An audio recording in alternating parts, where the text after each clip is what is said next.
E would like to dedicate this to anyone out there in the world that knew there was a whole lot more to all.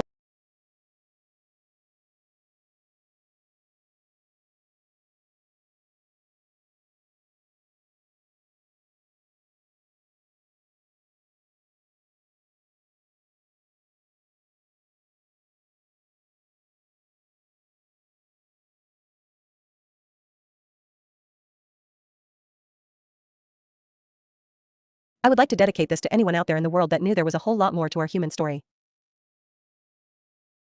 I would like to thank my wife Jennifer, and my children Ava and Jonas, for their support of my interests in all things weird. I would also like to thank Peter Lavenda for being such a brilliant researcher, an eloquent spokesperson for this important project, and a great friend. Through his words and experience, I was able to summarize this very important topic and eventually get us the ears of the US government. Additional thanks to A.J. Hartley for joining the fun, soaking in the esoteric knowledge, and bringing it all to life in a way for ordinary people to understand. And last, to all my government advisors. You have already begun to change the world through this project. People are waking up and thinking differently about themselves and the world they live in, all because of you. So many individuals have gone on before to research, write, speak, and even at times risk their reputations, if not their lives, where the phenomenon is concerned. It is inconceivable that more people do not take this enduring mystery more seriously, and it is our hope and intention that with this project more people will come to the conclusion that the missing piece of this puzzle is the missing piece of the human condition. There is a group of about 10 individuals we refer to as the advisors. Most of these gentlemen cannot be identified here due to their standing in their respective agencies and departments. I ask the reader's patience with this omission and state that I can vouch for the fact that they do, indeed, exist, and that their contribution to this project has been substantive and of great importance. That said, there are some people I have to acknowledge by name and thank in this place. Jacques Vallée, whose foreword to this book sets it squarely where it has to be. M. Vallée has been at the forefront of the post-World War II UFO phenomenon for nearly the last 50 years or so. He and Dr. J. Allen Hynek were experts in the phenomenon at a time when serious and respected researchers were in short supply. In addition, Vallée brought to the table his expertise in astronomy and computer science, making his contribution the beginning and the model of the multidisciplinary approach to the problem that is so desperately required, and which we are determined to implement as best we can. I am grateful for not only his foreword but for his continuing friendship and advice. Whitley Strieber, who has been a friend since the 1990s and whose sincerity on the subject of UFOs and the abduction experience has been inspirational. Our voluminous correspondence over the last 20 years has yielded many insights and new avenues of approach to this very complex subject, ranging from military and mind control interpretations to the purely spiritual and everything in between. Thanks and acknowledgments must also go to those friends and colleagues with whom I have shared convivial meetings and discussions in the past on this subject, including Jim Mars, Richard Dolan, Timothy Good, and Hal Puthoff. For many in-depth radio and podcast interviews, Jimmy Church, Ian Punnett, the late Georgian Hughes, Dr. J. Ilias, Gordon White, Micah Hanks, Joseph Farrell, the list goes on and on. These are the people who keep this discussion alive, especially at a time when many would like to forget all about it and move on to other subjects. To Andrew J. Hartley, who is an incomparable raconteur as befits his dual role as best-selling novelist and king of Shakespeare studies, no allusion to Lear, Richard III, or the Scottish king is intended or implied. Our conversations are usually wide-ranging and not without elements of wry humor and dollops of ironic asides. His fictional interpretation of the names, places, and events described in this nonfiction series has provided a coherent narrative that has intrigued and even startled some of this project's most seasoned advisors, so close it has come to being more than a novel and very nearly an exposé. And, of course, to Tom DeLonge, without whom there would be no such project and no such determined assault on the old, established theories of alien contact. And, of course, it has been Tom's unequaled access to high-ranking individuals in military, intelligence, and corporate circles that has made this project three-dimensional in scope, if not four-dimensional. Family and friends and devoted readers have been patient with me during the last roughly 2 years of work, so far, on this project when I have been unavailable due to travel, research, and long hours of pondering the relationships between events, persons, and phenomena and the implications they suggest for a new understanding of the role of humanity in the world and for the extension of human consciousness into realms only dreamed of by scientists and shamans. To all of these, and to those I cannot mention by name, my thanks and gratitude. Peter Lavenda. When Tom DeLonge and Peter Lavenda asked me to introduce this book, which constitutes a bold re-examination of the meaning and nature of unexplained aerial phenomena, I felt at the same time honored and challenged by the opportunity they offered, because the field has reached a crossroads. The sightings have been ignored by academics, summarily brushed off by most politicians, censored by churches, classified by the military and ridiculed by the media. Yet the reports continue to come. The experience of the unknown has only deepened, raising unsettling questions about the intrusion of the uncanny in our shiny modern world of convenient machines and superficial entertainment. First, questions about history. When the mythology about the origins of human cultures is confronted with environmental and biological fact, what truth emerges about the birth of humanity? What forces, what influences impinged upon its development? Were there gods on the earth in those hoary days, in illo tempore? Or did we invent them to account for our spiritual need to touch the stars, a need born millennia ago, yet more urgent and powerful than ever in our own century? The second question is about reality itself. It is even more scientifically fundamental and psychologically troubling. Let's concede to the skeptics, for the sake of argument, that UFOs don't exist, as the experts of SETI and the consensus of academe keep assuring us. Let us assume that reports of such objects are indeed inconsistent with anthropocentric ideas of physical reality as the sophisticated edifice of modern science understands it. In a subtle twist of logic that would have delighted the philosophers of the Derrida school, this denial of the testimony compiled from hundreds of thousands of sightings all over the world suddenly enables us to accept them freely. What harm could there be in acknowledging these meaningless stories in the light of day? As the authors of this book argue brilliantly, once we agree that UFOs are impossible, nothing stops us from opening the files, even the secret ones. Indeed, the UFO can be known only by not asking what it is. Which logically leads us to realize something else. If UFOs and physical reality are incompatible, maybe the time has come to renegotiate physical reality. Because, as we all know, these impossible UFOs that don't exist are not going away. Tom DeLonge and Peter Levenda, who have had privileged access to long-denied information, have reopened the debate around these two questions. The persistence of the phenomenon in the full glory of its impossibility forces a fundamental re-examination of our history and our presence on Earth, and it opens the heady prospect of a breakthrough beyond the confusion and ugly contradictions of modern physics. Nothing is easy or simple once you take this step. As a reader of this book, if you agree with us to question old ideas and entrenched theories, you enter a world of dusty records, tentative interpretations, and irreconcilable ideologies. As Jeffrey Kripal has noted, we dwell here in a form of gnosis or forbidden knowledge well beyond reason and completely beyond belief. To their credit, the authors are well aware that this ancient material is brittle.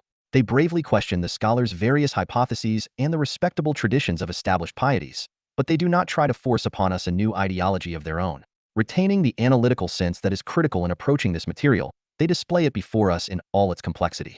They invite you, as they have invited me, to join in a completely new phase of research, informed by the oldest and the most recent sources. The secret machines have a message for us. The time has come to decipher it. The Stone Age. The sound from heaven was like that of thunder, but it was a clear night. They stood frozen where they walked beneath the dense tropical canopy at the rumbling growl from the sky.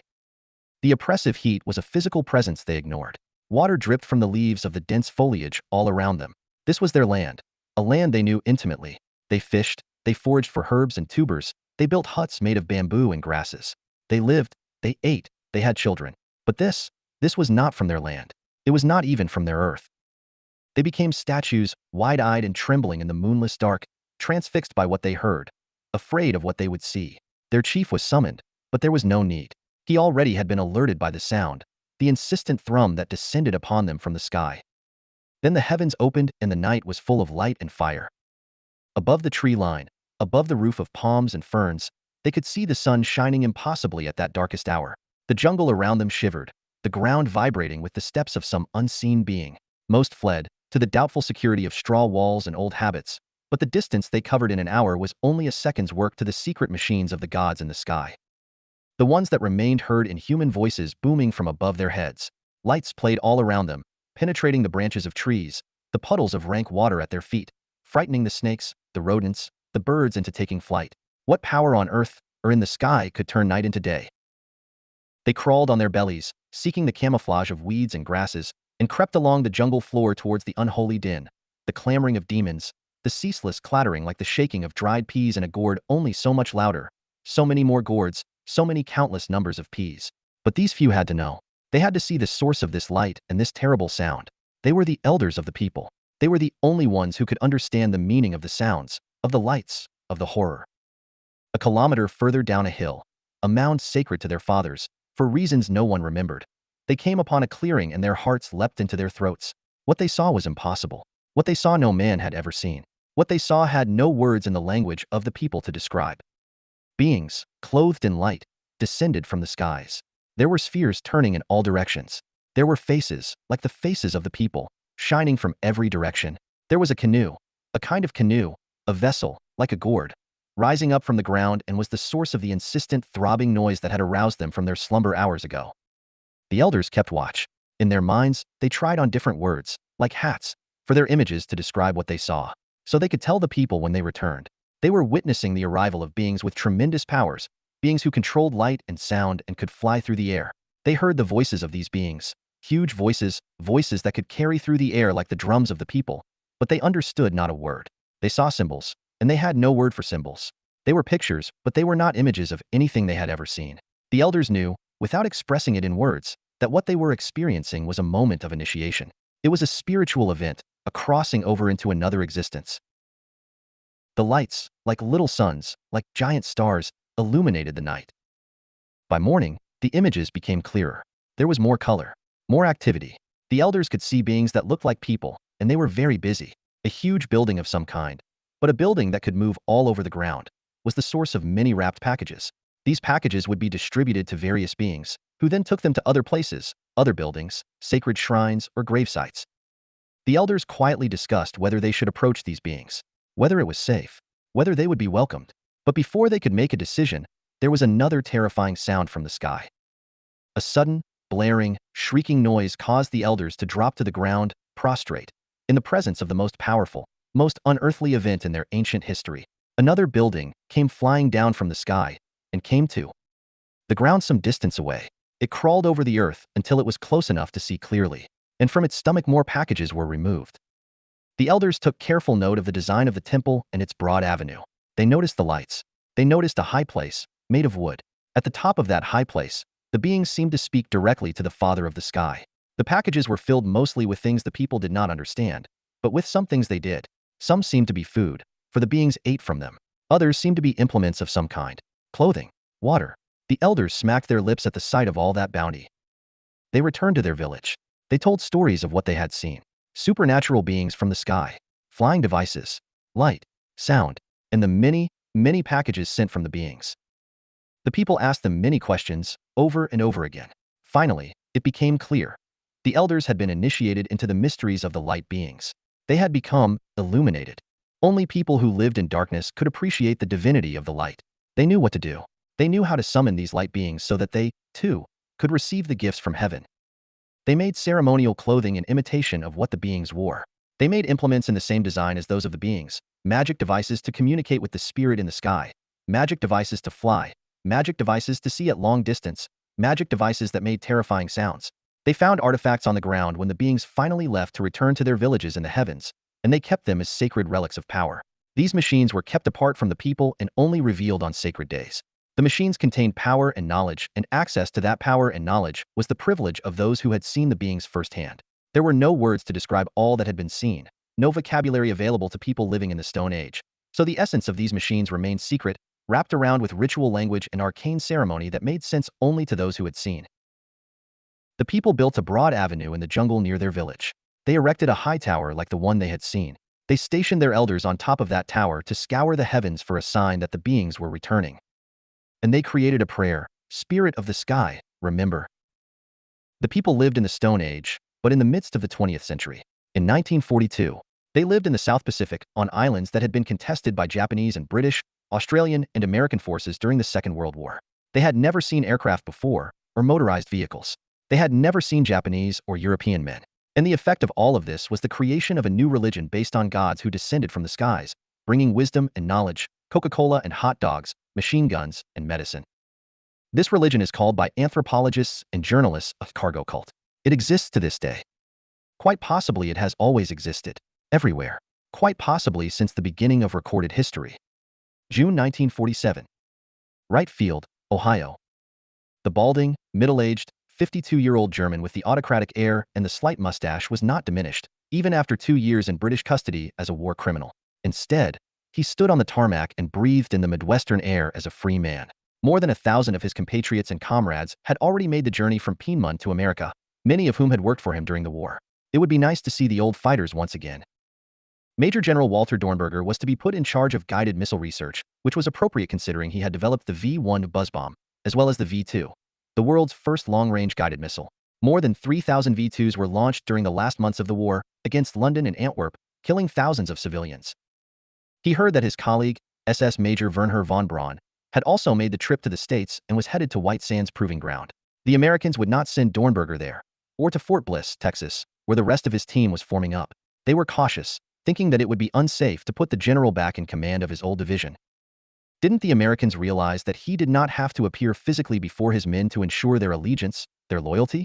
They had not become suddenly patriotic citizens of the United States overnight, with nothing more than $6 a day in wages and what passed for food in the miserable American wasteland. Abandoning their ideals and their political and spiritual beliefs for sliced bread and a cold cot. No, they were still his. They were still von Braun's. In 3 years, Dornberger would wind up as an executive with Bell Aerospace, but at that moment, in June of 1947, 1,000 miles away in the New Mexico desert, something had just crashed. Weather balloon, Project Mogul, or, as the Air Force initially reported, a flying disc. Whatever it was, it had just ushered in a new reality. A new normal. Terre Haute, Indiana Federal Prison, February 14, 1950. After 8 years doing time for sedition, a crazed mystic is released from federal prison and returns to his home in Noblesville, Indiana. His theories about race, spirituality, UFOs, and alien presence on the Earth have culminated in an ideology he calls soulcraft. He was in prison as the leader of a pro-Nazi organization called the Silver Legion that demonstrated unconditional support of Hitler and resistance to the government of the United States, in particular the administration of President Franklin D. Roosevelt. His name was William Dudley Pelley, and he was an intimate of such infamous American Nazis as Father Coughlin, Fritz Kuhn of the German-American Bund, and others. He was also a friend of George Hunt Williamson, the confidant of George Adamski, another crazed mystic with UFO associations. At one time, before the war began, Pelley's was the largest pro-Nazi organization in the United States. Now it had taken the same turn as Adamski, to the stars. Pelley's book Starguests, Designed for Mortality, was published in 1950, the year he was released from prison. Like Andrea Puharich and his guests at a mysterious Maine estate 3 years later, Pelley was in communication with an alien intelligence. He had been since the evening of October 28, 1928, at 9 p.m., at an apartment in New York City, where a trance medium delivered the first of many alien messages. Like Puharich and his circle, he was receiving guidance from these Starguests. And like Puharich and his guests, this guidance was intended for political, spiritual, and cultural change in the United States specifically and in the world as a whole. July 1952. Washington, D.C. The United States witnesses a major overflight of a squadron of UFOs over the nation's capital. This event is recorded on film as well as by numerous eyewitnesses, to the extent that the U.S. Air Force is pressured into giving the largest press conference in American history to date to debunk the sightings. The overflights occur on 2 successive weekends in July. Had this been done by a terrestrial power, it would have been considered a gross provocation and an incitement to war. Instead, it was whitewashed by the Air Force in official statements. Their own investigation of UFO sightings, known as Project Blue Book, had begun only a few months earlier, in March of 1952. Privately, the U.S. government began to explore social and cultural countermeasures in terms of propaganda and psychological warfare, such as had been used on civilian populations in Europe only a few years previously during World War II, in order to denigrate further sightings of UFOs by civilians. The Robertson Panel was established in January of 1953 for that purpose. They meet for a total of 12 hours. The panel concluded that there was no need to devote time and energy to the investigation of UFOs, and that, in fact, civilian UFO study groups should be put under surveillance as possible sources of subversive activity. The policy backfired. The Round Table Foundation near Augusta, Maine, June 27, 1953, 12:15 a.m. The night of the full moon. Less than a year after the DC sightings, a gentleman from Pune, India, is sitting in the center of a circle in a house in the woods, channeling beings from the sky. It is a dark night in the middle of a remote New England location, far from the lights of cities and towns. He is fingering a string of beads. He is in a trance. Then, a voice, identifying itself only by the letter R. Tonight we want to create Brahmins in this world. From out of nowhere, a lump of cotton string appears before the assembled participants in this unlikely seance. This is known as an apport, something that seems to materialize out of thin air. The medium gave each of the participants one of these strings. They are what Brahmins wear after a ceremony has been completed. The participants are told they are Brahmins. 6 months earlier, these same beings from the sky had communicated through the Indian medium a command from above. We are 9 principles and forces. We propose to work with you. Peace is not warlessness.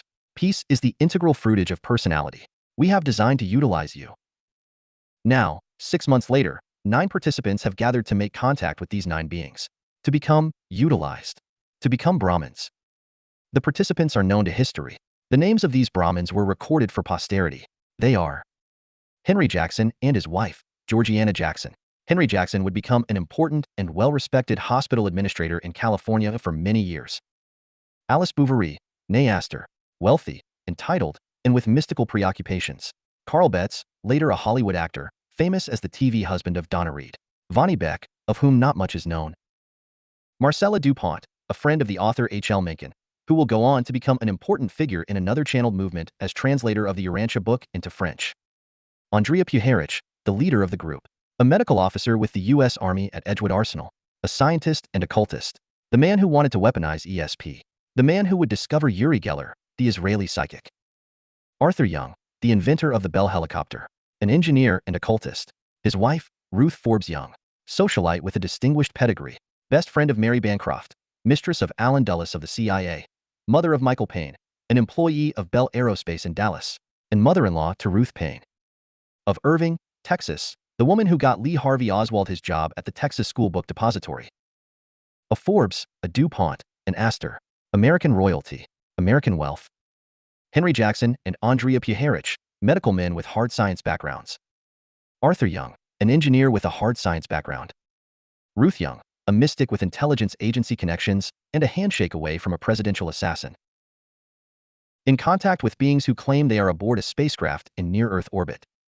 Beings who are giving them instructions. This project is not intended to convince you of the reality of UFOs. If you need convincing, after all of the data that has been presented by sober, sane members of world governments, including that of the United States, as well as by military observers around the world who have gone on record concerning alien contact, then there is nothing here for you. We will not burden this narrative with the usual accumulation of dozens or even hundreds of sightings over the years. These have been covered in books, articles, television programs, and websites and are easily accessible to everyone. Instead, this project is predicated on the understanding, not the belief, the understanding, that the UFO phenomenon is real and that there has been contact between human beings and non-human beings since the beginning of recorded history with results that can be characterized as alternately positive and edifying and dangerous and terrifying.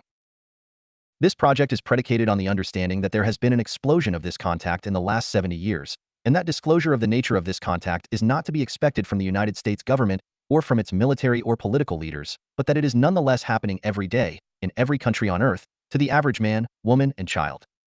Therefore, the time has finally come to stop apologizing for the recognition that the UFO phenomenon exists and that it has serious implications in all areas of human endeavor. It is time to stop characterizing this recognition as a belief system, on a par with Santa Claus and the Easter Bunny. The tension between the authority figures who deny that this phenomenon represents anything real and those average citizens who realize that it is real based on either their own experience or on the records of sightings by responsible individuals, has led to a dangerous state of affairs in which the disconnect between the state and its citizens has led not only to a crisis of confidence in government, but also to a critical state of inaction in the face of what could be either a threat of universal proportions or an opportunity for dramatic growth forever lost. For both intellectual and mystical reasons, I am unable to draw any sharp distinctions between the real, the religious, and the fictional. Jeffrey J. Kripal, authors of The Impossible, The Paranormal and the Sacred, Chicago, University of Chicago Press, 2010, p. 34. Using the above quotation from Dr. Kripal's important work on the range of the paranormal experience, including especially those experiences that fall under the rubric of UFO, as our own framework, Secret Machines intends to demonstrate that by merging fictional and non-fictional approaches, including mass media and social media in a variety of strategies, something analogous to the truth may be discovered about the foremost challenge to global culture in the 21st century. This challenge we have decided to identify as the phenomenon. We use this designation in order to emphasize certain salient characteristics of what has been described variously as UFO, unidentified flying objects, or UAP, unidentified aerial phenomena. From the vast literature available on the subject, we have come to the inescapable conclusion that what we are dealing with is a phenomenon that transcends historical, scientific, and religious contexts. It involves not only actual sightings, including but not limited to still photographs, film, radar traces, etc., but at times physical contact with the Earth as well as with human beings on the Earth. It involves various forms of communication, violations of what we understand to be physical laws, impossible forms of propulsion, psychological disorientation in observers, physical trauma to observers, religious visions, anomalies of all types, paranormal events including telepathy, telekinesis, etc., and a resulting confusion in our political, military, and industrial sectors. This is a phenomenon that has been experienced since the earliest days of recorded history, virtually without any significant deviations from era to era. Thus, to characterize it as UFO or UAP or flying saucers, etc., is woefully inadequate. Instead, we wish to subsume all of the above characteristics and experiences under the single rubric of the phenomenon, and it is in this manner that we shall refer to it in the remainder of this work. It is a phenomenon that shows no distinctions, as Kripal has noted, between the real, the religious, and the fictional. For that reason, this project consists of 3 works of fiction, 3 works of non-fiction, and associated documentary and feature film treatments, as well as a comprehensive social media platform. It is hoped that by enjoying and experiencing the full range of what we offer, that a deeper understanding not only of the phenomenon but of the nature of what we call reality will become clear. It is also hoped that this approach will make it easier for those in other disciplines, such as medicine, physics, biology, chemistry, astronomy, astrophysics, engineering, information technology, psychology, sociology, anthropology, and religious studies, to name but a few, to openly discuss and research the phenomenon and to create excitement and creativity in those within the educational system, both students and teachers, so that new advances in science, technology, and philosophy will result. As the world speaks of the convergence of technologies, it has not addressed the necessary psychological and philosophical mindsets that will be required by the new technological environment. We are still thinking like 17th century citizens, even as we use 21st century technology. Our worldview is limited even as our horizons have been extended. It seems we can only see so far without falling back on old prejudices, badly informed cynicism, violence against our neighbors and against our planet, and a sense of the futility of human action to effect change. Even though Galileo proved to us that the Earth revolves around the sun, and not the other way around, we are still behaving as if the world we experience every day is the only one there is. We are constrained by our worldview, literally by our view of the world. It is an image, a construct, a fantasy that has outlived its usefulness. We dare, in this project, to present an alternative. Thus, this project is designed to inspire nothing less than a cultural revolution in human consciousness. Once it has been accepted that alien contact is real, has occurred, and is occurring, then an overhaul of our religious, cultural, political, scientific, and military preconceptions is not only required but is inevitable. Thought leaders in each of these fields are urged to re-examine what they already know and to reframe their knowledge in light of alien contact. To do otherwise is to whistle in the dark. We will, over the course of this and the following volumes, attempt to provide the framework for this re-examination. We will begin with the earliest accounts of alien contact, those contained in some of the core texts of the world's religions, and go on from there to describe the effect of this contact on other areas of human life. This is not an attempt at an ancient aliens type of approach. We are not interested in recycling that material or in attempting to prove that every perceived anomaly on the planet is the direct result of alien interference or guidance. Instead, we are proposing that the history of human civilization over the past 10,000 years or more is nothing other than a cargo cult. We will recreate the initial contacts as best as we can, with the data available to us, and then reimagine our collective human history from that point on. We call this initial contact the Urpunkt, the origin point, the alien genesis. As we move forward, a few concepts will become important. One of these involves the very use of the word alien. The term has become a pejorative, a word used to demonize a people or a belief system, or to ridicule the very idea of contact with beings from off-planet. To use the term alien is to telegraph a certain mindset where it doesn't exist and to devalue the dialogue in the process. People who speak of aliens are people who wear tinfoil hats or hear voices in their heads. Unfortunately, we do not have an adequate alternative to this term, and for the time being will continue to use it until a better one comes along. Another concept is that of disclosure. We do not believe that waiting for disclosure to come from the government is a wise position to take. It implies that the government, any government, controls access to alien contact. That is manifestly absurd. While we understand we cannot fathom the motivations or intentions of an alien intelligence, except by deducing such intentions through the evidence that we collect, we are certain that a human government would not be able to control communications, appearances, or access to alien contact the way they can over human contact, and that human governments have been demonstrably unable to do so. Further, there is no advantage to be had by any government in disclosing the reality of alien contact, because to do so would be to admit a degree of impotence in the face of their constituents that would challenge all social institutions. Another concept that requires reframing is that of re-engineering. There have been books and articles written concerning the possession of alien technology and the efforts by governments to re-engineer this technology in order to discover its function and operation and to develop technologies of human origin based on discoveries made during the re-engineering process. While this may indeed be the case, and there is evidence to suggest that these secret machines have been developed for decades, if not longer, but that they may not be what we think they are, we believe it is more important to consider that it may not be alien technology that is being re-engineered. The re-engineering may be taking place much closer to home than any of us can imagine. It is virtually impossible to describe this project without sounding hyperbolic or diluted, a problem that is more an artifact of the current state of knowledge of what it means to be a human being than it is of the subject matter itself.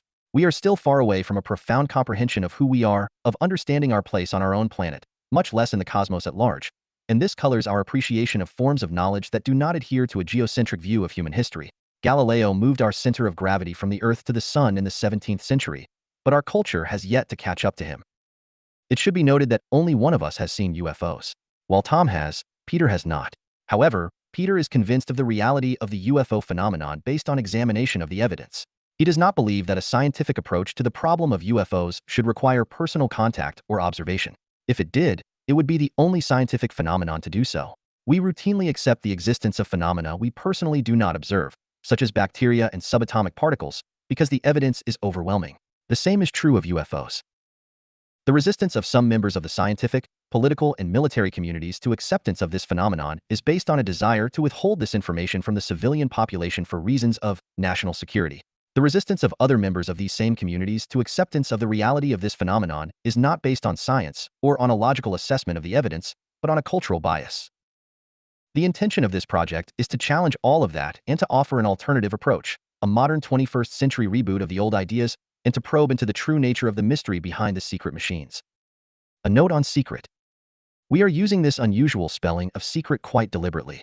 For all of its street associations, it also helps us to distinguish what we mean by secret from the usual interpretations. The spelling secret is also an Eastern European allusion, and much of what we will be discussing has Cold War associations including Soviet secret machines. In some Eastern European and Scandinavian languages, as well as in German, secret means secretion. This has special resonance for our thesis when we consider the nature of the phenomenon as a secreted machine. This will be elaborated upon in the second and third volumes of this series. Finally, we also want to emphasize the alternative meaning of secret, derived from the Greek, which is mystical. A shrine of the cargo cult of John Frum on Tanna Island, Vanuatu, in the 1960s. Notice that the cross is red, perhaps an emulation of a red cross symbol seen on the mysterious skyships. John Frum is believed by his followers to be a World War II-era serviceman who will come back to the islands to bring wealth and prosperity, cargo, from the sky. Walter Dornberger, left, and Wernher von Braun, center. These were two of the many Nazis brought to the United States under Operation Paperclip after the war. Von Braun would be sent to Huntsville, Alabama, and Dornberger would be sent to Wright Field near Dayton, Ohio in June 1947, the same month as the Roswell crash debris was sent to Wright Field. The wanted poster for William Dudley Pelley, American Nazi who was imprisoned in the USA during World War II for sedition, and who was a believer in UFOs and benign star guests, after making contact with them during a seance in New York City in 1928. The helicopter inventor Arthur Young. Young, credited with the design of the Bell helicopter, left that company at the end of World War II to devote himself to a study of the paranormal. His wife, Ruth Forbes Payne, was an heiress and best friend of Mary Bancroft, the mistress of CIA Director Allen Dulles. She was also the mother-in-law of Ruth Payne, who was the woman who got Lee Harvey Oswald his job at the Texas School Book Depository. Both Arthur Young and his wife, Ruth, were members of the Nine, a group of 9 influential Americans, including an Astor and a DuPont, who believed they were in contact with inhabitants of a UFO during a seance in 1953. Ava Alice Muriel Astor, socialite and daughter of John Jacob Astor, who died aboard the Titanic. She was one of the 9, along with Marcella DuPont, Arthur Young, and Ruth Forbes. Since the very earliest times of mankind, there has existed a particular mental attitude on the part of man as regards the existence of a thought supposed to be superior to his own. This is the religious attitude. Until now, human thinking has never been applied to a category of thought supposed to be superhuman other than in a religious context. The particular difficulty of ufological research is, consequently, the difficulty of applying oneself to a superhuman phenomenology merely with the methods of science and excluding all mysticism. M. Michel 11. Professor Thorkild Jacobson, scholar of ancient religions, once wrote that basic to all religion is, we believe, a unique experience of confrontation with power not of this world. 22. Hans Jonas, the authority on Gnosticism, wrote concerning the God of the Gnostics, the alien taken absolutely is the wholly transcendent, the beyond, and an eminent attribute of God. 33. The Gnostics saw God as an alien, as a being from elsewhere who sojourned on earth for a time. That is not to say that either of these two authorities were speaking of alien astronauts. They were not.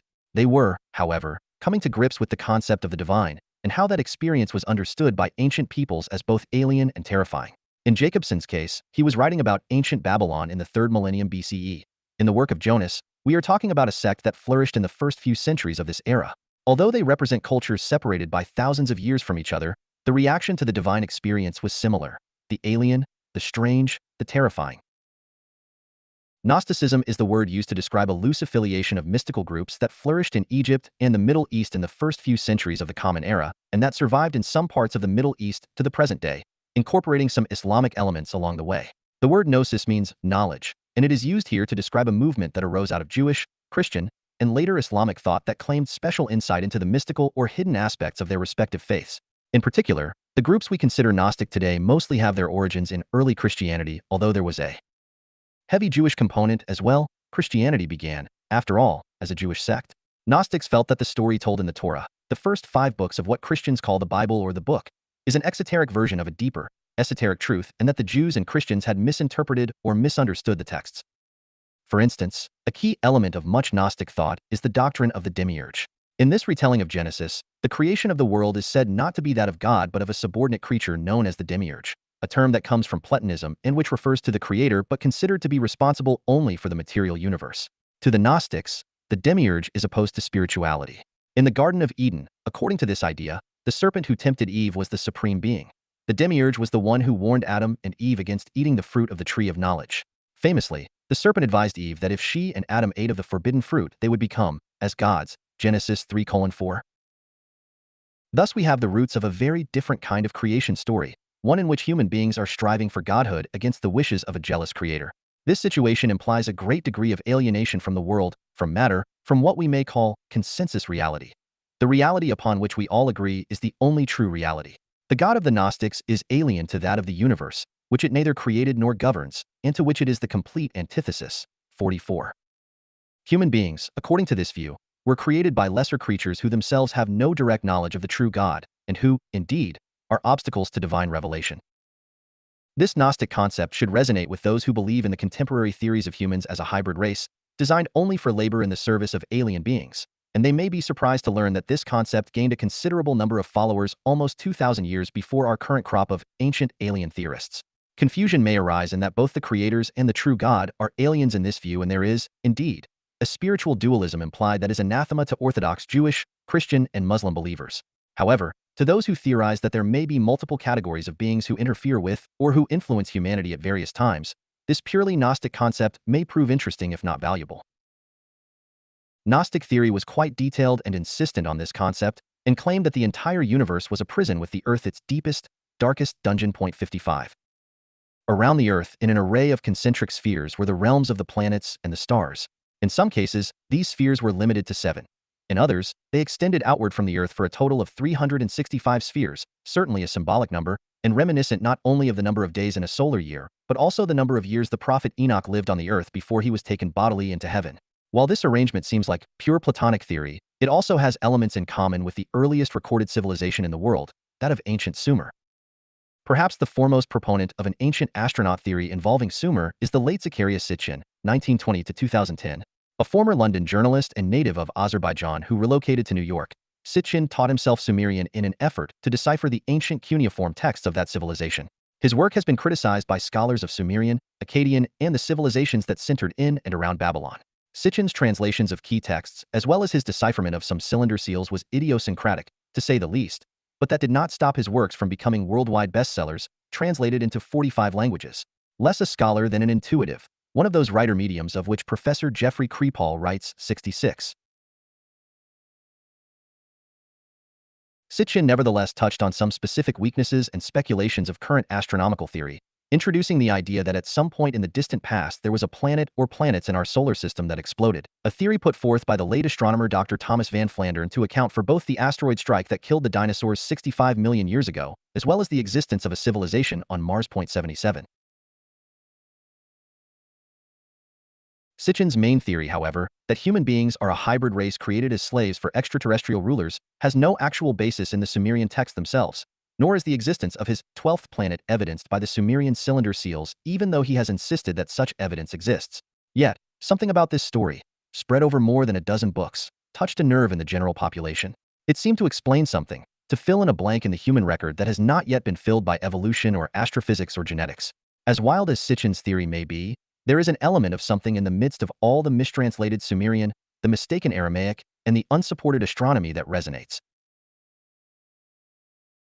With those who understand that there is a continuing presence in the world that cannot be explained by science at its present level of understanding, and who do not feel they can wait for the scientists to catch up.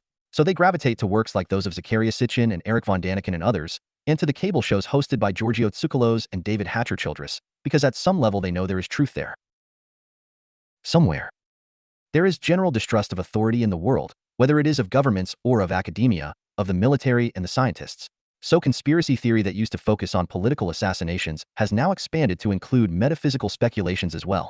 The crossover from political conspiracy theory to ancient astronaut theories, Holy Grail romances, and ufology has created an underground that is part art and part literature, part science and part magic, part politics and part mysticism.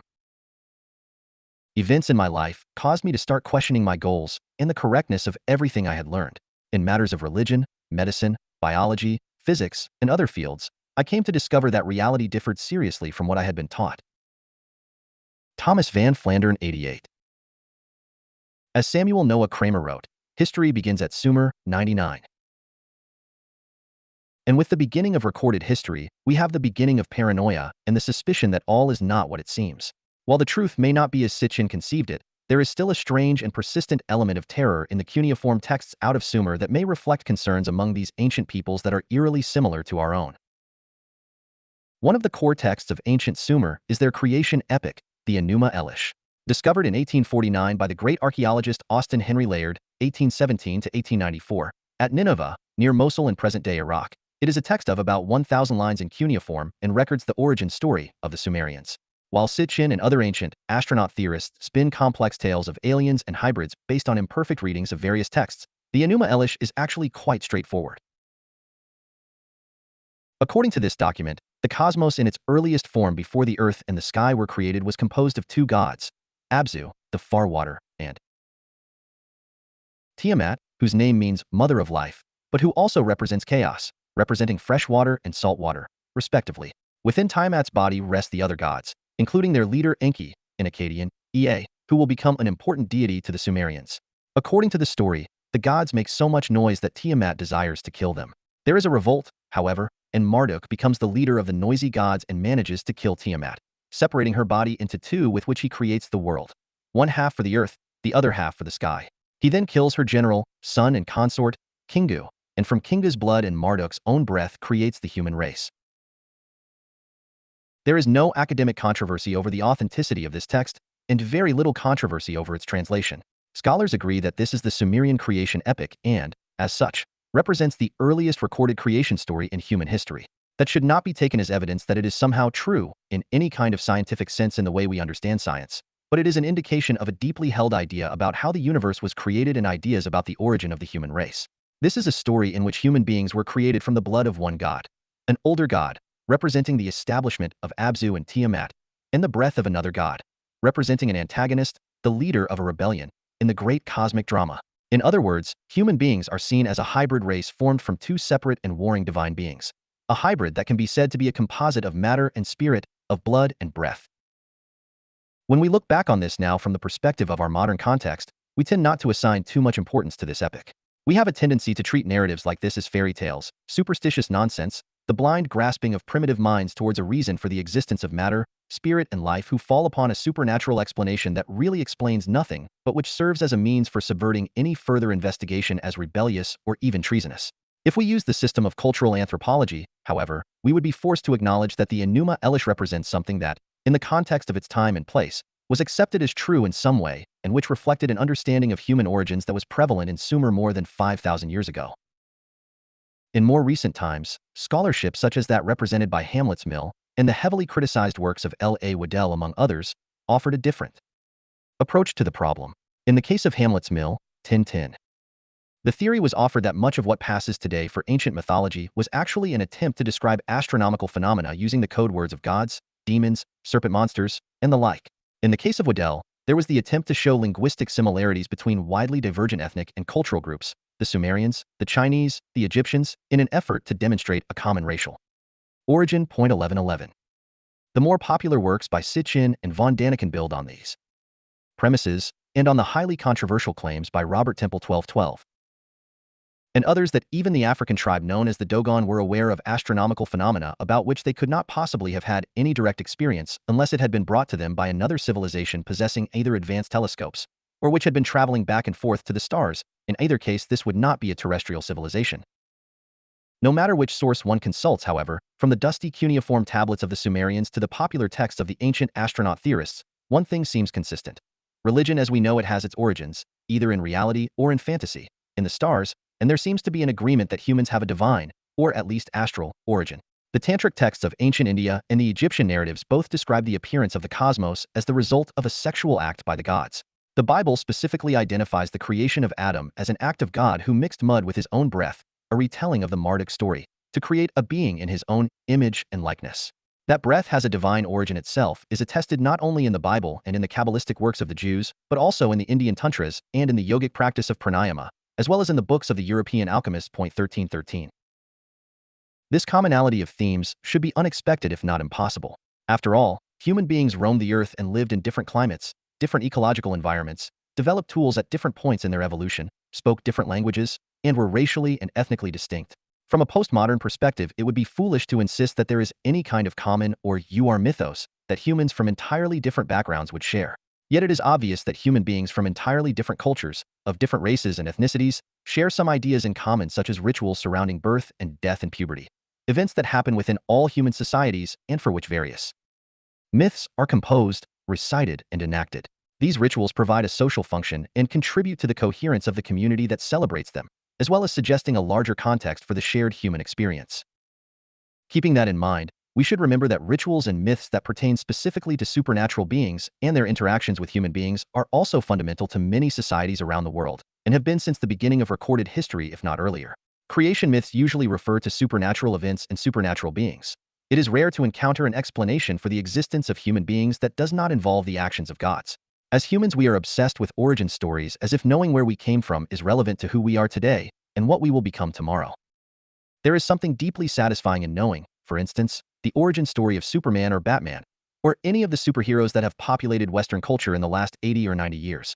That these are fictional characters is irrelevant to the allure they have, and we cannot stop making movies about these comic book personalities or retelling their adventures in issue after issue. They represent, in a sense, a kind of popular religion.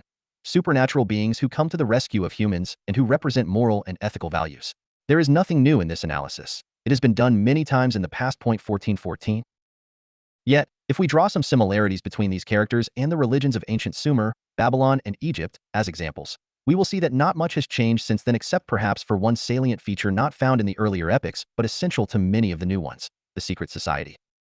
Superman came to Earth on a spaceship from an exploding star. Already we are in Zachariah Sitchin territory. While Superman's special abilities do not exist on his home planet, the Earth's environment interacts with his genetic heritage and gives him superpowers. Superman is an alien, a visitor, an extraterrestrial biological entity, or EB. Since Superman was created in 1933 and did not become a DC comic until 1938, however, the connection between Superman and the UFO phenomenon was not a possibility at the time. Superman was instead a creature of the Second World War and the rise of Nazi Germany and its secret weapons. He was, quite literally, an Übermensch in the Nietzschean mold, but one working for the Allies rather than the Axis powers. He was also an illegal alien. This illegal alien had godlike powers and characteristics. He fought existential threats in the form of supervillains like Lex Luthor, and he had a consort in the form of Lois Lane. He was a god who did not enslave human beings but who came to save them, mostly from themselves. He thus had a great deal in common with ideas about divinity that we find everywhere from India to Indiana, but with a special attribute. No one really knew who he was. Clark Kent, catfish? Superman's identity was secret. In order to live among human beings, it was necessary for him to assume a false identity. He became Clark Kent, the mild-mannered newspaper reporter for the Daily Planet, yet another allusion to extraterrestrial themes. He walked among the citizens of Metropolis like anyone else, even more so. With his horn-rimmed glasses, fedora, business suit, and retiring manner, he appeared more like a clerk in an insurance company than a divine being who could see through walls, fly through the air, speed around the world faster than light, and lift entire buildings with his bare hands. The association of enormous powers with a secret identity has a precedent in the history of religions, but it is a relatively late one. While there have been secret initiation rituals in many cultures, the rites of Eleusis and of Mitra come to mind. It was not until the Rosicrucian manifestos of the 17th century that the idea of a secret group of individuals with extraordinary powers became common currency. It was a secret society whose members also had a high moral and ethical character, as revealed in their manifestos. There was also an origin story concerning their founder, Christian Rosenkreutz, who had traveled to the mysterious East, most likely Yemen, where he obtained the knowledge necessary for the making of gold and the elixir vitae, a medicine that would cure any sickness. He returned to Europe and founded his mystical fraternity for the good of humanity. He eventually died and, according to the manifestos, was buried in a secret location, the Vault of the Adepts. At about that same time we experienced the rise of Freemasonry, another secret society whose members' special powers resided more in their sense of shared community and intellectual freedom than in changing lead into gold or administering the elixir of life. Their initiation rituals refer to an ancient ancestor or prototype. These, the Rosicrucians and the Freemasons, were the Clark Kents of their age. It may be that the Enlightenment idea of a secret society whose members have special knowledge about the workings of the world became a lens through which later writers would understand the ancient texts of Sumer and Egypt. Did these civilizations possess secret knowledge about the origins of the world and especially of human beings, knowledge that was suppressed by later cultures and institutions such as the Catholic Church, only to surface in the occult rituals and secret teachings of the Rosicrucians and Freemasons? If we are to believe Sitchin and von Daniken and the other ancient astronaut theorists, this indeed would seem to be the case. And the popularity of Superman, and the rather darker figure of that other secret superhero Batman, would be evidence that, on some level, some unconscious level, people understood this to be true. In ancient Sumer, there were individuals who worked marvels in secret. We don't know quite what to call them, but they were feared by the general population. Terms like witch or sorcerer would be used to describe these individuals, persons who worked magic against the innocent. 1515. We do not know if these individuals were members of a society of like-minded, ritual specialists, or if they worked as solitaries, but from the cuneiform texts we understand that they were feared, not admired. The well-known Akkadian Maklu text, 1st millennium BCE, provides lengthy incantations and rituals designed to protect against this form of magic and its practitioners, who are known as sorcerers or witches. This type of personality would appear in the Bible in various places, as the witch of Endor who could raise the dead, 1 Samuel 28, 3-25, or in the famous admonition, so freely interpreted and abused, "Thou shalt not suffer a witch to live," Exodus 22:18. More to the point, however, is the reference to "let them curse it who curse the day, who are skillful to rouse Leviathan," Job 3:8. By the time Genesis was composed, Sumer already had been invaded and the Sumerian people were fast disappearing, although their language remained as a sacred tongue among the Babylonians right up to the 1st century of the Christian era. Motifs from the Sumerian creation epic survived throughout the ancient Near East in the story of a massive serpent, a sea monster that was identified with the earliest moments of creation. In the above-mentioned passage from Job, the rousing of Leviathan is associated with curses, and with those who work dark magic, the witches of the Maklu text. The female Leviathan had a mate in the male Behemoth, according to Jewish tradition. While Leviathan was a sea dweller, Behemoth roamed the dry land. Reptilian monsters who represent chaos and who threaten human life are to be found in different cultures around the world. The human-reptile struggle is replicated from the war between Marduk and Tiamat to St. George and the dragon. While the serpent was considered to be the natural enemy of human beings, there were those who worshipped them or who tried to control their powers for use against other human beings. There were even those, like the Gnostics, who considered the serpent in the Garden of Eden to be the real God, the alien God. According to Gnostic sources, it would be Adam who would make common cause with the alien God. If we are seeking some kind of moral equivalency in these narratives, we will not be satisfied. This is less a question of good versus evil than it is alien versus predator, with human beings occupying the middle ground between them. The serpent in the garden was an interloper, a stranger, who nonetheless knew that the demiurge who created the world was passing himself off as the one true God, when in reality he was a subservient figure who desired to keep humanity weak and in the throes of pure materialism. Ignorance is bliss, so the saying goes, and the demiurge wanted to keep humans in a state of ignorance. The serpent wanted to awaken humans from their sleep, their lack of awareness, and their state of spiritual oblivion.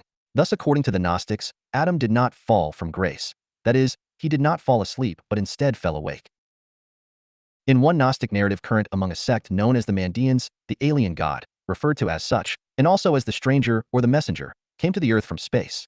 He descended through the orbits of the planets to finally arrive on earth with the goal of redeeming humanity through knowledge. 1616. There was opposition to this from the gods of the planets who wanted to thwart the alien god in his mission of liberation. Without delving too deeply into the story, the essential elements are plain. There are human beings on Earth and they live in a state of unconsciousness.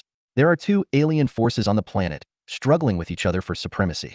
One force wishes to keep humanity asleep and unaware. The other force wishes to give humanity knowledge so that it may free itself of the clutches of the planetary forces, the archons or eons, and escape the prison that is the earth. The alien god took the form of the serpent in the Garden of Eden and advised Eve that if she and Adam ate of the forbidden fruit that they would become as gods. Thus you had those for whom the serpent, including Leviathan, the sea monster of the Bible, represented pure evil, the devil and Satan. These are the followers of the orthodox forms of the Abrahamic religions. Then there were those, like the Gnostics, who saw this demonization of the serpent as the creation of what we would call today the mainstream media. The Gnostics claimed to know the real story, and in a sense their version of Genesis could be called an early form of conspiracy theory. Reflexively, contemporary conspiracy theory, a phenomenon known worldwide today, could be considered a modern form of Gnosticism. If we include ufology, and many authors who had specialized in investigative journalism, political history and conspiracy theory moved to ufology, or even occult theories later in their careers, and vice versa 1717. Then we have the perfect environment for the development of something that transcends both ufology and conspiracy theory, a theory of reality that is as grounded in science and politics on the one hand and in mysticism and psychology on the other. A grand unified theory of consciousness which embraces the world of phenomena of every type, phenomena of what we might call a non-rational or spiritual type as well as those of more fundamental material forms, seeing the one as the extension of the other in a multiverse or parallel universe, or in some version of hyperspace such as those mathematically represented by superstring or supergravity theories. An environment that would require a specially trained consciousness to experience and within which to maneuver. Indeed, one can interpret the demiurge as the patron saint of science. It represents the material world and all that is in it. The serpent represents a hidden force within the material world, penetrating it, making contact with human beings when the grasp of materiality is at its weakest. This idea has been taken up time and again as serpents in many cultures represent spiritual power, rejuvenation, the shedding of the snake skin, the coils of Kundalini in Indian Tantra and Yoga, and the twin serpents on the caduceus of Hermes and Mercury, among many other symbolic representations. Archaeologists to locate the physical site of the Garden of Eden has led to some interesting revelations. 1818. New information has led some scholars to believe that there was a race in the Near Eastern region that predated the arrival of the Sumerians. This race employed words which were later adopted by the Sumerians, but which were not originally part of their language. The names of Adam and of Eden itself are both borrowed. So the theory goes, from the language of an older race, called by some Proto-Euphratean or Ubaidian, just as Sumerian would become the sacred language of the Akkadians and the Babylonians. In this schema, the word Eden simply means fertile plain, and the word Adam did not refer to a person but to a settlement on the plain. Thus, in a new interpretation of Genesis, the people of Adam had to flee their fertile plain. This was due to rising sea levels in the Persian Gulf which were obliterating the plain and submerging 2 of the 4 rivers that were said to be part of the Garden of Eden. Landsat images have discovered the missing 2 rivers below the waters of the Gulf south of what is now Iraq. By the time the Jews had incorporated this story into Genesis, presumably after the Babylonian captivity from where this rendition is inherited, many of the original ideas were truncated, and the words in some cases lost their original meanings. Other Sumerian texts, such as those describing the Great Flood, would make their way in abbreviated or altered form into Genesis as well. To some, this would detract from the work of Sitchin and others who see the Sumerians possessing secret knowledge from the stars instead of survival stories from the seas. However, this need not be the case. The more research that is done on the stories of the Bible with confirming data from other Near Eastern documents, as well as modern technological advances in ground-penetrating radar, satellite imaging, etc., the more one realizes that these are not fantasies of superstitious minds, but reflect attempts to describe real events that occurred in real life to real people. There will be those who will see in the latest research confirmation of their theories that the Bible stories were based on older Sumerian and Proto-Sumerian myths, which themselves were little more than memories of a better life before climate change transformed the contours of the Gulf region and forced hunter-gatherers to join with the agriculturalists, thereby losing their freedom in the process. Now forced to live in established settlements, growing food and raising livestock, the dwellers off the land became chained to a life that promised material wealth and safety in exchange for giving up a life of adventure and challenge. It was, in a way, a defiance of a god who had always provided before and who now found himself being replaced by the farmer, the builder, the accountant, and the insurance salesman. That is only half of the story, however. Taken out of context, one can come away with the idea that the ancient peoples did not believe in spiritual forces at all, but simply used a kind of coding system to write down the important events of their history. The problem with this approach is that these same writings include detailed descriptions of other worlds as well as otherworldly inhabitants. Eden, after all, was always on the earth. It was heaven on earth, a simulacrum of another place, a point on the globe where heaven, however briefly, made contact. Just as a presumably real place called Eden, the fertile plain, became an earthly paradise in Genesis, real events transpired to give the Sumerians, and later, other Near Eastern peoples such as the Akkadians and the Jews. A complex mythology of astral beings descending to the earth to impart wisdom or to wreak havoc. The emotional content of these stories constitute evidence that we are not dealing with normal disasters and the violent acts of ordinary humans, but with something else entirely.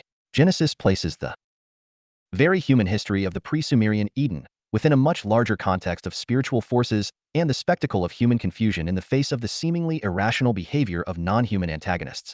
It would be a mistake to imply that religion, or spirituality, or whatever term you wish to use at this point, did not exist in Eden or in early Sumer because Genesis is nothing more than a history book. We need not look further than the Old Testament of the Christian Bible to come across numerous instances where confrontation with the divine means abject terror. The God of the Israelites is a vengeful, wrathful deity who destroys entire cities, empowers armies, demands bloody sacrifice. This is a power, not of this world, a power from beyond. In the Western world, the relationship between humans and gods has been problematic from the beginning. This is especially true of the monotheistic religions whose deities are jealous, angry, punitive, and harsh. They do not share any human attributes, such as those enjoyed by the gods in polytheistic religions, except those that demand obedience and sacrifice. To the Abrahamic gods, humanity is a pathetic mess that needs straightening out, or else. From the perspective of an outside observer, this relationship seems to be based on some specific previous experience of both the gods and the human beings. At some point, there was a breach of trust, a betrayal, or some kind of disconnect between the two types of existence. The book of Genesis describes it as the result of humanity disobeying God's command not to eat of the tree of knowledge in the Garden of Eden. While largely understood as a metaphor, what is important to realize is that this story describes an act of will on the part of human beings that caused a rupture in the God-human relationship. This implies there was a time, in illo tempore, when human beings lived in a blissful state, free of worry, work, and death. This seems to be taken for granted by most of the world's religions, who almost uniformly characterize our contemporary worldly existence as the result of a fall from grace, a degeneration of the human condition. How strange then that science tells us that human beings are the result of evolution, not devolution. Evolution, of course, does not imply that human beings are getting better, only that they are changing in response to the demands of survival and the stresses of an uncaring environment. In fact, we are told quite clearly that evolution favors only the continued survival of the species in general, not of individuals within that species. We, as humans, are only vehicles for the propagation of our genes. Our genes do not care about our individual identities, our histories, our first kiss, our last gasp. Their only concern is that we procreate. Nothing else is relevant. Consciousness itself, especially self-awareness, the experience of an individual identity, may be superfluous. After all, the instinct to procreate is just that, an instinct. It does not require much in the way of consciousness, just a functioning set of reproductive organs. Thus, the biblical and other stories of creation should be viewed from that perspective. Be fruitful and multiply, Genesis 1:27, was the command given to us by the God not of the Jews but of the genes. 1919. Procreating does nothing for the parents. It does everything for the genes. We are genetically disposed to having children, caring for them, and then dying off once we have done our job. Then what is the point of religion? What is the point of a perspective of reality based on individual salvation as opposed to the collective, if our only reason for existing is the survival of the entire species? Are religious laws designed for the same reason, to enforce a system of morality, an ethical code, that favors the group over the individual? The Ten Commandments seem to reflect this point of view, beginning with laws that uphold the authority of God, "Thou shalt have no other gods before me," and then proceeding to a series of regulations that have as their sole concern the survival of the group. From "Thou shalt not kill" to "Thou shalt not steal," etc. The moral code is a social code. There is no context for individual survival or indeed for the spiritual awakening and flowering of individual consciousness. That possibility seems to have been lost with the banishment of Adam and Eve from the Garden of Eden and the separation of human beings from the divine, or, at least, from the Creator. There seems to be a disconnect between our physical natures, represented, in this example, by our genetic code, and our consciousness. Consciousness wants to be immortal, to live forever, to maintain its individual identity streams far into the future, far longer than current lifespans would allow. Hence the stories about going to heaven after death, about individual sins and the punishments for them, about the last days and rising from our individual graves and living, as individuals, with God. The genes want survival of the individual for a finite amount of time, to procreate and nurture, and then it is disposed of. Consciousness wants the survival, as long as possible, even after death, of something intangible and difficult to define. Our identity. Is there a middle way? The near-death experience may hold a clue. You have all heard the stories of those who have died on the operating table and then come back to life after a few minutes. You have heard of the descriptions these survivors have given of a tunnel, and of a light at the end of the tunnel, of seeing loved ones, and of feeling a tremendous sense of peace. Sometimes these survivors return with a feeling that death is not scary or the end of consciousness, but something beautiful and even desirable. Modern medicine has explained this. Tentatively, there is no conclusive evidence. As a natural response of the body's chemical mechanisms, the sudden flow of endorphins designed to facilitate death by making it seem all warm and cozy. The problem with this explanation is that there is no discernible evolutionary reason for such a mechanism. What does the body care how consciousness behaves, or what it experiences at the moment of death? The genes have spoken. The body is no longer important. Its job is done. What purpose is there in making the death experience pleasurable?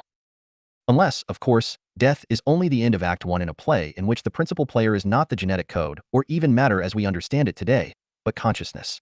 The alternative explanation is a little more terrifying. That this slide into death, made easy by a flood of neurotransmitters, is designed by the genes to ensure that we do not seek physical immortality since we are assured of something better after death. After all, individual immortality offers no benefit to the genes and, in fact, may be detrimental to the survival of the entire species as a burgeoning, deathless population consumes all natural resources to the immediate detriment of the younger generations and the ultimate destruction of the species as a whole. Thus, this pleasant near-death experience, or NDE, may have an evolutionary purpose after all. Go back and tell the others that death is not the end, that it is sweet, and that you will be reunited with your loved ones, etc., etc. In this case, the endorphins that flood the nervous system at the time of death are truly the opiate of the people. In the 1980s, a number of studies were done comparing NDE with that of the UFO experiencer. 2020. Surprisingly, many similarities were discovered in the way survivors of both types of experience understood life, death, the paranormal, etc. This may seem strange at first glance, but a search through the history of how think tanks and other government contractors approached the problem of the UFO phenomenon reveals that they understood, almost from the outset, that this was a problem essentially related to consciousness. What may not be well known is the fact that famed UFO researcher Jacques Vallée was himself one of the earliest members of the Stanford Research Institute, SRI, program studying remote viewing, RV, working with Hal Puthoff and Russell Targ and alongside Ingo Swann. 2121. He joined the program before the U.S. Army became interested, and the whole project was classified, at which point Vallée was no longer directly involved. In his own words, he says he was not a great remote viewer. Some people have the ability more than others, but that he learned how to do it from Swann and was capable of a rudimentary prowess. We should remember, for what it's worth, and the worth may be considerable, that Ingo Swann was a Scientologist. Scientology is considered by historians of religion to be a UFO religion, 2222. And that Jacques Vallée was once inspired by the philosophy of the Rosicrucians, as was his colleague, Dr. J. Allen Hynek of Project Blue Book fame. 2323. It should be understood that Vallée is one of the foremost proponents of the theory that the UFO phenomenon is an artifact of consciousness itself, a conclusion that he arrived at after decades of research. While he does not discount the tangible, physical evidence of UFOs, he understands that there is much more to the phenomenon than aliens flying around in spaceships. The psychological effects on observers and experiencers is so profound, so life-altering, that this seems to be the whole point of the experience rather than merely a side effect. And doesn't this parallel the experiences of those who claim to have had visions of a divine being? At some point in the decades-long investigation of the paranormal conducted by the U.S. Army, the U.S. Air Force, the U.S. Navy, the Central Intelligence Agency, the National Security Agency, and the Defense Intelligence Agency using such contractors as SRI and SAIC, among others, the tendency was to find terminology that would satisfy the type of language used in official reports. What the creators of these reports wanted to do was eliminate, as much as possible, what they called the giggle factor. 2424. Terms like ESP, psychic powers, telekinesis, etc., were too prone to abuse and ridicule. Thus, among many other candidates, one of the best characterizations of the whole field became AMP, or anomalous mental phenomena. This would cover virtually the entire range of so-called paranormal abilities, everything from precognition and mental telepathy to psychokinesis or telekinesis, the ability to move objects at a distance using only one's mind. This latter ability was sometimes referred to as remote perturbation, 2525. As distinguished from remote viewing, and was believed to have numerous military applications. Remote viewing was an intelligence gathering tool, but remote perturbation would be useful for sabotage, such as throwing switches on enemy equipment, causing it to malfunction, or disabling navigation and control equipment on aircraft, missile systems, submarines, etc. Both were AMP in that only the operator's own mind, consciousness itself, would be employed against the enemy forces. The science behind these methods was uncertain. Not enough study had been done before the government decided to see their applicability in real-world situations. It is quite possible that the white coat laboratory approach was counterproductive in ways we do not yet understand. While many of these AMP and RV operations were curtailed or shut down entirely after decades of investigation and targeted missions, there is the persistent rumor that elements of the psychic warriors either remained on active service or were called back into service, especially after the September 11, 2001 attacks. 2626. What does all of this have to do with religion, with consciousness, and with the phenomenon? As we said at the beginning of this project, our goal is nothing less than a revolution in the hard sciences as well as the social sciences. A reevaluation of what we know about our function, our purpose in the cosmos, and the potential opportunities and possible threats that exist. Many insist that we are the only life forms in the universe, certainly, the only ones in our solar system for which we have any evidence at all. It is this very characteristic called life that is at the center of the controversy over alien influence and the appearance of unexplained aerial phenomena, UAP. It is also at the heart of the world's religions, monotheist and polytheist. And in order to start discussing what the UFO or UAP phenomena represent, we have to begin with defining our terms and locating ourselves in the universe. Until we do, we are taking way too much for granted. It is generally agreed among anthropologists and historians of religion that the earliest form of what we term religion was shamanism. It is a field that largely has been ignored by ancient alien or ancient astronaut theorists who tend to associate alien intervention with the relatively advanced cultures of Sumer and Egypt. Most of what passes for ancient alien theory on the cable channel television shows is concerned with architectural and archaeological evidence, the pyramids, the Nazca lines, etc., onto which are projected ideas of alien intervention or influence. However, even examples of Neolithic archaeological sites around the world tend to support the idea that there is a cosmological and paranormal aspect to the ancient practice of shamanism that can be interpreted in a manner suggestive of an awareness of extraterrestrial origins. It is, in fact, with the Neolithic period that we notice a trend away from the type of art found in prehistoric sites that focused primarily on simple geometric figures, straight lines, chevrons, hash patterns, to more elaborate depictions of humans and humanoid-type figures, as well as the almost surreal depictions of animals and other creatures. It is also the period when the great megalithic structures began to be erected, structures that have astronomical, scientific, as well as ritual, mystical functions such as Stonehenge. If one wanted to determine at what point there was some awareness of off-planet existence, it could be argued that the Neolithic period presents a clear demarcation between the way in which Homo sapiens sapiens understood the world as confined to the Earth, and the way in which astronomy and the heavens became more important. It is also the period in which human beings became aware of the unseen aspect of nature, for there is no clear evolutionary purpose to the rituals of the Neolithic shamans unless there was a belief that invisible forces could be approached and manipulated using human activity, work that did not have an obvious direct relation to a given result. In other words, a hunter has a clear objective. His work is directly related to the killing of an animal and the providing of its protein to his tribe or clan. A shaman's work has no such obvious cause and effect characteristics. The function of the shaman, the priest, the sorcerer, the magician, the astrologer, the diviner, is concerned with the unseen.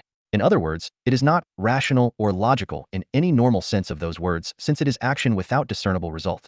It is work, the expenditure of energy, that seems to have no immediate, tangible purpose. Yet, to these hunter-gatherers, it was an occupation that was respected. At some point, it became understood that the shaman performed a valuable service. At some point, it was understood that reality was composed of more than what could be seen or heard or felt, that there were other influences in the world and that certain individuals possessed the capability of understanding and manipulating those influences. At some point, then, something that ordinarily was unseen became seen. However, if we posit alien intervention or alien influence, we do not need to restrict ourselves to one period or one culture. Contact could have been taking place at various intervals in human history and, indeed, many insist, and the evidence suggests that this contact remains ongoing.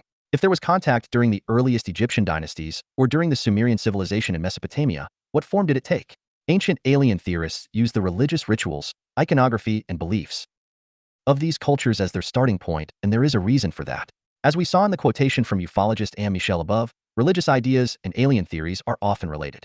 In the present day, there has been an explosive growth of what have been called UFO religions. The phenomenon lends itself to these ideas as it consists of characteristics that are so foreign to everyday experience as to place it in the same category as PSI, NDE, and other paranormal subjects. It is a working hypothesis of this project that what we call mysticism is a necessary adjunct to science when approaching the phenomenon, as Michel suggested above. This shotgun wedding of science and mysticism will not leave either field of study unchanged, however, and we must understand this at the outset. In the first place, the term contact is itself problematic. If we are discussing the many ways in which the phenomenon manifests itself, actual contact, with the implication of interactions between two species, is mostly what Michel calls non-contact. The phenomenon rarely occurs in such a way as to maximize visibility by huge numbers of human beings. There are no landings in major metropolitan areas, in full view of civilians, first responders, and news media. When sightings do take place in cities, they are almost always in the form of unexplained aerial phenomena, UAP, such as in the case of the Washington, D.C. overflights in July 1952, and not in the form of landings and never in the form of humanoid figures exiting the craft and interacting with humans. Those are Hollywood images. Actual contact between human beings and those associated with UAP have been limited to individual cases taking place in largely remote areas. In other words, in precisely the same environmental context and under the same circumstances as the initiation of the shaman, as we will see below. What does this imply for the origin of the human experience we call religion, but which in this case can just as easily be categorized as mysticism or even shamanism? Did contact take place between human beings and some other life form in dim prehistory, or was the experiences more in line with UAP? And is there any substantive difference between the two from the point of view of consciousness? In other words, did the ancient peoples perceive a humanoid presence associated with aerial phenomena in a way that is close to us moderns? As this phenomenon partakes of effects that are psychological, we might say parapsychological. In terms that are better described using the vocabulary of religion and mysticism, we are confronted with the possibility that persons within different cultural contexts will perceive it differently, and may see the phenomenon manifesting in different ways, or at least interpret it according to a vocabulary available to them which, ironically, would be misinterpreted by later commentators in light of their own understanding of the terms. From what we know of shamanism, and particularly those forms for which we have more recent information from anthropologists and travelers in the 19th and 20th centuries, contact with spiritual forces is an integral part of the practice, as is the experience of flight. This flight may take place to celestial regions, but can just as easily take place to underworld regions, i.e., below the earth. The studies seem to indicate that shamanic flight is dangerous under any circumstances, similar to an acid trip which can be good or bad depending on set and setting and the psychological components of the tripper.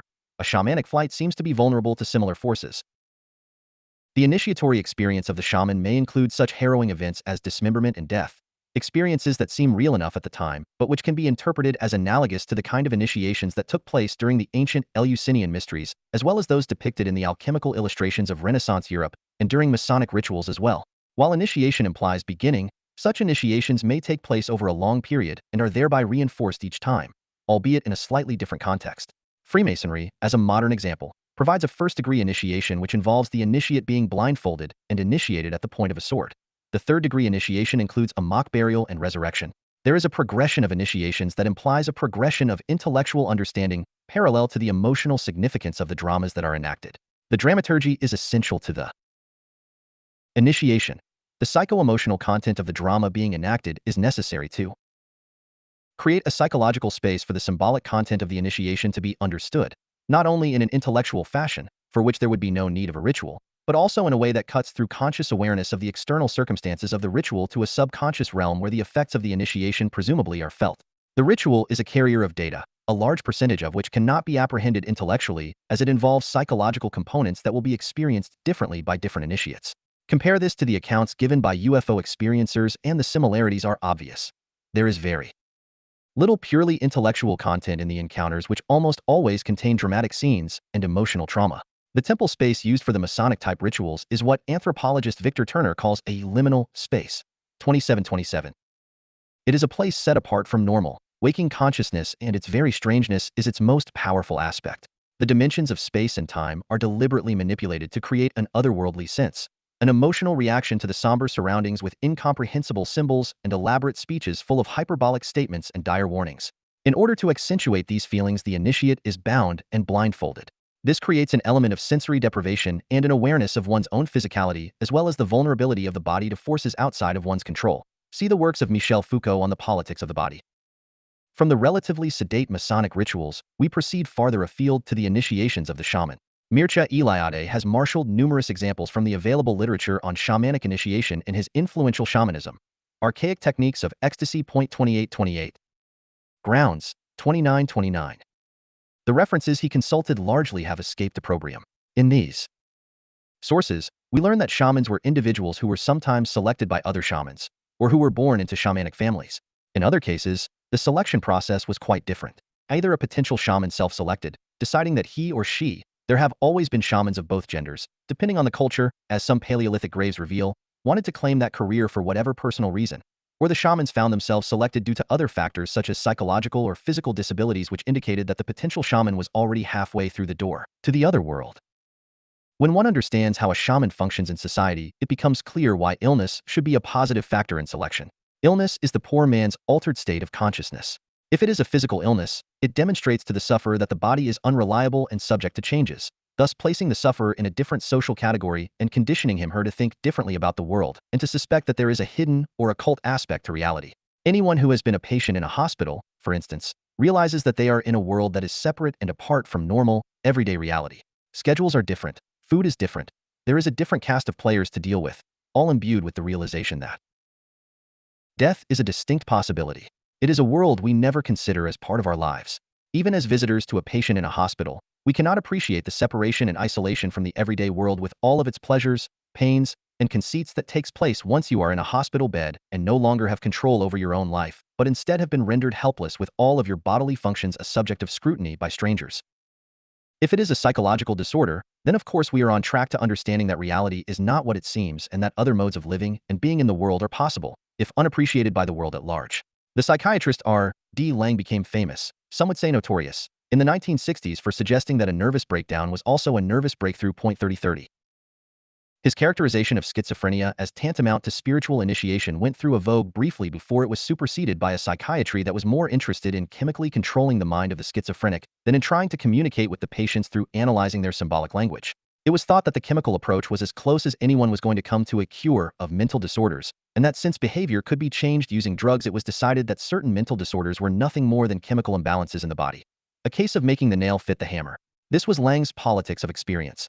The effort by medical institutions to come up with a socially acceptable means of identifying, characterizing, and treating psychic states as disorders rather than as spiritual quests, which has led some observers to consider the shaman as a psychopath. A shaman is expected to travel to the spirit world on a regular basis. A shaman communes with spiritual forces and is in some cultures possessed or inhabited by a spirit who is revealed when the shaman is in a trance. In some cultures, this trance is auto-hypnotic in nature. The beating of the shaman's drum or the sound of the rattle may be enough to send the shaman into a hypnagogic state. In other cultures, in entheogens, hallucinogenic drugs in the form of plants or fungi are used to bring the shaman into contact with the other world. This other world is a field of symbols. Not only the static symbols of icons and images, but active symbols that manifest through sound, dance, the play of environmental forces, and the hereditary narrative of the village itself. The shaman is the living repository of the history of the clan or tribe. As such, he or she can communicate in a kind of sacred language, a shorthand of symbols and semiotic content that is comprehensible to the other members of the tribe and can be interpreted by them while the shaman is still in a trance. We see this in the contemporary example of the state oracle of Tibet. This is a tradition that has very little to do with Buddhism proper. It is a legacy of the indigenous religion of the area, which is generally known as Bon. The origins of Bon are unknown, but tradition has it that it came to Tibet from a mysterious land far to the west known as Zhangzong. However, the position of the state oracle is an important one, and the Dalai Lama has been known to consult with the oracle in the context of a very elaborate ritual during which the oracle becomes possessed by a spirit and utters predictions in a coded language. It is safe to say that this represents an instance of shamanism.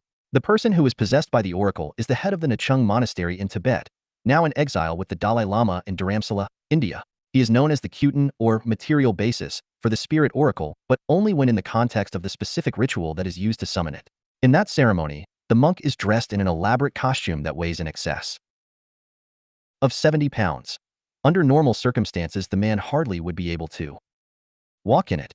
However, during the ritual, the possessed monk becomes quite active, moving freely around the temple to the accompaniment of chants and music played on a variety of instruments. It is interesting to note that the monk does not perform as a shaman except during the ritual used to invoke the oracle. Ordinarily, while he is certainly a spiritual leader, he does not act in the role of shaman, but only as the head of a monastic order. However, his function as oracle does take its toll, and he has been known to require convalescence after each possession, in some cases finding himself unable to walk for long periods of time. This gives us a laboratory case for understanding one aspect of the phenomenon: the permeability of the veil that separates this world, the world of everyday, waking reality, from another world. We may call this other world a parallel universe, we may call it the ether, the astral plane, or whatever form is most congenial. Until we have developed our science to the point where we can know more about it, almost any designation will do. The problem is that many of these terms are so culturally loaded that they wind up carrying much more information and implication than they can handle. We would need to deconstruct, or at least unpack these terms before we would be comfortable in using them. The term astral plane is quite suggestive and appropriate in some ways to this project if we can extricate it from some of its more New Age associations. The word astral means, of course, starry. The astral plane is the plane of the stars. The concept is ancient and goes back at least as far as Plato, and then was expanded by Plotinus and the Neoplatonists. It goes back to the idea that the Earth was the center of the universe, and that around it were the orbits of the planets and the stars. One ascended to the heavens through the plane of the stars. Normally, one did not do this in the body. The body stayed on Earth while the soul moved through the planes and then came back with information or insight. This is the journey of the shaman, codified and made systematic by the ancient Greeks. While a human soul may travel outside the body to walk among the stars, the reverse was also true. Spiritual beings could appear on the earth if they were able to possess a material basis. The Tibetan oracle is one such material basis, a vehicle for the spirit to inhabit for a short period of time. Today we might call this mediumship or even channeling, in a kind of secularized version minus the complicated rituals. All this goes to show that there has existed in human culture for millennia the concept that there are at least two worlds, this one and one other, and that they coexist. Travel between the two is possible, as is communication between the two. This is the privilege of persons who have a natural ability for this kind of commerce, or for those who have been trained in its processes. The medium or the shaman makes themselves available to spiritual forces who wish to penetrate into this world from their own. But what of spiritual forces who do not require the cooperation of human agency? What of those spiritual forces who just show up? One of the hallmarks of the phenomenon is that there is rarely an effort by human beings to call them to visibility. The aerial phenomena just happen. They are unpredictable and unrepeatable, and thus they resist scientific testing, which, by extension, means that they do not exist. It's a vicious circle, a function of the scientific method which demands repeatability and predictability of scientific phenomena. There is, however, a precedent for this, although it has not been addressed before, since the entire subject resists any kind of sober academic study aside from sociological treatises on UFO religions and the like. The precedent is the European practice of ceremonial magic.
The way this is done is suggestive of some sort of familiarity with aerial phenomena.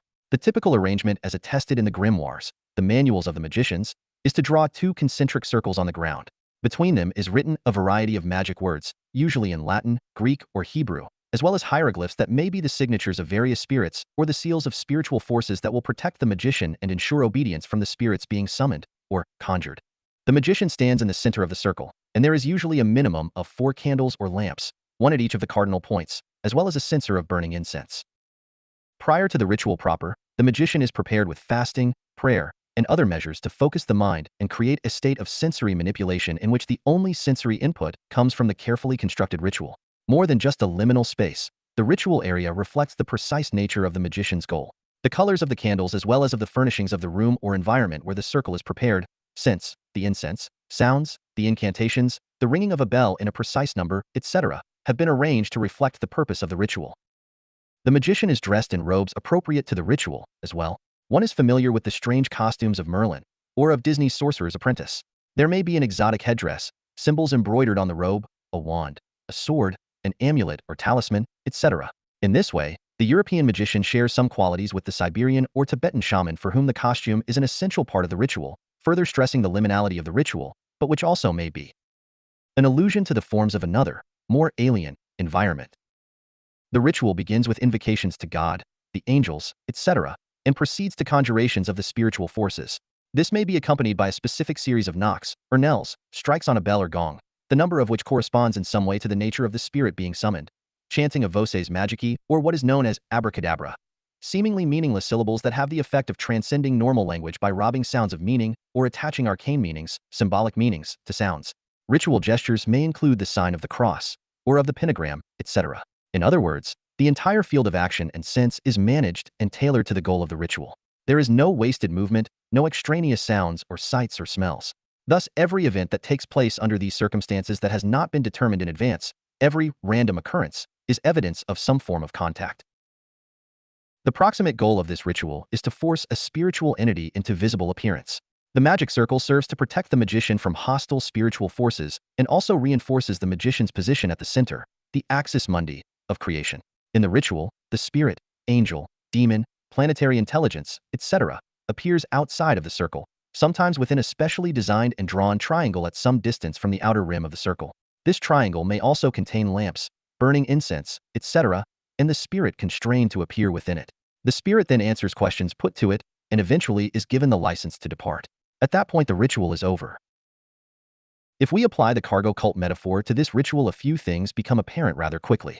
The concentric circles with the hieroglyphs and strange lettering between them can easily stand in for the aerial vehicle, a flying saucer, if you will, especially when we factor in the lights and the smoke from the incense, the odd sounds, and the oddly clad passenger within. Even the triangle is not unknown to UFO lore, as the contemporary sightings of triangular-shaped craft in Belgium have suggested. Strange signs and symbols are a part of many UFO sightings, perhaps the most famous being Roswell's debris, which contained a series of such symbols, according to some witnesses, but it is not the only case. Files on the phenomenon contain a plethora of references to hieroglyphics or strange lettering, sometimes misidentified as Cyrillic or Sanskrit or Egyptian, and when occupants have been seen, they virtually always are dressed in strange clothing and are said to communicate telepathically. One of the oldest of the European grimoires is known as Liber Iuratus Honorii, or the Sworn Book of Honorius. This is an early 14th century text that contains rituals for summoning spirits in the manner that has since become familiar as ceremonial magic. Whereas other magic texts, such as the 11th century Picatrix and various forms of the Key of Solomon, predate the Sworn Book, 3131. The latter gives us what would become the template for a standardized rite involving magic circles, long ceremonies, complex preparations, etc. It is well worth noting that this earliest of grimoires stipulates that the magic circle be created out of bricks or stones, with a mound of earth in its center point 3232. This is the form used for summoning the planetary spirits. The spirits would appear on the mound in the center of the circle of stones. In other words, the magic circle with the mound in the center is the vehicle for the spirit, not for the magician, who draws another set of circles for himself. Now perform a kind of thought experiment in which you reverse this ritual. It is no longer a human being standing in the center of the magic circle, summoning a spirit. It is an alien, standing inside what we think of as a flying saucer. This alien in its saucer penetrates our world, our astral plane, if you will, to summon us. The appearance of the saucer is a manifestation of someone in a parallel universe using ceremonial magic to enter our world. This is an outrageous suggestion, to be sure. Yet, consider this. In many accounts of close encounters, some of the high strangeness that accompanies this phenomenon, unsuspecting individuals hear knocks or strange sounds, see eerie lights, and feel that they are somehow in telepathic communication with something not quite human. The instructions given in the grimoires usually emphasize that it is necessary to command the spirits, to maintain the upper hand at all times. The magician is normally provided with weapons to ensure obedience, and these are magic swords, knives, even scimitars. The spirits are threatened with these devices if they do not respond, or if they appear to become hostile or disrespectful. Water that has been blessed by a priest can also be used for the same purpose, or specially created sigils drawn on virgin parchment with the names of God and his angels. In other words, there is an element of confrontation and the threat of violence in these encounters. In many cases where there have been close encounters, human beings have felt threatened by the visitors. They have experienced pain, anxiety, claimed to have been subjected to physical abuse of various types, even to have borne burns or scars as a result of the encounters. Even stranger, some experiencers claim to have been abducted by the alien entities on multiple occasions. This could be interpreted as having been summoned by a magician and forced to do his or her will. In the old texts, it has been suggested that the magician forced the recalcitrant spirit to obey through force and the use of pain, the point of a sword, for instance, and by extorting an agreement to come again when called. The magician finds that a strange space has been entered. The magic circle is a vehicle for entering that space as well as a means of protecting the magician. If we think of the magic circle as a craft for traveling from this universe to a parallel one, we can see that the control system would be unknowable to a life form on the other side. The manner of propulsion would be a mystery, and in order to move from our universe to the one next door, we would necessarily violate all known laws of physics. The travel would be conducted in a kind of trance, a state of suspended animation in this universe but a dynamic motion through the next, albeit undertaken with a large amount of ignorance as to the environment of that universe. And should the ritual be successful, beings in the other universe would notice our magic circle, perhaps consider it a kind of vehicle, and would be terrified or fascinated by it, or both. The reason for this thought experiment is to suggest ways in which we might understand the phenomenon from a completely different perspective. There is no implication or insistence that this experiment is in any way true, but it does serve to open the door to alternate theories of the phenomenon by inserting more specifically paranormal and mystical ideas into the discussion. Jacques Vallée has suggested that the phenomenon represents a kind of control mechanism, and this is precisely what the ritual just described intends to be. The magician must be in complete control of the ritual and by extension of the beings he or she summons to visible appearance. This idea of visible appearance indicates that the membrane separating our two universes can be penetrated or breached, if only for brief periods of time. During this ritual, both the magician and the spirit evoked are visible to each other. Two worlds have come into contact and bled into each other, if only slightly, but enough to cause an important change to take place in the mind of the magician, if not also of the spirit. In other words, we may be the spirits for the magicians who fly the ships. Using the vocabulary and analogy of ceremonial magic may seem like a stretch in our attempt to understand the phenomenon, but it should be noted that the American military and intelligence organs did not hesitate to probe every type of occultism, parapsychology, mediumship, etc., in the quest to weaponize the psyche and to understand the phenomenon. Basically, there were two separate streams of research that had their origins in the 1950s with the onset of the Cold War, as well as the war in Korea with its associated fears of brainwashing. The first stream is represented by the military and its growing preoccupation with the potential of psychic abilities to probe enemy secrets as well as sabotage enemy installations. The second stream was that of the Central Intelligence Agency and its mission to uncover the secrets of the human mind for use in psychological warfare, behavior modification, and mind control or brainwashing. We will go into this area in more detail in Book 2. It is sufficient in this place to acknowledge that what we are attempting to do here is suggest a spiritualized refinement of those methods in order to maximize their benefit for the common good in terms of our proposed revolution in the sciences and culture. The term spiritualized refinement should not be misinterpreted. We are not applying any kind of doctrinal or dogmatic ideology to this process. We are in rough agreement with those whose distaste for religion comes from the abuses committed by organized religion throughout world history. Churches, after all, are human institutions like governments and are as susceptible to corruption, abuse of power, and all the other negative effects of placing temporal authority in the hands of other humans. Instead, we propose, in a manner reflective of the best minds currently working on this problem, what may be termed a, in lieu of a better word, mystical approach that is devoid of any denominational influence. Moreover, a mystical approach that is seen as a companion and partner to the purely materialistic approach of science. This is the only way in which we can begin to understand the true nature of the phenomenon, since it reveals itself to us in both of these dimensions: the demiurge and the alien god, the material world and the world of spirit, science and mysticism, rational and non-rational, the earthly and the astral. the human and the alien. A serpent with a lion's face, a solar disk, and symbols of the moon and stars. This is one possible rendition of the Gnostic idea of the demiurge, the real creator of the world. The similarity of this symbol, a serpent rising between the moon and a star, would be replicated in esoteric imagery around the world, including in the famous system of Kundalini Yoga. The death of Simon Magus, from the Nuremberg Chronicle of 1493. Simon Magus was a Gnostic magician and, according to some texts, an early opponent of St. Peter. In this image, Simon Magus is being cast down from the skies over Rome, where he has been engaged in a magical battle with St. Peter to see whose spiritual powers are stronger. Simon, whose assistants are demons, is being attacked by an angel summoned by Peter.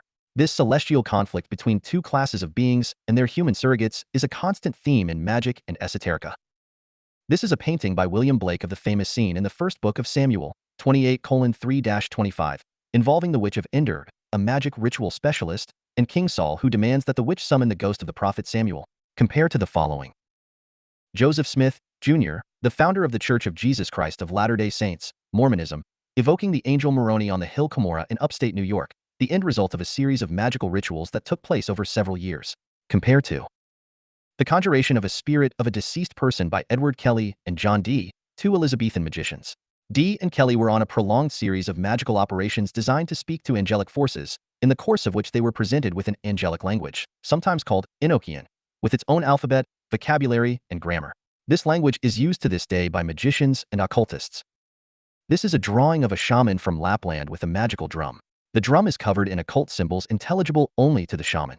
A shaman undergoes a rigorous period of psychological disorientation and physical isolation in order to prepare for spiritual initiation, after which the shaman will be able to travel to the stars to speak with the spirits. Compare this concept with that of Simon Magus, depicted earlier. A photograph of a shaman from British Columbia, Canada in the early 20th century. A photograph by Christopher Michel, showing the state oracle of Tibet in a trance, on his way to advise the Dalai Lama. A magic circle from the Heptameron of Peter of Abano. Notice the concentric circles with some arcane symbols between them, and the 4 stars at the 4 corners. If one were to view this in 3 dimensions instead of 2, the similarity to the design of the archetypal flying saucer would become apparent. Indeed, the magic circle is a mechanism for visiting other worlds. A variation on the magic circle, this one from the fabled Key of Solomon. Notice the presence of a coiled serpent, 4 stars, and now a triangle to the east of the circle. Each of the 4 stars would hold a candle. The orientation of the circle, stars, and triangle is of prime importance, suggesting a connection between this world and the celestial. This is a magic circle from the book by Francis Barrett, The Magus, published in 1801. A compendium of occult lore from diverse sources, such as Cornelius Agrippa. It was the volume most likely consulted by a young Joseph Smith in his conjurations in the woods outside Palmyra, New York. From time immemorial, man has felt himself to be confronted with evil supernatural beings. Amid such fears and wonders lived the river peoples of the Tigris and Euphrates, the legendary Sumerians. On broad plains, on terraces of temples and towers, the priests scanned the night sky, pondering over the riddle of the universe, the cause of all being, of life and death. By conjuration, by the burning of incense, by shouts and by whispers, by gesture and by song, the priests sought to attract the attention of the fickle gods. Spirit of the earth, remember. Spirit of the sky, remember. 11. Had the experience we are calling the phenomenon was known to ancient civilizations just as it is to our own is as much a fact of history as Kenneth Arnold's sighting in 1947, or the thousands of similar sightings that have taken place all over the world since then. To demonstrate this, and to get some idea of the earliest direct experience of the phenomenon in recorded history, it is necessary to go back to what is arguably the world's oldest known civilization, whose writing has come down to us and has been translated, the Sumerians. The Sumerians will give us some context for an understanding of how human beings have interacted with the phenomenon when there were no internal or external censors to alter the reports or confuse the issue with political agendas. That does not mean their accounts are reliable from the point of view of scientific inquiry. What they experienced was as difficult to describe for them as it remains for us.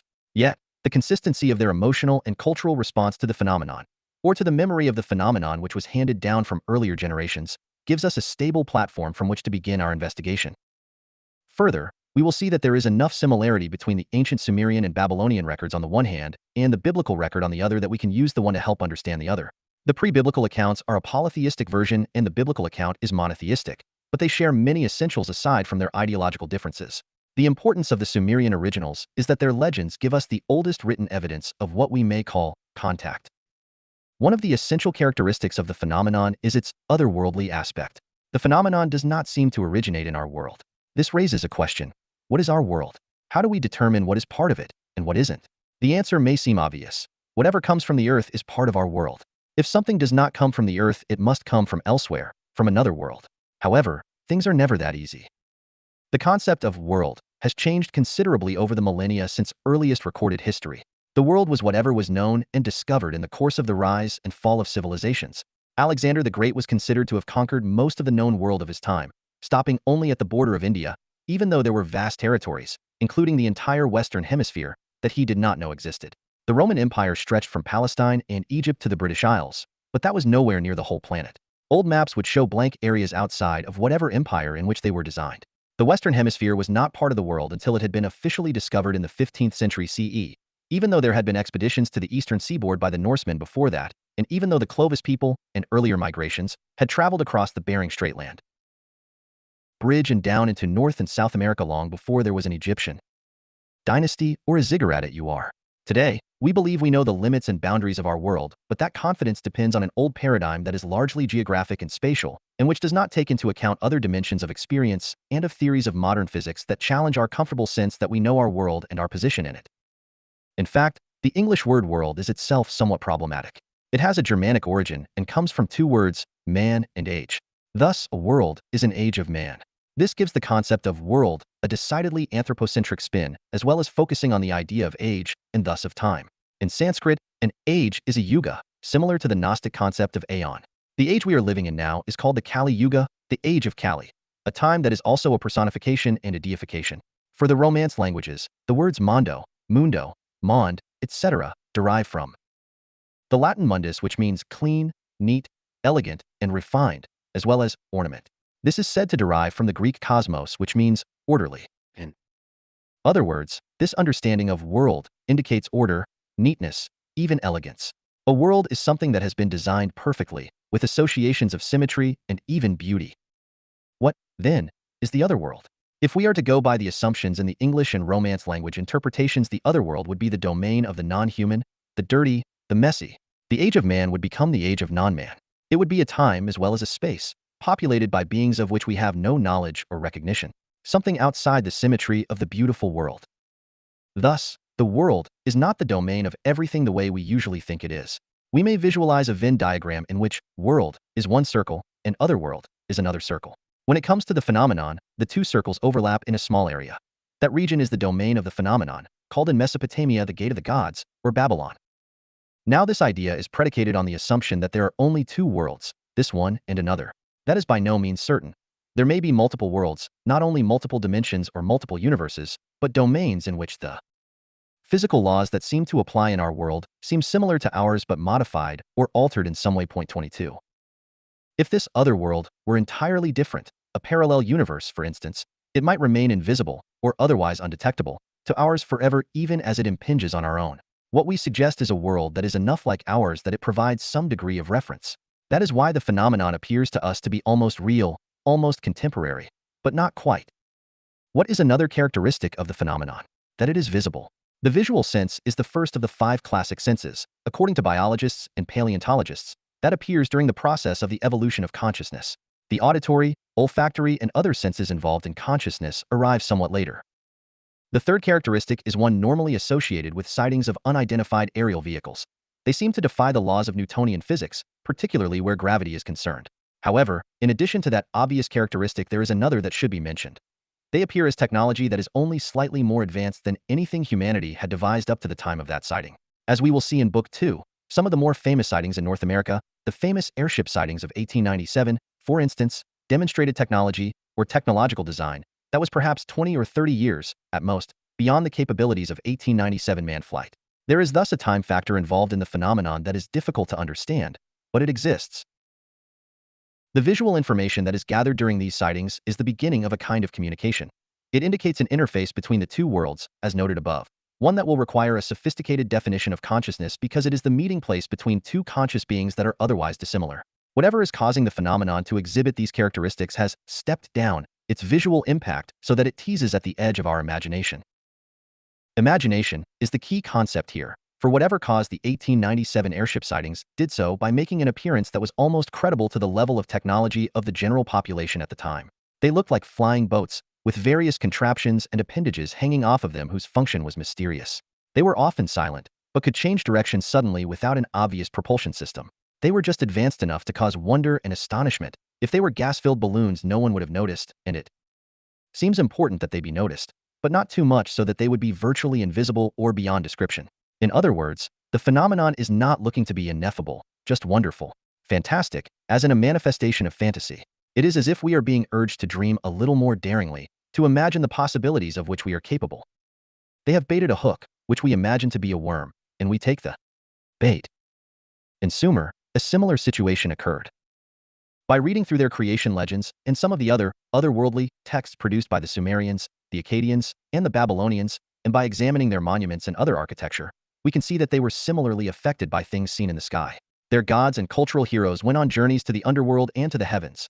Their high priests met with incarnations of a goddess on the top of their ziggurats at certain times of the year, anticipating the contact between the high priest of the Israelites and their god once every year, on Yom Kippur, in the Holy of Holies in the Temple of Solomon.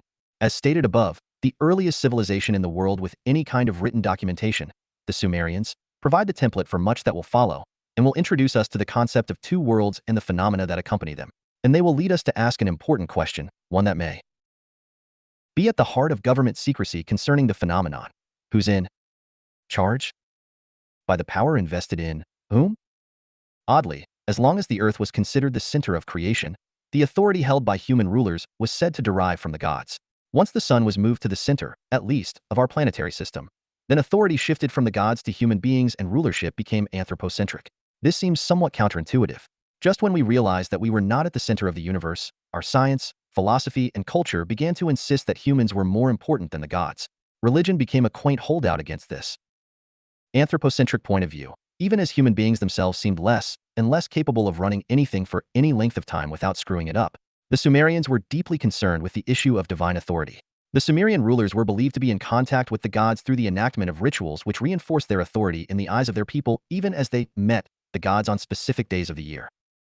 Each Sumerian city had its ruler, who was both secular leader as well as high priest of the Sumerian mysteries. Further, each Sumerian city was ruled by a different god.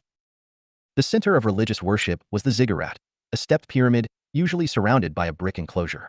There were chapels devoted to lesser gods, but at the very top of the ziggurat was a small chamber or temple of glazed brick. This was the Holy of Holies, where the god of the city would descend and meet with the city's ruler. In the case of Babylon, the ziggurat had 7 levels, and the top chamber was of blue glazed brick where Marduk would appear one day a year to a high priestess designated for a ritual marriage. Point 33. If Babylon was the gate of the gods, then this chamber of blue glazed brick at the top of the ziggurat at the center of the city was the point of tangents between the two worlds, the one small space on the planet where God and human met face to face. Various New Age authors have emphasized the importance of Sumer and its rituals, scriptures, and architecture to the ancient alien hypothesis, and there is an element of truth to these assertions, although it may not be obvious at once. While Zecharia Sitchin has written extensively about his beliefs that the Sumerian concept of the Anunnaki refer to alien technicians, most contemporary scholars of Sumer find no substance to these ideas, citing poor translations of Sumerian texts as well as misinterpretations of Sumerian scriptures and conflation between Sumerian and later Babylonian texts. Sometimes, though, the most revealing evidence for non-human or non-terrestrial contact is hidden in plain sight. In this case, it can be found in the Babylonian creation epic, the Enuma Elish, and the story of Marduk himself. Most are familiar with the creation story as it appears in the book of Genesis. In that version, God creates the heavens and the earth and eventually creates Adam, the first man, and Eve, the first woman. This story is told in different ways in the Bible, even within Genesis itself, and it is believed that this seeming inconsistency in the accounts is the result of 2 separate versions, the priestly version and the Yahwist version, being included. That the creation story in Genesis is a reframing of the Mesopotamian original with a view towards presenting a monotheist interpretation as opposed to the prevailing polytheist version we find in most creation stories in the Middle East is the subject of some debate among biblical scholars today. The biblical process of creating the universe and then the humans who inhabit the earth is a relatively benign one. There is no violence involved in Genesis 1, no struggle between opposing forces. In fact, in Genesis, God appears as a single uncreated entity with no consort or female companion. 44. Yet he is anthropomorphic enough that he can walk through the Garden of Eden and speak with Adam. This is explained by saying that God created Adam in his own image and likeness. Thus, human beings are somehow reflections or versions of the divine original. The character or extent of this likeness is nowhere specified, however. Do humans look like God?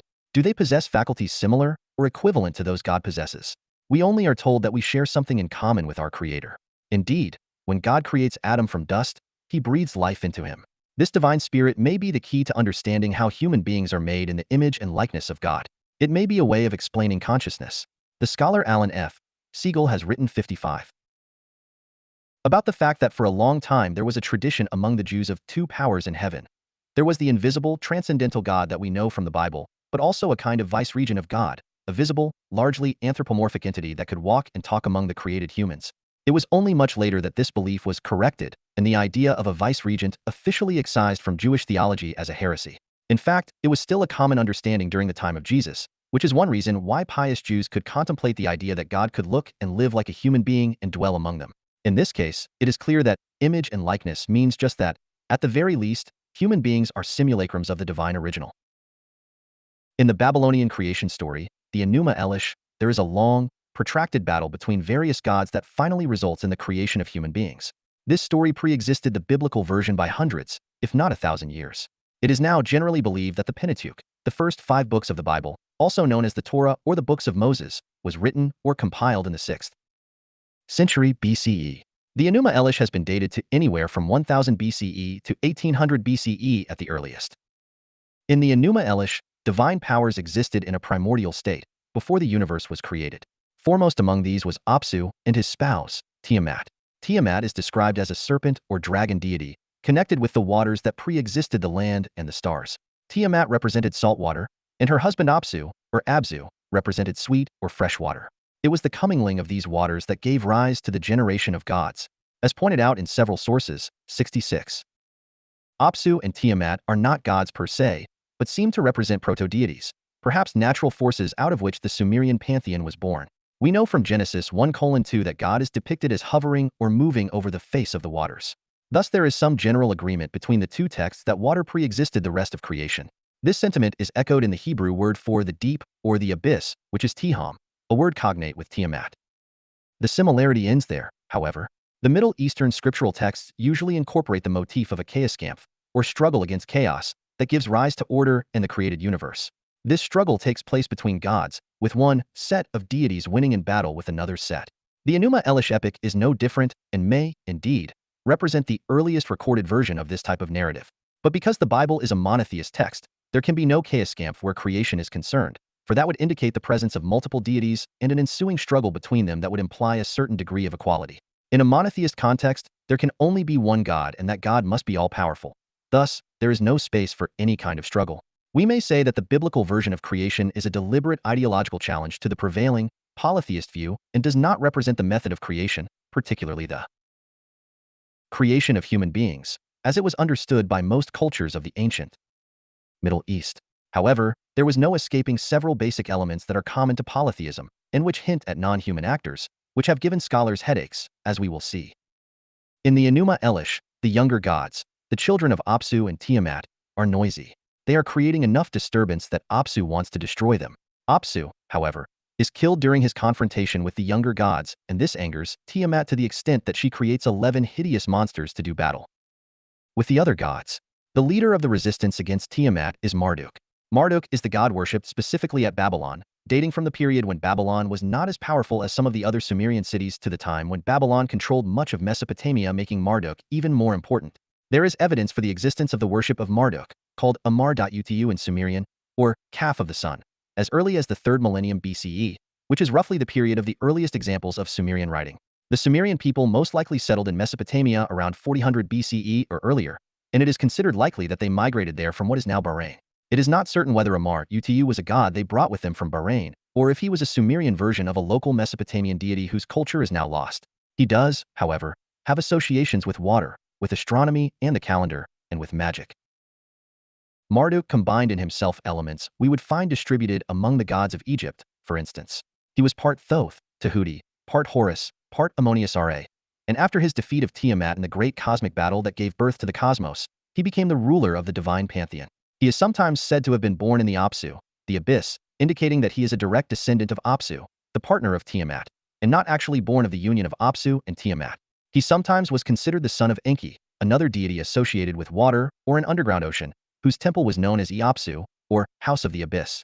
Without delving too deeply into the Sumerian epic, it is enough to mention that Marduk became the hero of creation by defeating Tiamat, capturing her 11 monsters and her consort Kingu, who replaced her first husband, the slain Apsu, and slicing her body into halves, one for the heavens and one for the earth. He then sets the stars in their courses and establishes order out of the chaos. What is often neglected in the popular telling of the Enuma Elish is the story of the Tablet of Destinies. This is the device that gives Marduk his authority over the other gods, the possession of which indicates his kingship. It is the mark of sovereignty, and according to the Enuma Elish is worn as a breastplate. Its name, Tablet of Destinies, implies a divination or fortune-telling function as well. Marduk feels entitled to the tablet because Tiamat has given it to Kingu, whom she married upon the death of Apsu. Kingu is a weaker and somewhat effete replacement for Apsu, and does not seem to merit the authority that the tablet confers or recognizes.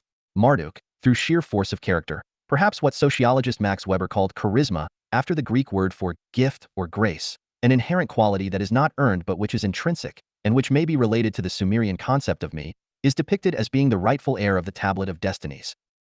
It is this idea of sovereignty and authority as deriving not from humans or human institutions, but from otherworldly sources that suggests trace evidence of contact. In this case, authority over human institutions is not conferred by humans themselves.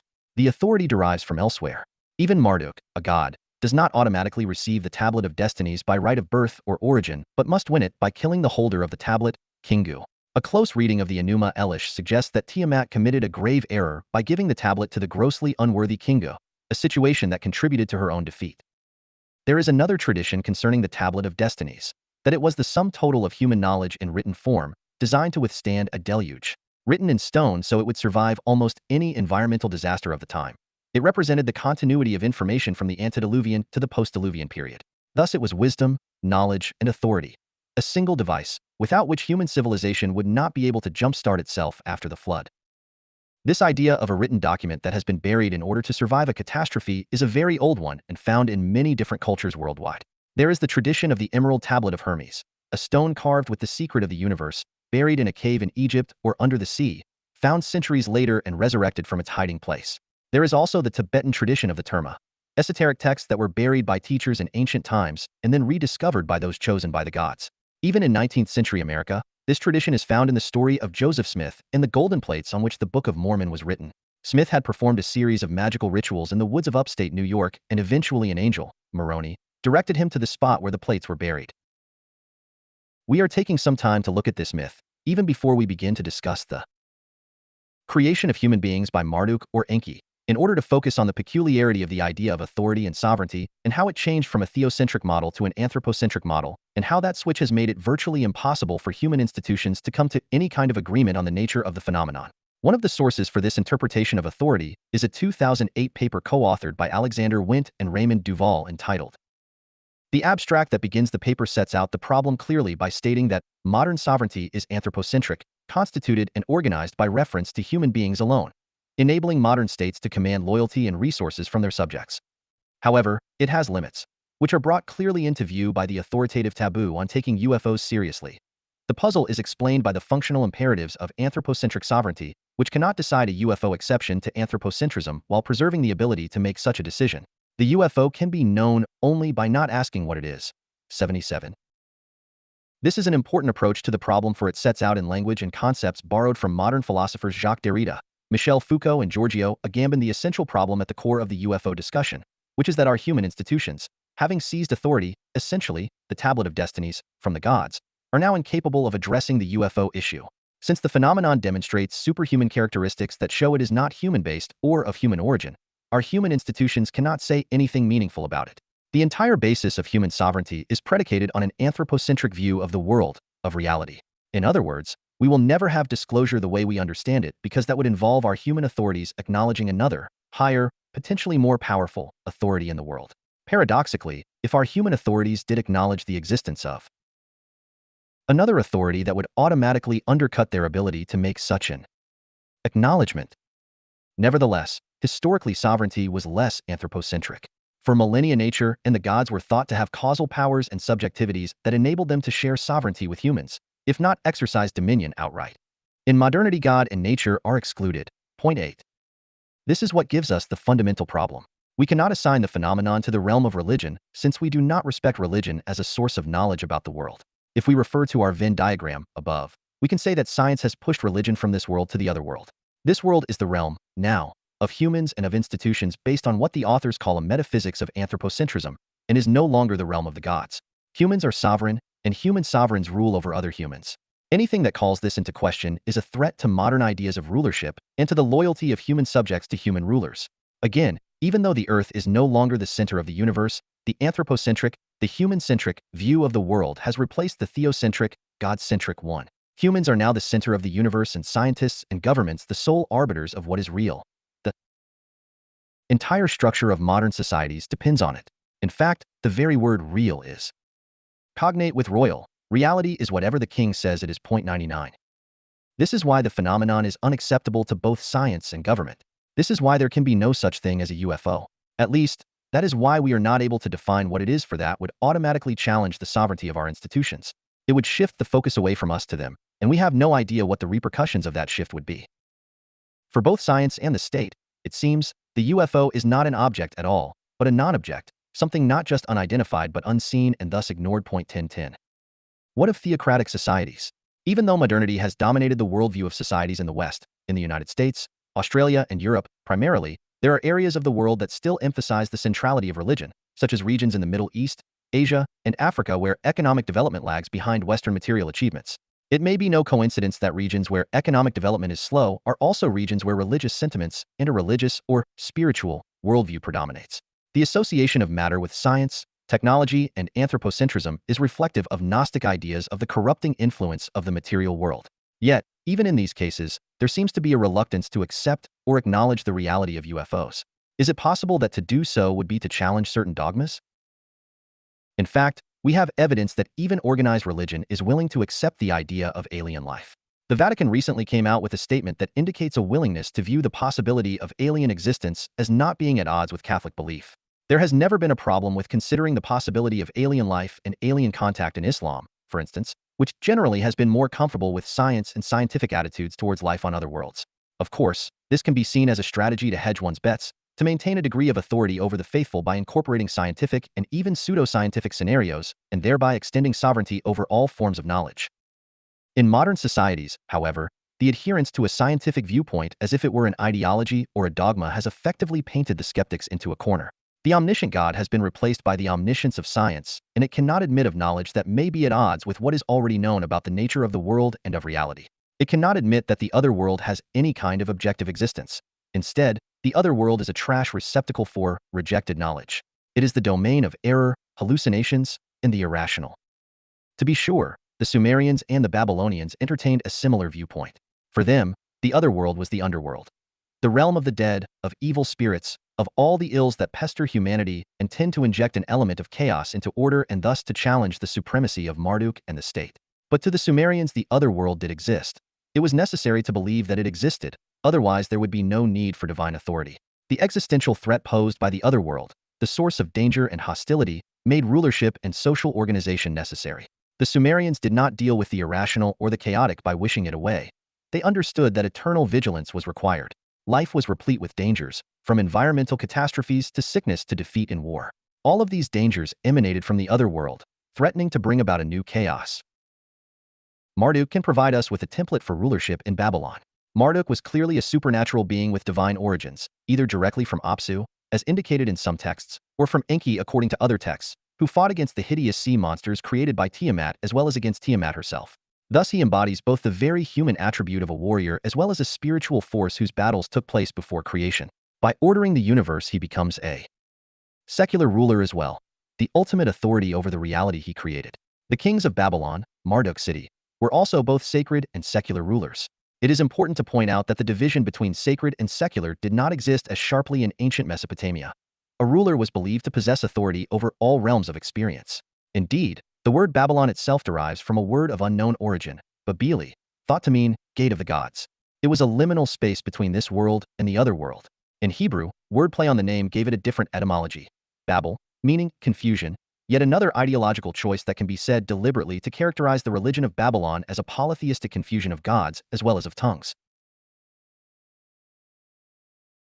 Research has shown that the word Babylon often was extended to identify other cities in Mesopotamia, almost as if the word was a title rather than a geographic location, but with the original site as being of prime importance. According to Babylonian sources, Babylon was the first city that Marduk created, and for that reason alone it could be considered a gate of the gods. The authority of Marduk extended from the temple enclosure at the top of the ziggurat, the point of tangents between this world and the other world, down the 7 levels to the surface of the earth, and from there to the 7 descending levels of the underworld. Some of this was retained in the Jewish tradition. The Tablet of Destinies became the breastplate of Aaron with its associated Urim and Thummim, a divination system that is the subject of some academic discussion and controversy, but which seems to have been a simple method of casting lots, or dice. The temple enclosure at the top of the ziggurat became the Holy of Holies of Solomon's temple. The New Year ritual of face-to-face contact with Marduk became the Yom Kippur ritual during which the high priest was permitted to enter the Holy of Holies. Much of Genesis is an elaboration or rendition of material that has been found in the Sumerian and Babylonian texts. The Great Flood, Noah and his ark, even the idea that the kings who lived before the flood enjoyed enormous longevity, all are prefigured in Sumerian literature and belief. So, too, the famous Tower of Babel, which is an obvious reference to the ziggurat at Babylon. According to Genesis 11:1-9, this tower was built on the plain of Shinar. Shinar is the Hebrew word for Sumer. The tower itself was intended to reach the heavens, and so make a name for the people of Babylon. According to Genesis 11:5, the Lord came down and saw what the Babylonians were doing, complaining that nothing they plan to do will be impossible for them. For that reason alone, according to Genesis, God confused their languages so that they would not be able to cooperate. He made the people of the earth divided so that they would not compete with him. That's it. That is the entire story. There is no mention of God punishing the Babylonians because of the sin of pride or anything else, as this story has often been interpreted in Sunday school and Catholic confraternity classes. The only problem God had with the builders of the tower is that they were able to do whatever they set their minds to do, and God could not allow that. So he came down, a phrase that could be interpreted to mean descended as from the sky, or simply that he showed up in some fashion. In either case, he seems to have been absent during most of the construction of the tower and only arrived when it seemed they were succeeding in their efforts. This continual absence of God from the earth in Genesis is notable. The God of the Torah appears, issues edicts, then disappears. He reappears at moments when humanity seems on the brink of some major breakthrough, and then stymies it. What we have here is an iteration of Genesis 3 where God has created 2 human beings, told them what to do and what not to do, and then disappears. Eve is told by the serpent in the garden that if she eats of the forbidden fruit, she shall be like God, knowing both good and evil. God reappears and learns of the disobedience of his creations, which is really their desire to become the equal of God. God cannot tolerate that and removes them from the field of operation, the Garden of Eden, where their newly acquired knowledge would enable them to compete with him. And when the Babylonians demonstrate their capabilities by building a tower, God once again intervenes to keep human beings from attaining divine status. Human beings in the Bible have slave status vis-a-vis God, and it can be argued that this is an inheritance from Sumerian beliefs. In Genesis, humans have the power to do what they want, but they do not have the authority to do what they want. The authority is God's alone. The biblical version represents a monotheistic authority, and the Enuma Elish, among other Sumerian, Akkadian, and Babylonian epics, represents a polytheistic authority, but in essence they are identical.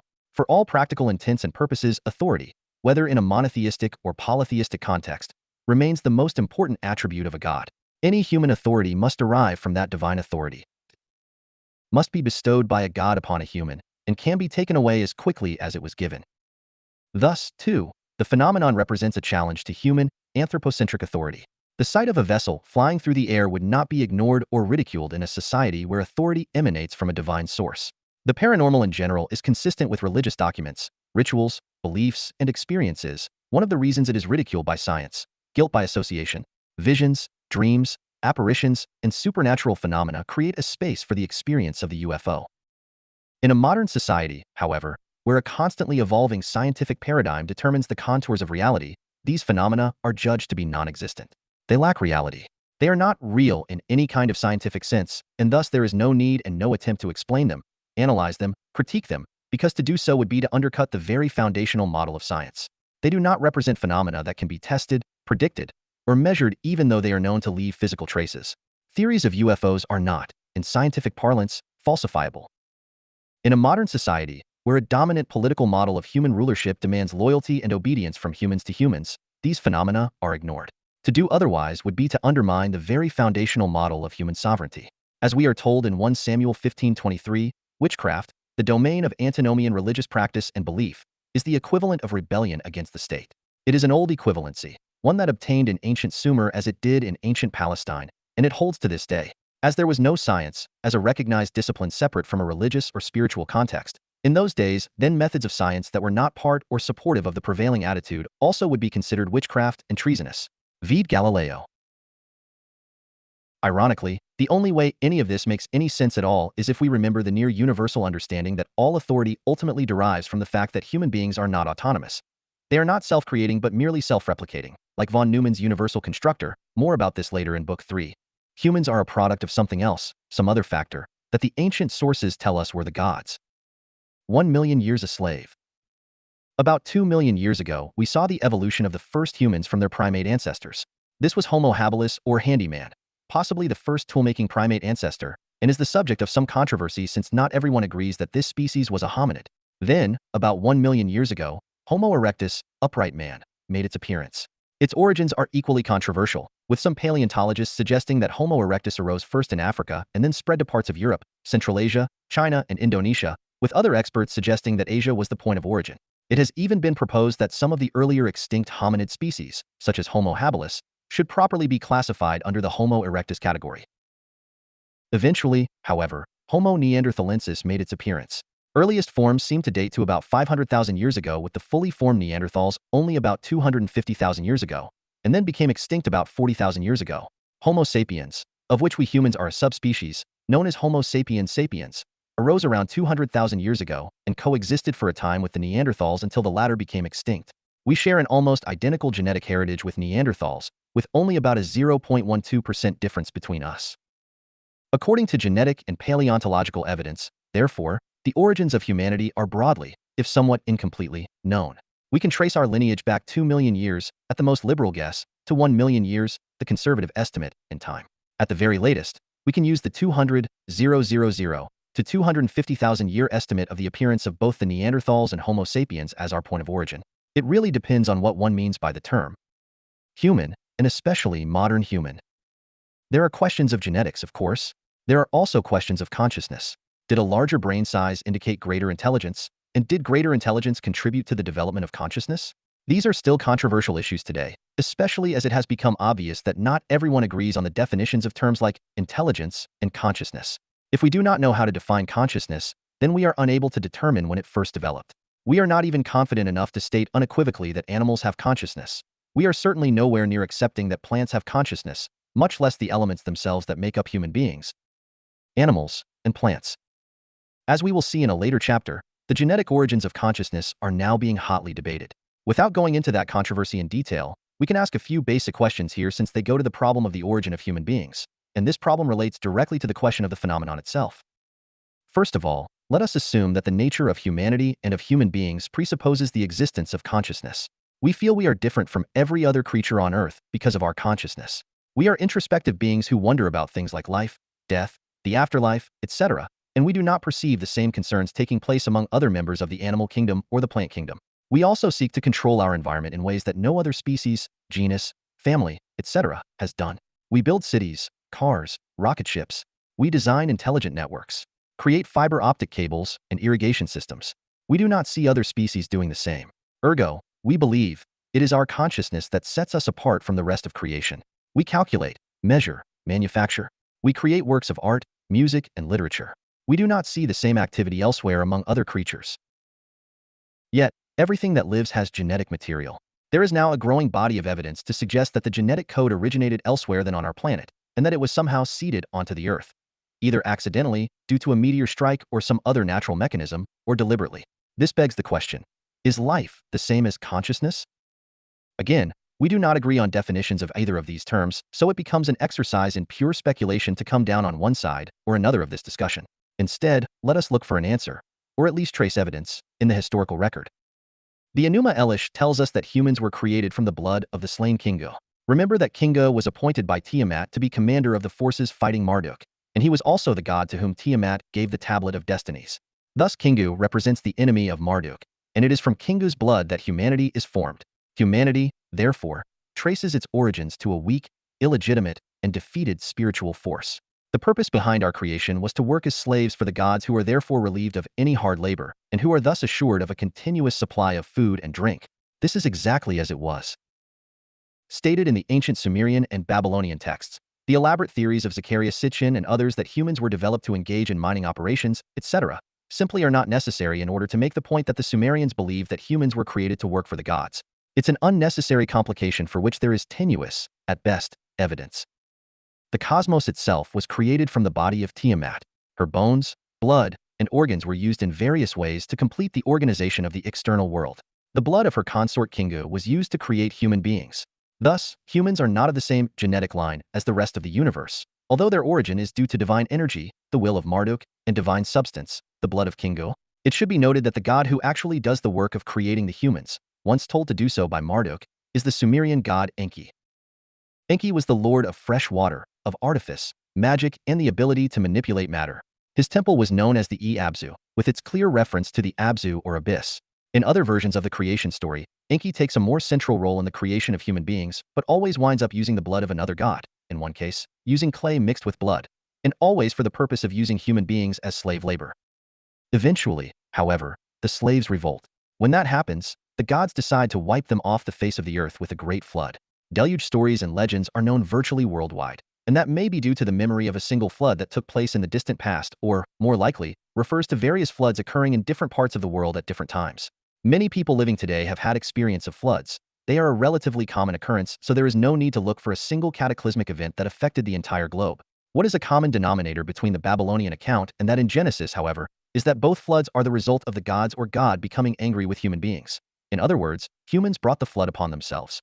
The other common denominator is the idea of a special human who was spared, along with his family. This story may be taken two different ways. In the first place, we may be seeing an ancient attempt to describe natural selection.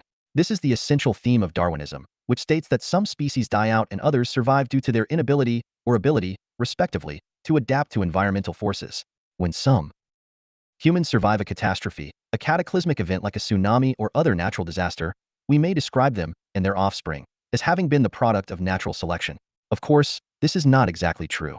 In Darwinian terms, this process takes place over long periods of time and is not the result of a single event taking place over weeks or even months, but rather adaptations and mutations of the species that survive under hostile conditions or develop as strategies appropriate to their particular environment. It may be that what the authors of Genesis were describing was a memory of other hominids becoming extinct, leaving only Homo sapiens sapiens alive to tell the tale. The other way of interpreting these stories is to suggest that the selection was not natural at all, but deliberate. In fact, in Genesis, God specifically tells Noah to build the ark.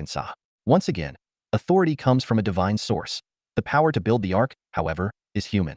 Humans, after all, are still slave labor, even as late as Genesis 6. Before that happens, however, there is a bit of stage setting. One of the prominent theories of Sitchin and others both before and after him concerns an enigmatic reference in Genesis 6, which is the chapter of the Bible dealing with Noah and the flood. It opens with a reference to the sons of God and the daughters of men, and then on to the Nephilim. This is one of those areas that has been exploited by Sitchin, von Daniken, and others who have promoted the ancient alien theory because it is one of the strangest episodes of the Bible. It is actually one of the places in the Bible that could be used to support an ancient alien theory if it hadn't been misinterpreted by Sitchin and others who went overboard in their zeal to prove their own ideas. Sitchin, about gold mining operations, the Anunnaki, and a 12th planet, and von Daniken with his insistence that the sons of God were aliens engaged in artificial insemination of human beings. If we separate these fanciful notions from the text themselves, we can see that there are grounds for supposing that this small section of the Bible, barely a paragraph, gives us the best indication yet that something truly weird took place in dim prehistory and that the memory of it was fresh enough, or traumatic enough, that civilizations around the world retained some elements of it in their creation epics. There were giants in those days. The New International Version, NIV, of the King James Bible begins Genesis 6. When men began to increase in number on the earth and daughters were born to them, the sons of God saw that the daughters of men were beautiful and they married any of them they chose. Then the Lord said, "My spirit will not contend with man forever, for he is mortal, his days will be 120 years. The Nephilim were on the earth in those days, and also afterward, when the sons of God went to the daughters of men and had children by them. They were the heroes of old, men of renown. There are a great many mysteries tied up in these few lines. Who were the sons of God? Who were the Nephilim? What is the meaning behind all the non sequiturs in these two paragraphs? Why does God interject his statement about his spirit, not contending with man forever between the two descriptions of the sons of God and the daughters of men? And if the children of their union gave rise to heroes of old, men of renown, if we are supposed to read the sequence that way, then why does the author of Genesis complain that men were wicked in the paragraph that follows? The Lord saw how great man's wickedness on the earth had become, and that every inclination of the thoughts of his heart was only evil all the time. The Lord was grieved that he had made man on the earth, and his heart was filled with pain. So the Lord said, I will wipe mankind, whom I have created, from the face of the earth. The sons of God were supposed by many commentators to mean angels, or some type of supernatural being. Later research indicates that the term son of God was used to refer, not to angels, but to a kind of royalty, to kings, or to high-ranking ministers. That indicates a social disconnect between men and sons of God. The opening sentence says that the sons of God saw that the daughters of men were beautiful. Thus, the sons of God were not men in any kind of normal sense, but they had bodies that functioned as those of humans. The Hebrew term used in Genesis 6 is B'nai Elohim. It is a term that has been used in different ways to mean slightly different things. David Pinchansky, a professor of theology, writes that B'nai Elohim refers to a divine council, a group of beings who serve as ministers to God. They either have human bodies or can assume human bodies in order to function on the earth. When they do assume human bodies, it seems that they are able to propagate through sexual intercourse. With human women, the B'nai Elohim are exclusively male, as the account in Genesis 6 suggests, and produce offspring from this union. In common UFO parlance, these might be considered hybrids. Enter the Nephilim. Sitchin wants to translate this word as fallen, i.e., fallen angels, after the Hebrew word naphal. That was a popular interpretation among biblical scholars for a while, but it since has been demonstrated to be faulty and not consistent with rules of Hebrew grammar. It was actually a loan word from Aramaic, Naphilah, that had been Hebraicized and given its plural form Nephilim. 11:11. For some reason, the translators of the King James Bible kept the word Nephilim in their version without translating it themselves. There was confusion, or perhaps astonishment, over the real meaning of Nephilim, which is probably what kept it in a transliterated form. Nephilim, according to scholars of Hebrew and Aramaic, can only mean one thing: giants. This was not a word used in a general sense, metaphorically referring to someone of great personal stature or charm. The word refers specifically to beings of extraordinary size. Genesis tells us the Nephilim were around in those days and afterwards, the implication being after the flood. The further implication is that they are no longer around, for they were only around in those days, and also afterward, but evidently not now. It may be the Nephilim who are described as. There is also the repetition of the phrase on the earth. It appears 4 times in those 6 verses. Not to be coy, but where else would man be but on the earth? Were there men elsewhere in creation? Was it only those on the earth who had become troublesome in the eyes of their Creator? Otherwise, why was the repetition, a form of emphasis, necessary? One reading, the most commonly accepted, links the offspring of the sons of God with the daughters of men with the Nephilim. In other words, when the two mated, these monstrous forms were created. That would indicate that the sons of God were not part of the same gene pool as the men and the daughters of men. Holding an authority from God, were not human themselves. The human men were the slave race, as indicated above. Their daughters were part of that same race, obviously. The mating of the daughters with the B'nai Elohim produced giants, genetic abnormalities. Briefly, we considered whether what was being described was some kind of Neanderthal. Were the Nephilim, or their progenitors, Neanderthals? Unfortunately, for many reasons, that can't be true. For one thing, the Neanderthals were considerably shorter than Homo sapiens sapiens. They may have appeared more brutish, perhaps, but they were a good head or more shorter than their hominid siblings. Definitely not giants. Is there some clarification to be found in the earlier, Babylonian, sources? Fortunately, there is. One of the most famous personalities from Babylonian literature is Gilgamesh, the hero of the Gilgamesh epic and intimately associated with the Babylonian flood stories. In order to fully understand the idea of the Nephilim, then, we have to go back to earlier, non-Jewish, sources that had a more finely articulated history of this period, and that help to clarify matters even as they present a startling alternative view. This includes the Gilgamesh material and those ideas associated with it, including the Apkallu or Abgal.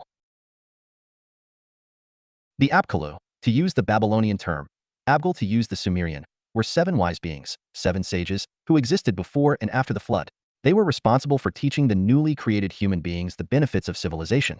These were not humans, but divine or quasi-divine beings who could assume human form when necessary or desired. In other words, they were the template for the biblical idea of the B'nai Elohim. The most controversial version of the story of the Apkalf comes from Berossus, who was a priest of Bel Marduk in the 3rd century BCE. According to his account, one of the Apkallu, named by him Oannes 1212, would rise from the sea, presumably the Persian Gulf, each morning and teach the people what they needed to know about agriculture, astronomy, etc., and then would return to the sea at dusk. He would not eat or drink anything on land, and he dressed in an unusual suit that resembled a fish with scales. He wore a head covering which looked like the head of a fish, and his clothing resembled that of a fish except for the fact that he walked on 2 feet. Eventually, other Apkallu followed the first, and they would remain in contact with the human beings for some time, at least up to the flood. They were said to have their origins in the Abzu, the abyss of Enki, and they were sent back there when they had angered Marduk, who viewed them as having corrupted the human race. This, however, did not take place before the Apkallu began to mate with the human women and produce offspring that were part human, part Apkallu. These elements, taken from a variety of Sumerian and Babylonian sources, clearly anticipate Genesis 6. If biblical scholars such as Michael Heiser and David Pinchansky are correct, then there is a strong Mesopotamian tradition of a council of normally invisible beings, the Apkallu, the Abgal, or the B'nai Elohim, who appeared on earth as advisors to the human race and who eventually mated with human women, creating monstrous offspring in the process. The biblical account is clearly a somewhat sanitized version of the Mesopotamian original, given a monotheistic spin. If we subtract the ideological changes from the story, we can see a very strong indication of a general belief that there was non-human contact with humans at some point in prehistory. This non-human contact is not merely a euphemism for God or angels, because the words that are used for these terms in the Bible, El, Elohim, YHVH, Malachim, etc., are quite different from those used to characterize the Apkallu, B'nai Elohim. These were beings of an order quite different from humans. Normally invisible, they would assume human form to interact with human beings and even produce offspring from sexual intercourse with human women. Gilgamesh was one of these. According to what is generally known as the Epic of Gilgamesh, in reality a collection of cuneiform tablets containing narratives about the hero, Gilgamesh is 2/3 divine and 1/3 human, 1313. He obtained knowledge of the world from before the flood by speaking with the Babylonian version of Noah and learning how he became immortal. Now largely believed to have been a historical figure, circa 2600 BCE, Gilgamesh had entered the realm of supernatural legend long before his presumed reign. He had rejected the advances of the goddess Inanna, for instance, and fought the demon Humulwa. In one of the tablets containing the Epic of Gilgamesh, found in the ancient city of Ugarit, Ras Shamra, 1414, we learn that Gilgamesh is a giant. He is described as being 11 cubits tall and 4 cubits wide. If each cubit is about 20 inches long, 11 cubits would mean Gilgamesh was 220 inches, or about 18 feet tall and 80 inches or 6 feet wide. His being a giant and 2/3 divine and 1/3 human would make him one of the Nephilim. The king of Uruk, Gilgamesh was as much a culture hero as a godling. We may say of him that he was a man of renown. He certainly was a warrior, but his most famous exploits are those involving supernatural beings such as the demon Humulwa, whose face is usually portrayed as a mass of entrails.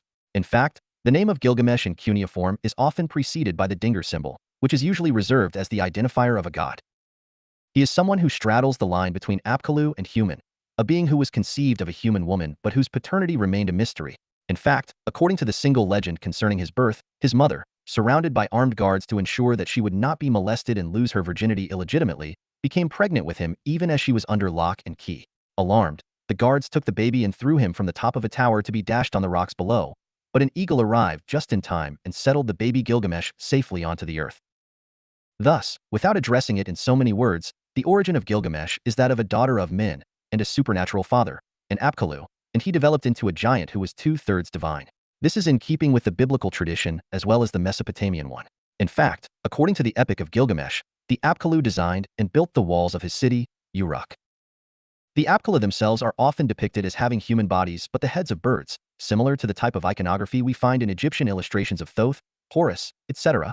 Mesopotamian bas reliefs depict them as a type of griffin with 4 wings as well as bird heads, indicating their capability of flight. In fact, it is probably these huge reliefs that were found in Babylon and elsewhere that gave rise to the famous vision of Ezekiel 1, a favorite of ancient alien theorists, in which the cherubim make their appearance as having 4 wings and 4 faces, those of a man, an eagle, an ox, and a lion. As Ezekiel had this vision in Babylon, it could be said that the local artwork influenced its content. A further connection of Gilgamesh to the flood story, that starts with the discussion of the sons of God in the Nephilim, is his visit to Utanapishtim, Sumerian, Zeus Sudra, the Babylonian Noah. It was from this personality that Gilgamesh learned of the ways of the world before the flood, for Utanapishtim survived the deluge in an ark with his family, plants, and small animals. Utanapishtim had saved the seed of humanity, and for this was rewarded by the gods with immortality. There is no space to go into this story in full, but it is mentioned to show that Genesis 6 has its origins in Babylonian religion, which itself had its origins in Sumer. To summarize the data, the universe was created as a result of a struggle between invisible forces, characterized as fresh water and salt water, which gave birth to gods who turned on their parents and used the body of one to create reality and the blood of another to create humanity. Thus, humans are a product of one of the defeated gods. In some versions of this narrative, clay from the earth is used as a medium, mixed with divine blood. The purpose of the creation of human beings was as slave labor for the gods. Also present in the heavens were intermediary forces, a kind of assembly or council known as the Apkallu in Babylon, the Abgal in Sumer, and the B'nai Elohim among the Jews, who were in charge of the situation on earth. These beings were able to assume human form but were not human beings. They copulated with human women. There does not seem to have been female Apkallu to mate with human men, and the result of their intercourse was a generation of Nephilim, or giants. For reasons which are not entirely clear, God, or the gods, decided to destroy the human race by sending a flood. However, they decided that some genetic material could be salvaged, and that resulted in the stories of Noah, in the Bible, and Utanapishtim, in Babylonia. At some point after the flood, the gods, or their emissaries, the Apkallu/Abgal/B'nai Elohim, disappeared. Suddenly, human beings were on their own again. The loss of contact with these supernatural beings was lamented in the Sumerian hymns and incantations. Rituals evolved to bring them back, at least temporarily, using sacrifices and sacred marriages. The sacrifices recall the blood that was used to manufacture human beings, acknowledging that our blood is not really ours, but theirs. The sacred marriages recall the sons of God, mating with the daughters of men. Using these two mechanisms, we were reminding the Apkallu of this ancient event in human history, reenacting over and over, through thousands of years, that initial trauma, or perhaps we have been working through that trauma ourselves, using ritual to try to understand what had happened and what our purpose is on this planet. These stories were well known throughout the Levant as late as the 1st and 2nd centuries CE. They were inextricable elements of the culture going back thousands of years.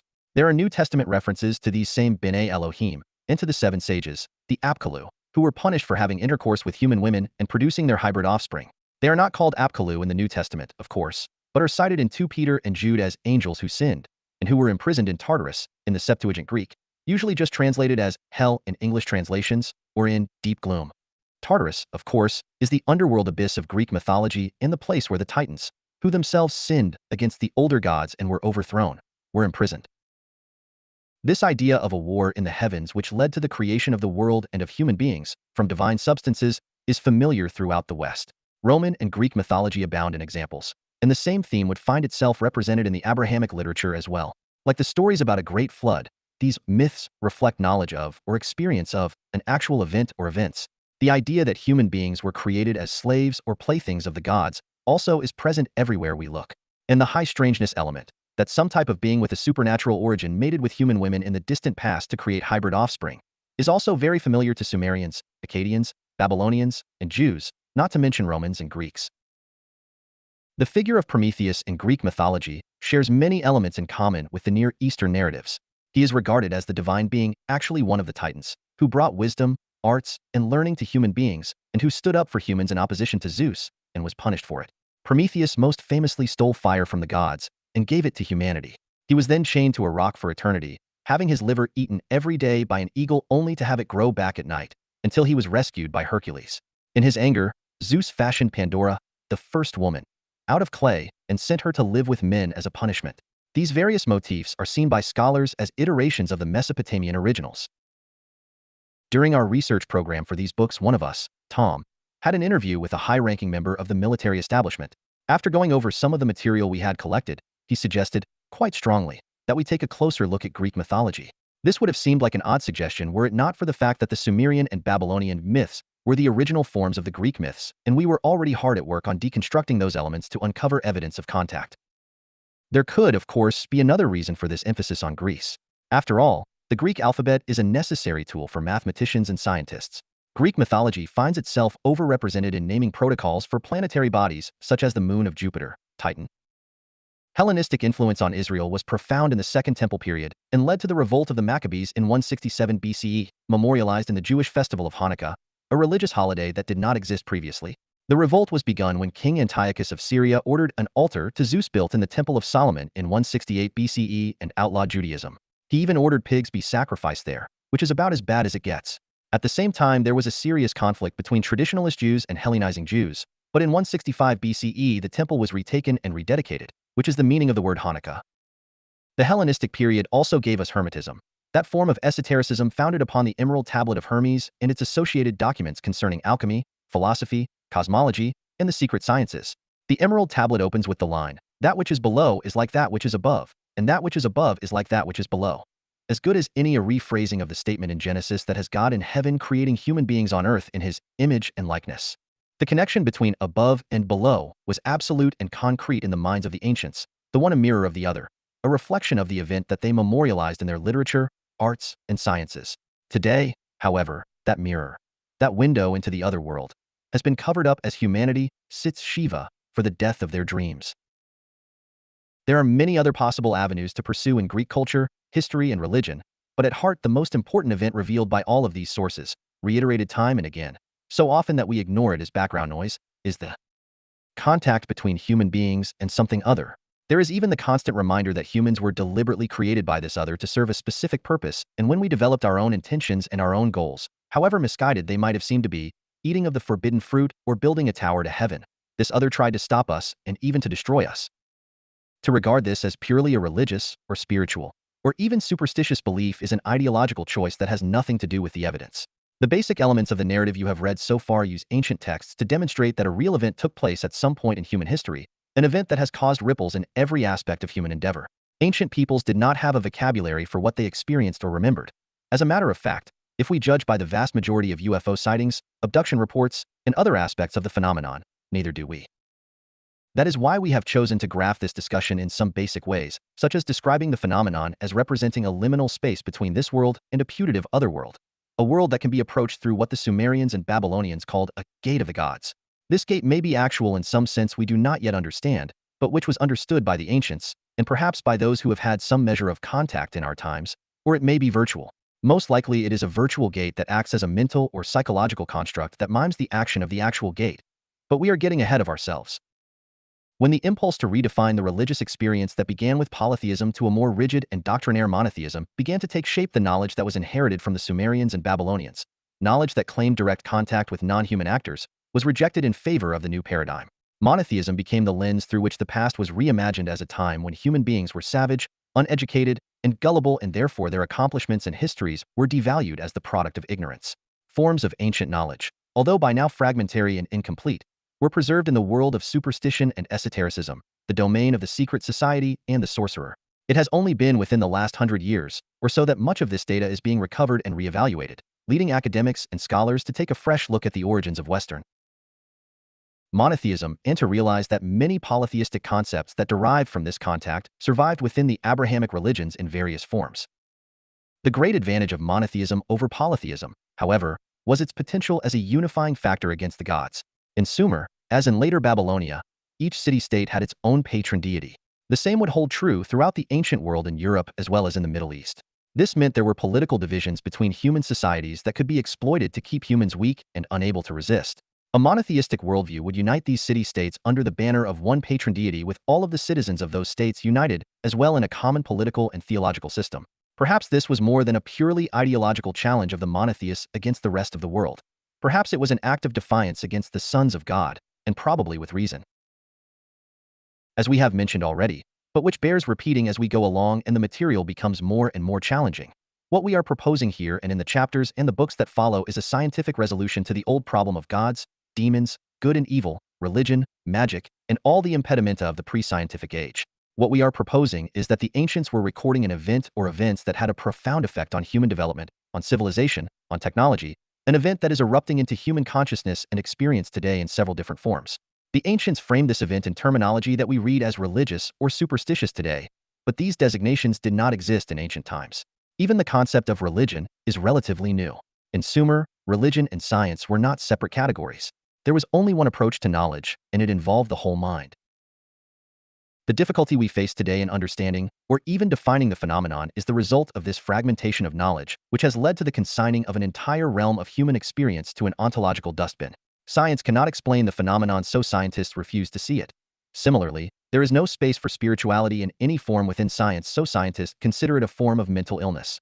A scientific-sounding euphemism that replaces such emotionally loaded terms as superstition and ignorance, but which is just as loaded in other ways.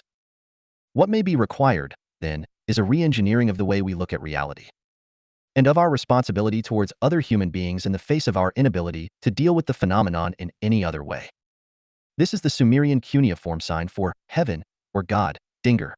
It is an 8-pointed star, and is often found inscribed near a figure on a stele or a cylinder seal to identify the figure's divine status. The association of a star with God thus goes back to one of the earliest civilizations on Earth. The Sumerian deity Marduk, shown here with the dragon Meshusu, often interpreted as the red snake, or the snake of splendor. Notice the multiple Dinger symbols on Marduk's arms. The association of serpents and dragons with divinity would be retained as late as the Gnostics of the first few centuries CE in their depictions of Abraxas and the Demiurge. It would also be found in Greek mythology in sculptures and bas-reliefs of the Gorgons. Marduk defeating Tiamat, from whose blood he would create the human race. Notice the weapons in his hands, which are similar to the Vajra or Dorje, thunderbolt, device familiar to Tibetan Buddhism. Also, the seemingly anomalous wristwatch on Marduk's wrist, which bears the 8-rayed star design, or Dinger. The Sumerian god Ninjizida, circa 2000 BCE. 2 serpents coiled around a central shaft represent Ninjizida, the god of the underworld. He is braced by 2 griffins. This symbol will find itself represented as the caduceus in Greek mythology, and as the symbol of Kundalini in Indian yoga. As we will see in Book 3, it is also the symbol of the double helix of the DNA molecule. A reconstruction of the ziggurat at Ur. The ziggurat was a stepped pyramid with a temple at the very top where the priest-king would meet with the goddess on the new year. The volume of reporting is related to many things. We know that reports of this kind go back to biblical times. Major General John A. Samford, Director of Intelligence, United States Air Force, in a press statement made on July 29, 1952, concerning the UFO sightings over Washington, D.C., earlier that month. He had a dream in which he saw a stairway resting on the earth, with its top reaching to heaven, and the angels of God were ascending and descending on it. Genesis 28:12.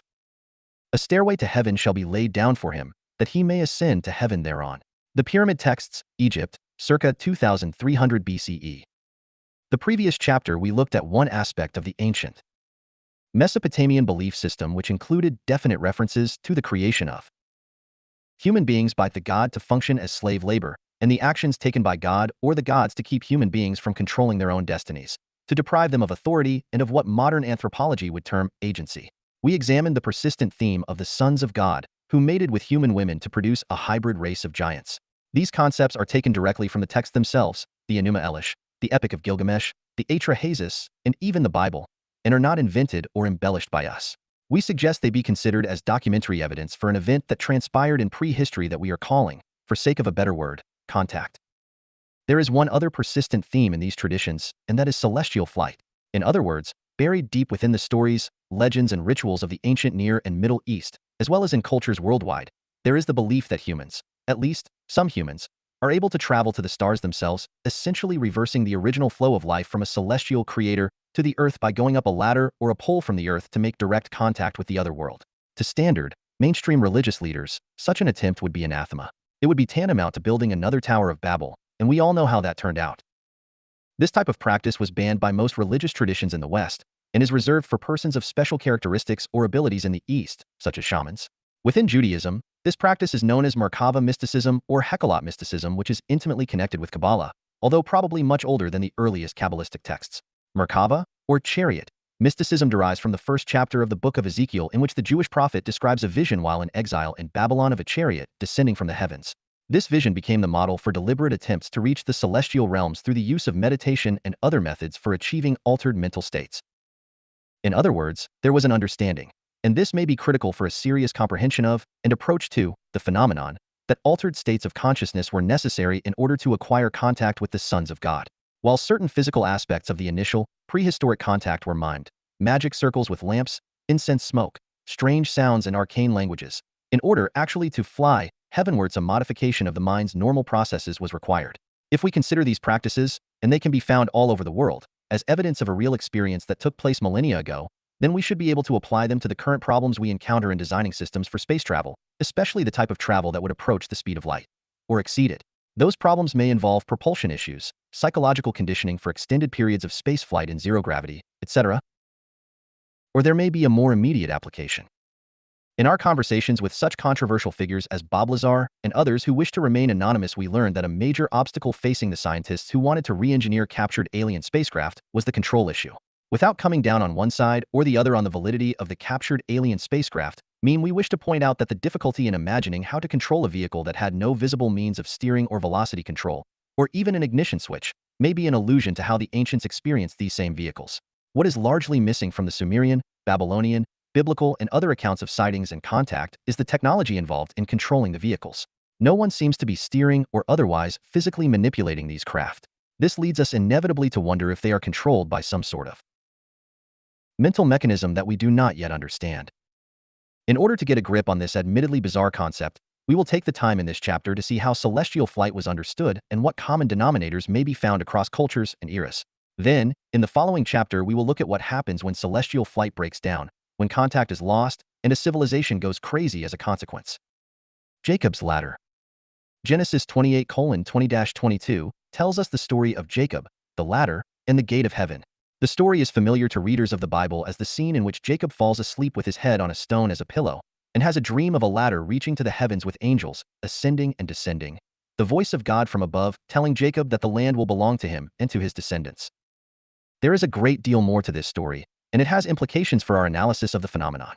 As it stands, there is virtually no other scenario like it in the older Sumerian or Babylonian sources, which are, however, replete with tales of gods and goddesses traveling to the underworld down a series of 7 levels or steps. There are also many instances of shamanic figures rising to the heavens up a pole or a tree to make contact with non-terrestrial forces. Thus, it would be of use to analyze the biblical scenario in light of what we know from these other sources. On its face, the story of Jacob is a mixture of Jewish history and supernatural events. Jacob was the son of Isaac and the father of Joseph.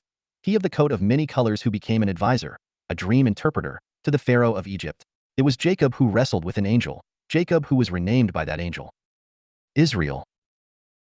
The corporeality of angels in the Old Testament is an issue to which we will return a little later on in this chapter. It's one of the most jarring characteristics of angelology in the Bible, for it goes against the popular notion of what an angel is supposed to be, but is much closer to what we discussed in the previous chapter concerning the sons of God and the Apkallu. For now, though, we will focus on the episode of Jacob's ladder. One of the problems of biblical interpretation is the way in which we project backwards in time, analyzing biblical events as if they were superstitious stories intended for the entertainment of children or the gullible. The other approach is to take every word as the literal truth. Often the reality may be found somewhere in between these two polar opposites. In the case of Jacob's ladder, we have a real event that has been obscured by so much reverse interpretation that it has lost much of its impact. Since we do not, as moderns, credit any story that includes a tangible, visible connection between this world and an alleged or putative other world, the entire scenario must be an invention, or even a deliberate deception. Jacob was the twin brother of Esau. The Bible is very clear on this point. They were both contending with each other in their mother's womb. Jacob wanted to be the firstborn of the two, and held onto his twin's foot as if to drag him back into the womb.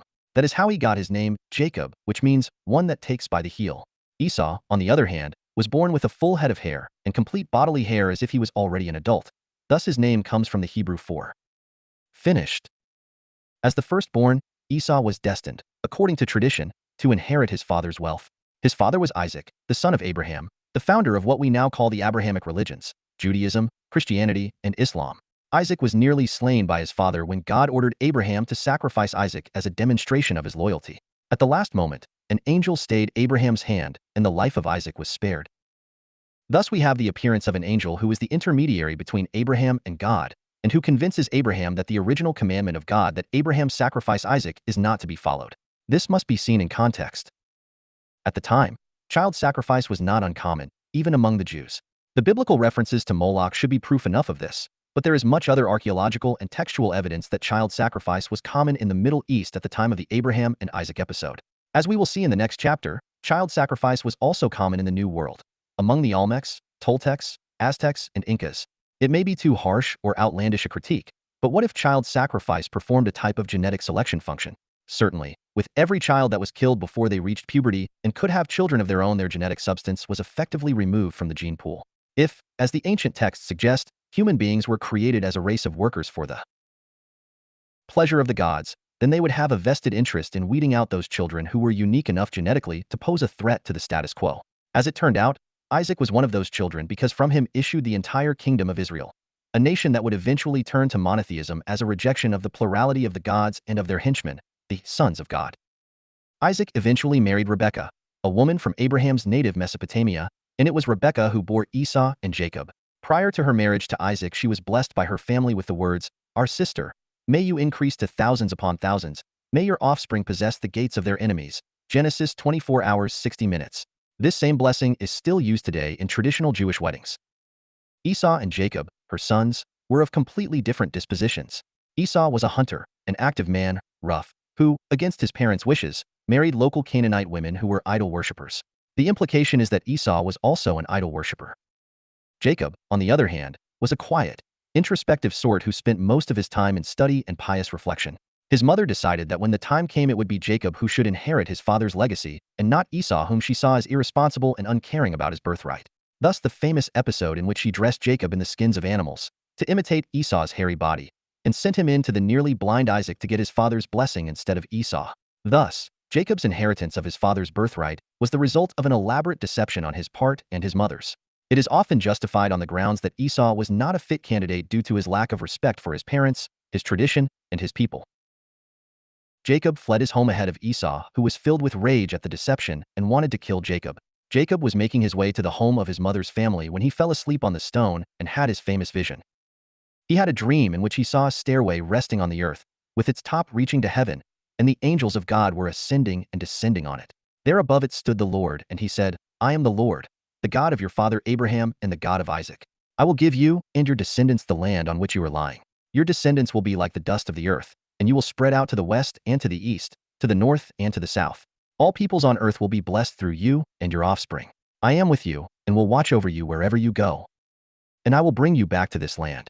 I will not leave you until I have done what I have promised you." When Jacob awoke from his sleep, he thought, "Surely the Lord is in this place, and I was not aware of it."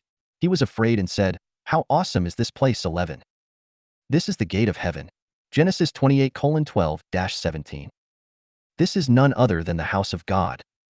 There is again the emphasis on reproduction, of the spreading of seed throughout the world from a single source that we found in the blessing of Rebekah, Jacob's mother. The theme of reproduction, of massive reproduction to cover the earth, is a constant one in Genesis. Indeed, it is from the same root that we get both words, Genesis and genetics. But what is of equal importance is the idea that there are angels ascending and descending the stairway to heaven. First, the angels are mentioned as ascending the stairway. From where are they ascending? We must assume it is from the earth. The implication is of ongoing two-way traffic of these angels between the earth and heaven, which is consistent with our concept of the B'nai Elohim, or the Apkallu, as remaining influential in terrestrial affairs long after the flood. The second important concept is that of a technology, the stairway, or actually ladder, in Hebrew, sulam, that permits two-way traffic between the earth and the heavens. While we learned in the previous chapter of the sons of God, mating with the daughters of men and producing giant offspring, the Nephilim, we now have a glimpse of how they landed on the earth. Another theme that can be noticed is the repetition of the phrase on earth, or of the earth, with the earth referenced as a place distinct from other places. God is clearly not on the earth, or of the earth. Neither are the angels. The earth is a laboratory, a test site. There are many tests of humans by God throughout the Bible, an object viewed as if from afar by beings who are not part of its environment or its context. These are beings who have no personal stake, no real investment, in the outcome of the planet, and who can casually destroy entire cities and races of people in a fit of pique. In the case of Jacob, as with his mother Rebekah, there is a definite plan in mind. Their offspring will reproduce unhindered. This is a promise of God to Jacob, who is now assured that God will assist him in his every endeavor to cover the earth with his offspring. That seems to be the sum total of God's interest in Jacob, one involving territory and offspring. Basically, God is promising Jacob Laban's realm, and tells Jacob he will not leave him until he has done what he has promised, implying that when he has accomplished this goal, he will leave. When he awakens, Jacob anoints the stone he had been sleeping on. Pouring oil over a stone is an ancient Middle Eastern custom. The stones were often meteoric stones, and the name for such a stone is Baitalus. This is a Greek word that actually derives from the biblical account, for Jacob names his stone Bethel, which means house of God. Bethel is the original form of Baitalus. There are many such traditional stones in the region. The Dome of the Rock in Jerusalem is built over one such stone, believed by some to be the spot where Abraham was supposed to sacrifice Isaac. Even the Kaaba of Mecca is said to be of meteoric origin, and its position as an object of worship predates Islam by many years. In fact, the Prophet Muhammad, a member of the Quraysh tribe that was in charge of the Kaaba when it was a pagan shrine, cleared out its 360 pagan idols and rededicated it as sacred to Allah, thus reinforcing the idea that the meteoric rock was a symbol of the connection between this world and the other world. If we consider that the Dome of the Rock is another important Islamic shrine, then there is a kind of axis of polarity between the two stones. This is emphasized by the role that the Dome of the Rock plays in what is known as the Miraj, the flight of the Prophet Muhammad up the seven heavens on a mysterious beast called the Al-Buraq that seemed to be a kind of flying horse. In this instance, the Prophet is sleeping at the Kaaba in Mecca when the Al-Buraq appears along with the angel Gabriel.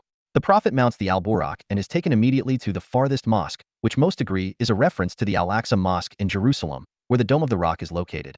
From there, he ascends to the heavens to meet all the prophets who have gone before him. He is then returned to Mecca on the Al-Buraq.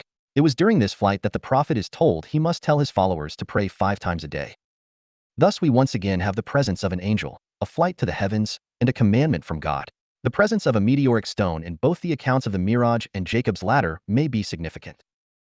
Because of the presence of magnetite and meteoric rocks, a piece of these rocks could be used in the manufacture of compass needles. Not only did these rocks descend from the heavens, but they also pointed to the North Star. They played the role of cosmic messengers as well as navigation devices. This dual function was not lost on, for instance, the ancient Egyptians who used a device made of magnetite in the shape of the Big Dipper, called the Thigh of Set, in the opening of the mouth ceremony in which the mummified pharaoh would be reanimated by this magical implement. Opening of the mouth ceremonies were used in Babylon, as well, in order to animate statues of the gods. The idea was that the opening of the mouth and nostrils of either the mummy, Egypt, or the statue Babylon, would enable the figure to breathe and speak. The association of the meteor from the heavens, its magnetic quality, and immortality as well as the association with the gods, is a concept that reinforces our suggestion that life on this planet was believed to come directly from a supernatural source and did not arise spontaneously on Earth. The involvement of angels in subsequent iterations of this theme further emphasizes this connection. In fact, the very concept of the Abkalu survived into the immediate pre-Islamic period among the Bedouin in the form of the Abgal, the Sumerian word for Abkalu, as a local deity that was half human, half fish, a clear reference to the Oans of Berossus. The primary deity of the pre-Islamic Kaaba was Hubal, a god that was brought to Mecca by the Quraysh tribe from Mesopotamia and specifically from what is now Iraq. The function of the Prophet Muhammad, therefore, was similar to that of the Jewish prophets, to eliminate polytheism and replace it with a pure form of monotheism. Like the early Jewish prophets, however, that did not mean that the Arabs stopped believing in the existence of other gods. They simply relegated them to subordinate status or classified them as demonic. This is not strictly speaking monotheism, but henotheism, a kind of preference of one god over all others. Henotheism is a reasonable outgrowth of polytheism in the face of evidence that multiple supernatural forces exist. Whereas the polytheist may feel inclined or compelled to worship a multitude of deities, the henotheist recognizes that the other deities exist but has committed to the worship of only one above all others. The henotheist may even redefine the other gods as angels, demons, or, in the case of the Bedouin, jinn. Although mentioned several times in the Quran, and especially Surat 72, which is entitled Surat al-Jinn, information concerning the jinn is known to predate Islam by hundreds of years. The jinn are invisible to human eyes, but are just as corporeal and can interact with humans, according to Arab and later Islamic belief. Like humans, they also have free will, and thus some have converted to Islam, as the above-mentioned surah attests. A book published about the jinn by the Foundation for Islamic Knowledge 22. In the United States, for instance, devotes more than half of its chapters to a discussion of Shaitan and Iblis, 2 names used for the ruler of the jinn.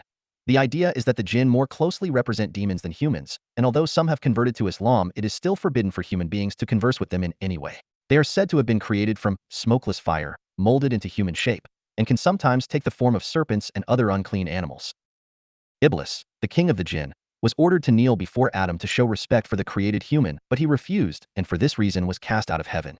This is a story similar to that told by the Yazidi who claimed that Shaitan committed this sin out of love for God, for he could not imagine bowing before anyone but God. The Yazidi believe that Shaitan will be the first of God's creatures to return to heaven, and when he does, the Yazidi will follow him.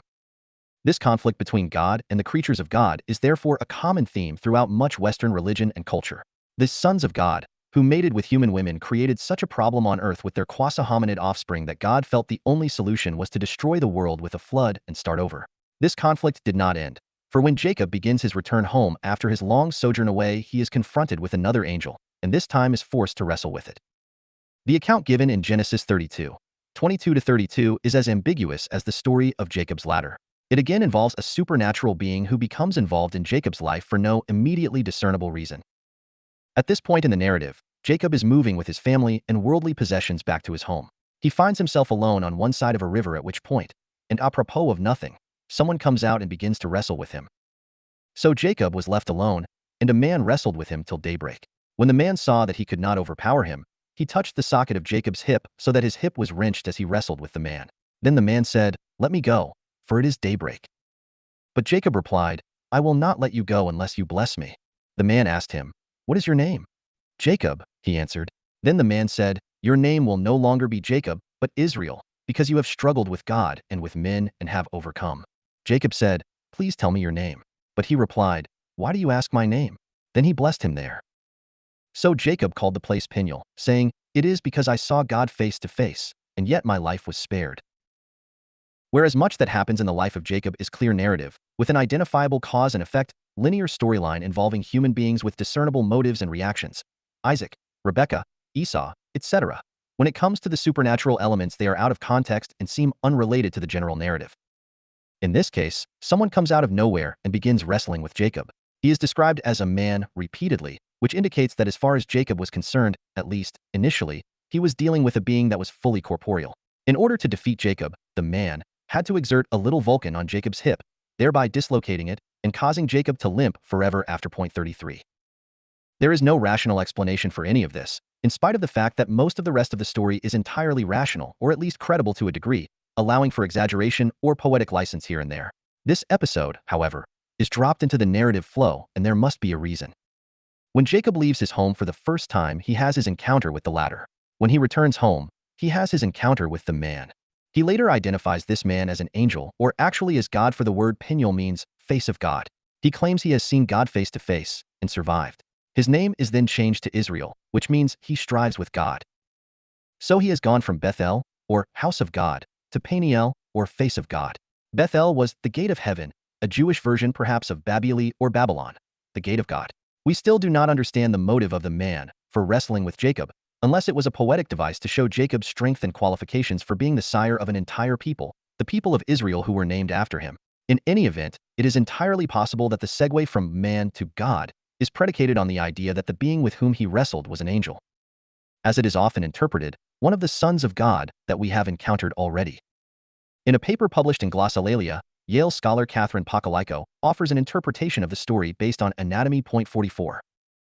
She suggests that the injury suffered by Jacob was not caused by a blow to the hip socket itself, since that part of the anatomy is inaccessible externally, but by a blow to the heel, which would then transfer the force of the blow to the hip joint, thereby dislocating it. There is a pleasing symmetry about this solution, for Jacob's name refers to the heel, since he was grasping Esau's heel at birth. The wounding of Jacob's heel is a kind of karmic balancing of his debt to Esau for having deceived him and robbed him of his birthright. Thus, this story sets up the next day's meeting between Jacob and Esau, a meeting that Jacob had been dreading, and which is the reason he stayed behind after sending his family on ahead. This solution has the advantage of rescuing this bizarre episode and placing it, somewhat precariously, in the narrative flow. It still does not, however, explain how it came about in the first place. The conclusion of this specific episode is vitally important, for it introduces the name and concept of Israel and reaffirms Jacob's role as the father of the tribes, even as he is going to meet his brother, whom he wronged. Jacob asks for the man's/angel's name and is instead rewarded with the question, "Why do you ask my name?" Jacob then jumps to the conclusion that the man was actually God himself. Jacob's experience of the latter took place at night, a time of darkness and sensory deprivation. So did his encounter with the wrestler. In both cases, Jacob was on the verge of a major change in his life. In the first instance, he was fleeing his twin brother Esau. In the second, he was going to meet him. If we were to interpret this story from a shamanic perspective, we would find that enough elements are present to support at least a second look from that point of view. A ladder reaching to heaven, an experience of God, visions of angelic forces, a struggle and physical maiming as a result, leading to direct contact with the divine. Symbolism. Point 55. Another telling detail is the limp. As described elsewhere, this characteristic has a long pedigree in esoteric. A limp is associated with the shamanic Chinese practice known as the pace of you. This practice involves the shaman walking on the stars of the Big Dipper, known as the Great Chariot, itself a suggestive reference, on the way to the celestial pole, which is the throne of immortality. The pace of you is based on the Story of the shaman known as you who became ill and developed a limp after a particularly strenuous ordeal. The Great Chariot itself is often represented in China as personified by a goddess of the chariot, sometimes depicted as riding in a chariot being drawn by 7 boars, representing the 7 visible stars of the Dipper. The stars of the Dipper are understood by the Taoist practitioners of the Pace of You as a ladder leading from the earth to the heavens and ultimately to the pole around which the entire cosmos turns. The Dipper in this instance serves as a gateway to heaven, just as Jacob's Bethel. In the second-degree initiation of Blue Lodge Freemasonry, there is a similar ritual. The basic symbol of this degree is the winding staircase, which can be interpreted as a version of Jacob's ladder. The initiate is expected to walk in an exaggerated fashion around the area of the temple, to the 4 cardinal points of the compass. Remember that God tells Jacob that his seed will extend to the 4 quarters of the world. The Masonic temple represents Solomon's temple in Jerusalem, which is where, of course, one finds the sacred rock of the Temple Mount, the site from which the Prophet Muhammad performed his famous flight to the heavens. What these brief references are meant to convey is a constellation of themes cognate to celestial flight, experiences of angels or other supernatural beings, and the resulting initiation of a human being in contact with those forces. The themes we discussed as mentioned in Genesis concerning Jacob are those that can be found in a number of other places around the world, in different cultural contexts, and as such interpreted differently in each culture, but nonetheless demonstrating many elements in common. If we entertain the idea that the angels so often mentioned in the Bible are related to, if not identical with, the strange beings we studied in the previous chapter that were corporeal, could appear and disappear at will, could even cohabit with human beings, and who acted as representatives of the Creator on earth, then we have biblical as well as Babylonian precedents for the modern concept of alien contact. Perhaps the reader can see why the term alien is so problematic in this context, for it is a contemporary label loosely applied to an ancient experience. The ancients were actually much more explicit in the way they described these beings, as intermediaries between us and the forces that created us. Themes such as reproduction, blood, seed, and subservience to authority were interpreted in purely religious contexts as civilization changed from the Sumerian model to more recent versions, and as that transformation was taking place, the original information was reframed as fables and superstition. There is, however, a technology at work here. This technology is of the very essence of those machines we have seen in the skies above our world, a technology that involves both the visible, material world as well as the unseen world of our ancestors. It involves the first examples of celestial flight. Jacob had his vision of a ladder and angels ascending and descending, with God standing at the top of the ladder looking down from heaven. Not to be outdone, Ezekiel had a vision of God descending from heaven, not down the steps of a ladder, but in his own chariot. This vision inspired a mystical practice that is known as Merkava or chariot mysticism, the basic method of which involves ascending the, usually 7, levels of heaven to reach God. Merkava mysticism is also known as the descent to the chariot, for reasons that are not very clear at all. As mentioned above, Chinese mystics call the Big Dipper the Great Chariot, or sometimes the Golden Chariot. To the Babylonians, the Dipper was known as the Great Wagon, March Gid.da. The ancient Greeks referred to it as the Amaxa, or chariot. To the Arabs, it represented a funeral bier, which nonetheless retains the sense of a wheeled vehicle. The Dipper is an asterism, part of the Ursa Major constellation, and it circles around the pole star. To find it, one looks north. On July 31, 593 BCE, by the banks of the river Chabar in Babylon, the prophet Ezekiel had a vision. According to his account, he was looking due north when the vision occurred. I looked, and I saw a windstorm coming out of the north, an immense cloud with flashing lightning and surrounded by brilliant light. The center of the fire looked like glowing metal, and in the fire was what looked like 4 living creatures. In appearance their form was that of a man, but each of them had 4 faces and 4 wings. Their legs were straight. Their feet were like those of a calf and gleamed like burnished bronze. Under their wings on their 4 sides they had the hands of a man. All 4 of them had faces and wings, and their wings touched one another. Each one went straight ahead. They did not turn as they moved. Ezekiel 1:4-9. There is much more, but for now we can begin by making some preliminary observations.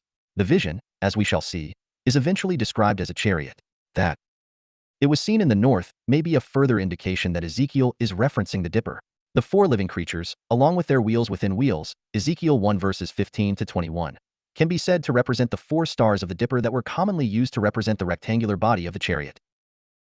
The description of the 4 living creatures is remarkably similar to something that Ezekiel would have seen in Babylonian captivity. The huge bas-reliefs of the Apkallu, half-bird, half-man creatures with 4 wings, and the hands of a man that were a common feature of the architecture.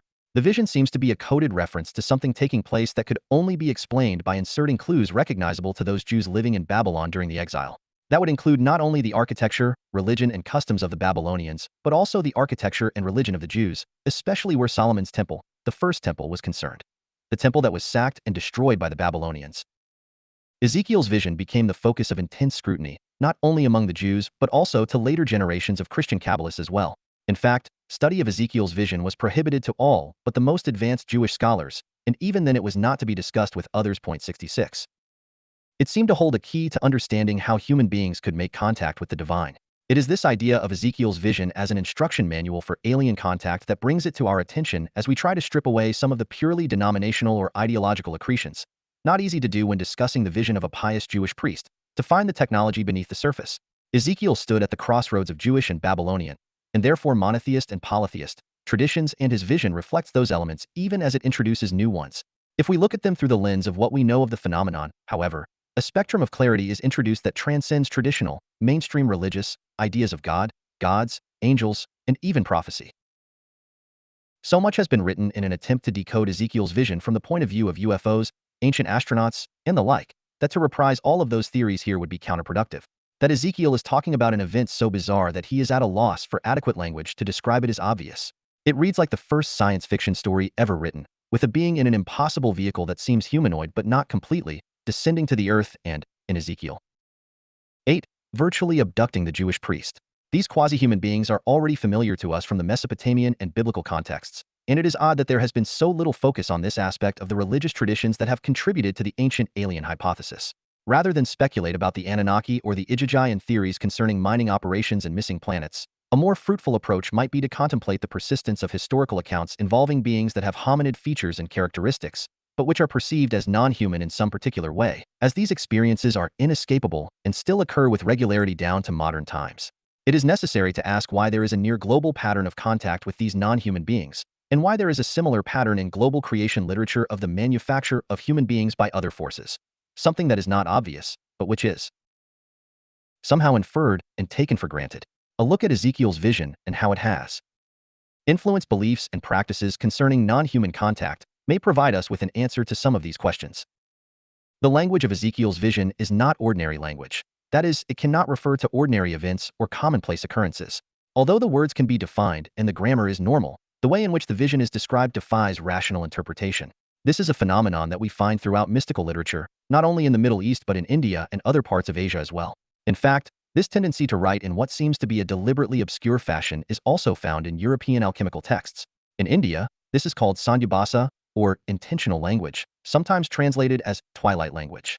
The later Merkava texts, the Maaseh Merkava, or works of the chariot, that use Ezekiel's vision as their template, are written in a similarly obscure prose. This seems to represent an effort to transcend normal rules of language as the experiences they describe transcend normal experience. This is, of course, part of the problem in the modern era when eyewitness statements concerning the phenomenon are ignored by academics and scientists because of their woolly language and otherworldly terminology. This results in statements being dismissed because the eyewitnesses or experiencers are not scientifically trained observers, which is most people, and thus an entire body of evidence is ignored because the human observers did not go to the same schools or get the same degrees as the scientists.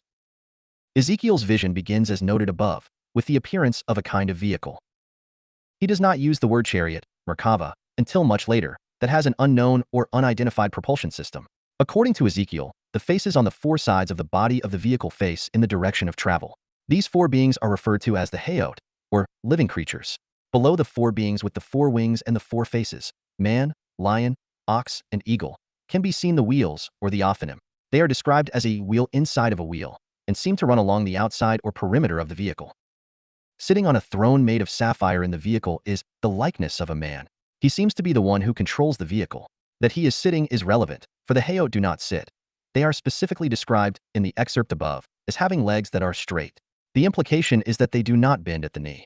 This may refer to a tradition that angels do not have knee joints, i.e., their legs are always straight, they are always standing at the ready. In later works of the Merkava mystics we learn that Metatron, sometimes identified with the prophet Enoch, sits on a throne before the inner sanctum where God is to be found. The fact that he is sitting causes some mystics to mistake him for God, since angels cannot sit down, at least, not in the presence of God. These Hayot, therefore, may be angels, or they may simply be the struts that support the vehicle as they have the appearance of burnished bronze. Above the head of the man in the throne is an expanse, sparkling like ice, and the sound of the rushing of the wings like the roar of rushing waters. The man himself is fire from the waist down, and glowing metal from the waist up. He is surrounded by a radiance like a rainbow. A voice comes out of the vehicle, directed at Ezekiel, who falls down before it. He is told to take a scroll that is handed to him, to eat it, and then to repeat its words to the people of Israel in exile. It is a prophecy full of dire warnings. Here we must stop for a moment to digest the above scene. It is obvious why recent generations have interpreted the above as describing a UFO. To be fair, it is a flying object, and it is unidentified, at least insofar as the description does not make a lot of sense. Yet, the most revealing part of this vision may be the prophecy itself. It is a truism that virtually every experiencer who has had contact with the phenomenon in a close encounter with an alien has come away with a dire prophecy for humanity. These involve end-of-the-world scenarios, environmental disasters, and world wars. The aliens never arrive with a message of praise and congratulations for their human hosts.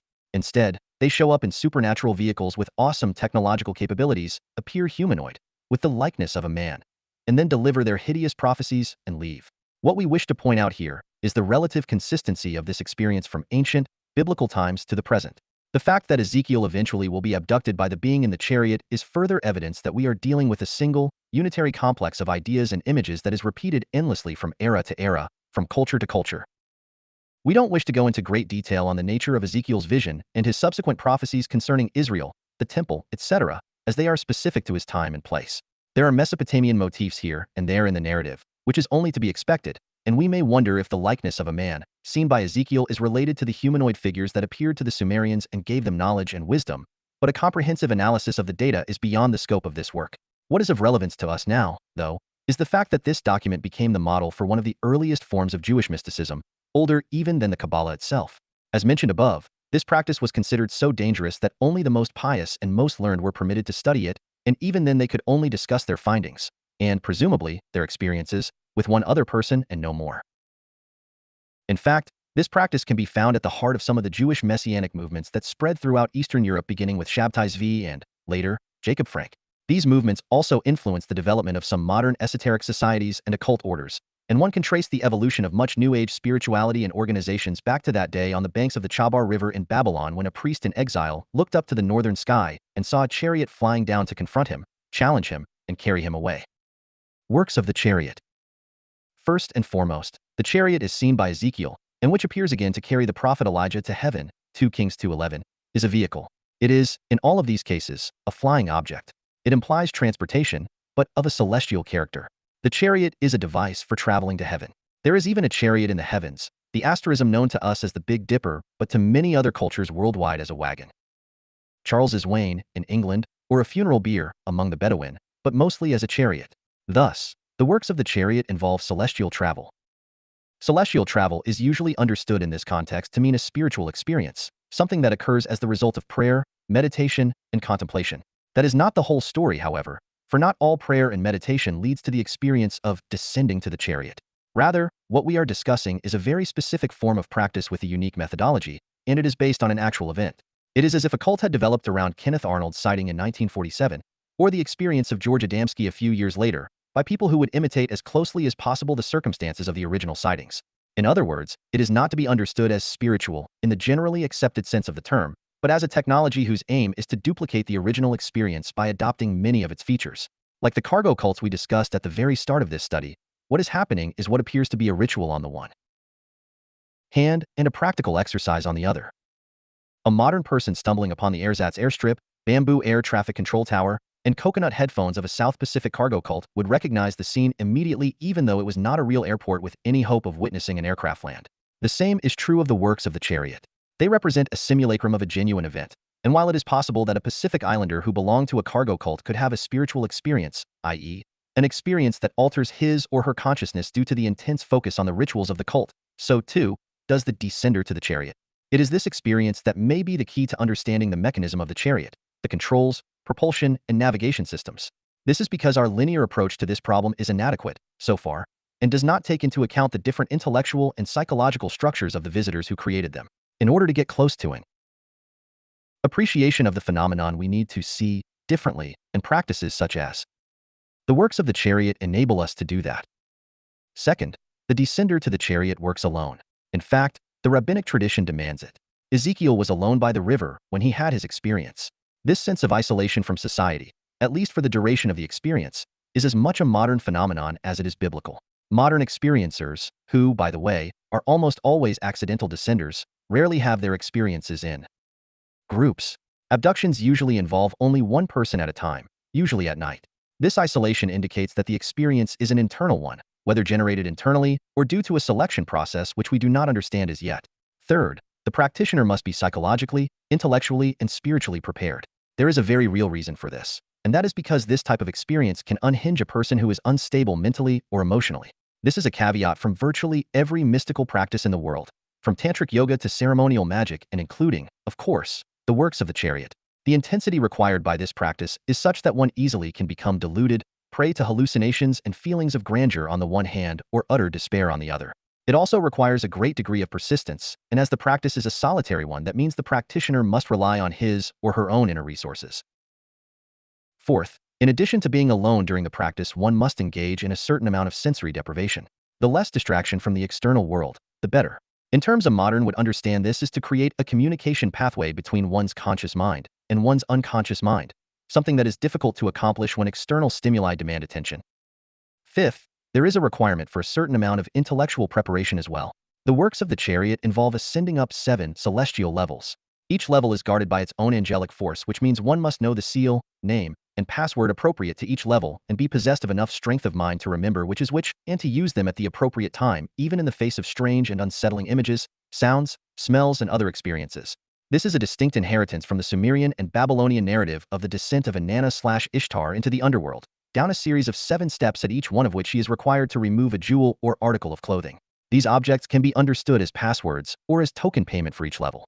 Inanna will, at the end of the narrative, ascend up those same 7 levels and reacquire the objects she traded at each level. Inanna's goal at the end of her descent was to stand before the throne of Ereshkigal, the goddess of the underworld, who then kills her and leaves her body hanging on a hook on the wall for 3 days before she is resurrected. The goal of a descender to the chariot is to rise up the 7 heavens and stand before the throne of God, which is located among 7 palaces, or Hekalot, on the topmost level. The descender will then return to the world after this experience a changed human being. Parallels to shamanic celestial flights are numerous. This idea of flying upwards to the heavens and becoming transformed by the experience is nearly universal. In some cases, one returns with enhanced powers and capabilities, in others, with greater spiritual insight. In almost all cases, one comes back with experiences that are indescribable in words, but which paradoxically enable the experiencer to become an asset to the community, even though the community has no means of comprehending the experience itself. The descender is transported through the air, either gradually or in an instant.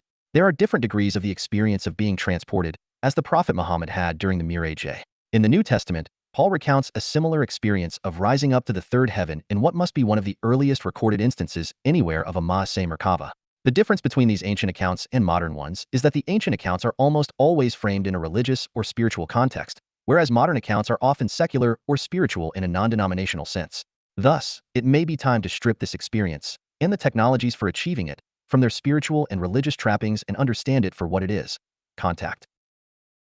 The technology we are calling the works of the chariot opens a door between this world and the other world, in other words, the realm of the phenomenon. It enables a human being to instigate contact consciously and deliberately, rather than having it happen only accidentally if at all. Yes, we know this sounds very new agey and mystical, but that is not our intention. Rather, such a perverse reaction is the side effect of so much poor contextualization of the experience itself. We need to remove this process from its cultural and religious ornamentation in order to see it for what it really is. Of course, the original descenders to the chariot worked within a strong cultural, linguistic, and religious context. That was their ground, the intellectual and emotional basis from which they moved from the earth to the heavens.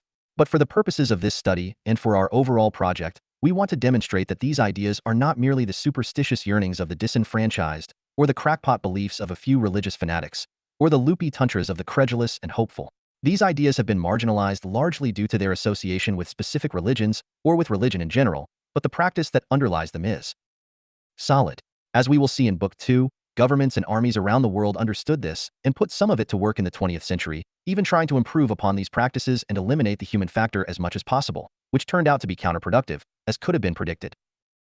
There were, however, cultures in which these practices were either non-existent or deliberately suppressed, where the individual was sacrificed for the good of the community and thus where a descender to the chariot would not have survived. When this particular, unique approach that links the world of human beings with the world of the sons of God is missing or forgotten, But the initial event, the contact between humans and the other, is remembered, including the memory of the creation of human beings from the blood of slain gods.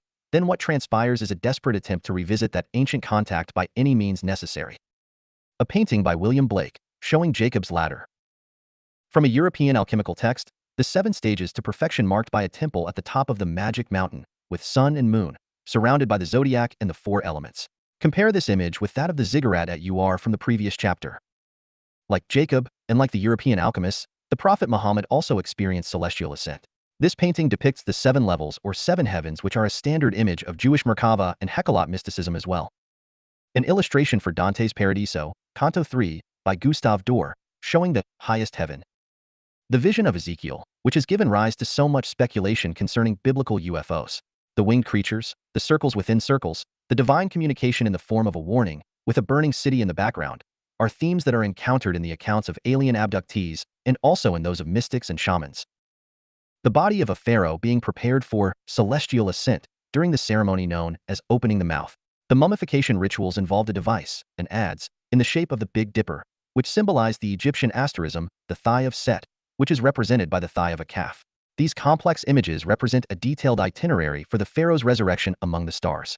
Some have speculated that the mummy in its sarcophagus could represent, for modern people, an astronaut in his spacesuit. But where are we to go now? We are ordinary people. We are subject to death and destruction. We are mortals. Allow us then to die. Let us perish now, since our gods are already dead. Point 11. A plea of the Aztecs to their Spanish conquerors. Did I get this straight?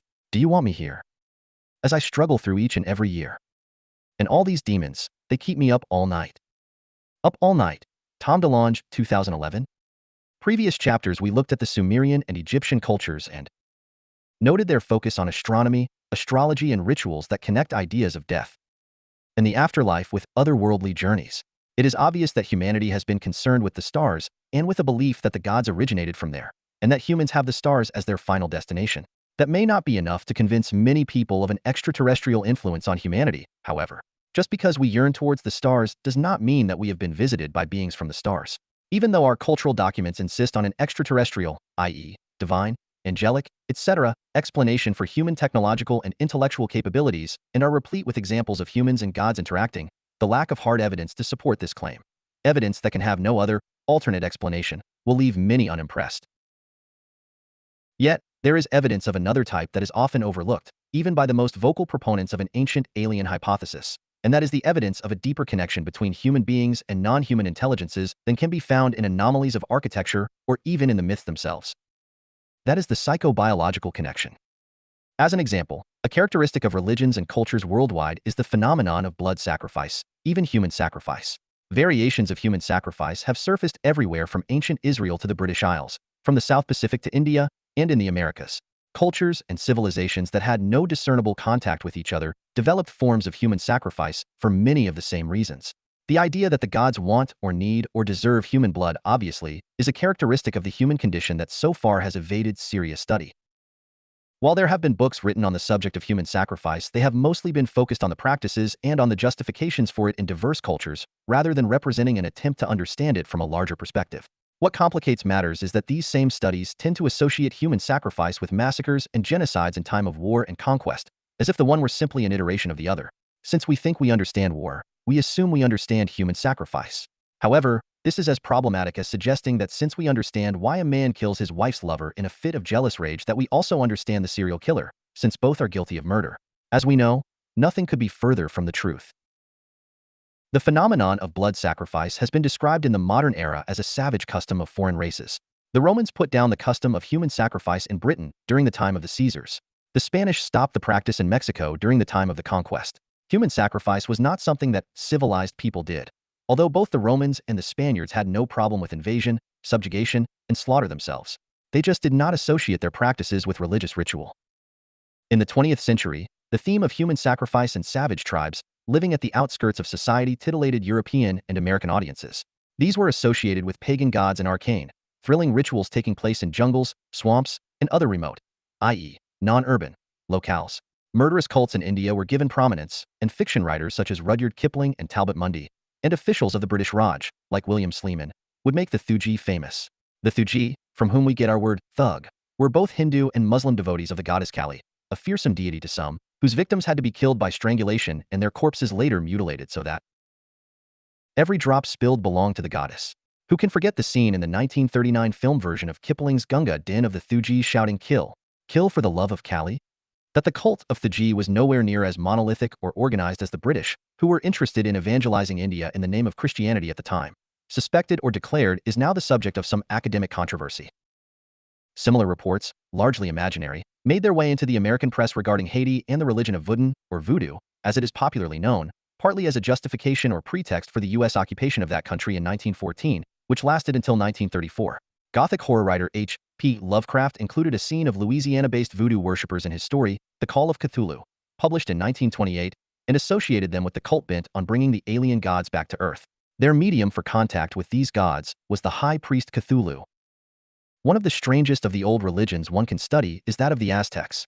On the one hand, their religious philosophy and texts are as hauntingly beautiful and as sophisticated as one could wish. For the Aztecs, poetry was the only truth one could expect in this mundane existence. Point 22.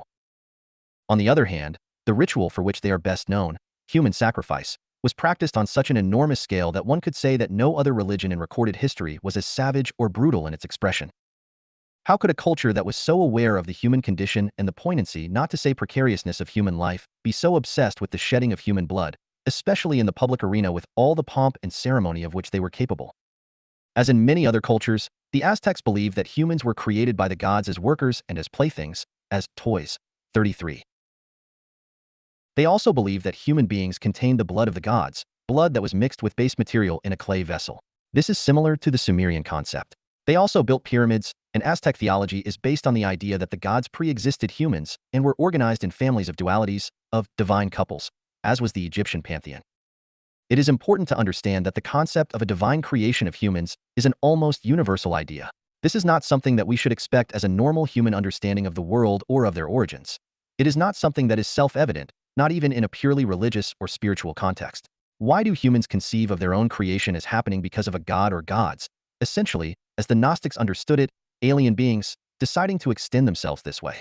It is one of the myths that elicits scorn from scientists and atheists who insist that human beings evolved over millions of years from single-celled amoeba and that there was no other extraterrestrial or divine cause, and indeed there is no hard evidence to suggest otherwise. Yet, it is a myth that has surprising reach across geographical locales as remote from each other in space and time as ancient Sumer and Aztec Mexico. Is something hardwired in human consciousness that compels us to think of our origins in this manner? And what of the connection between the gods and blood sacrifice, something we find in every world religion with the possible exception of Buddhism? 44. The Aztecs were not the earliest civilization in Mexico. That honor probably goes to the Olmecs, the culture that gave us those enormous heads carved out of stone. The Olmec culture began sometime in the mid-2nd millennium BCE, and thus flourished during the time of the Egyptian New Kingdom dynasties, including the reign of Akhenaten and his son Tutankhamun.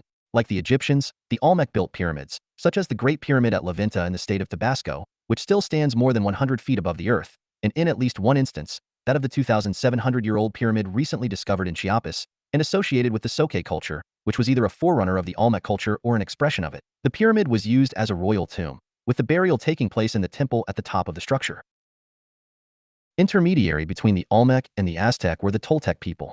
This is yet another controversial aspect of the history of Mexico, as some scholars are of the opinion that the Toltec per se were not a separate culture in fact, but a legendary ancestor of the Aztec from a time before they were forced to leave their sacred homeland. The Aztec used the word Toltecal to refer to culture itself, to the artisan and the writer/painter. And some theories suggest that the Toltecs were related to the Mayas as suggested by similarities in architecture between the two cultures, the former with their capital in Tula and the latter with their famous center at Chichen Itza. The histories of the Toltec, like those of the Aztecs themselves, are a mixture of fact and religious symbolism.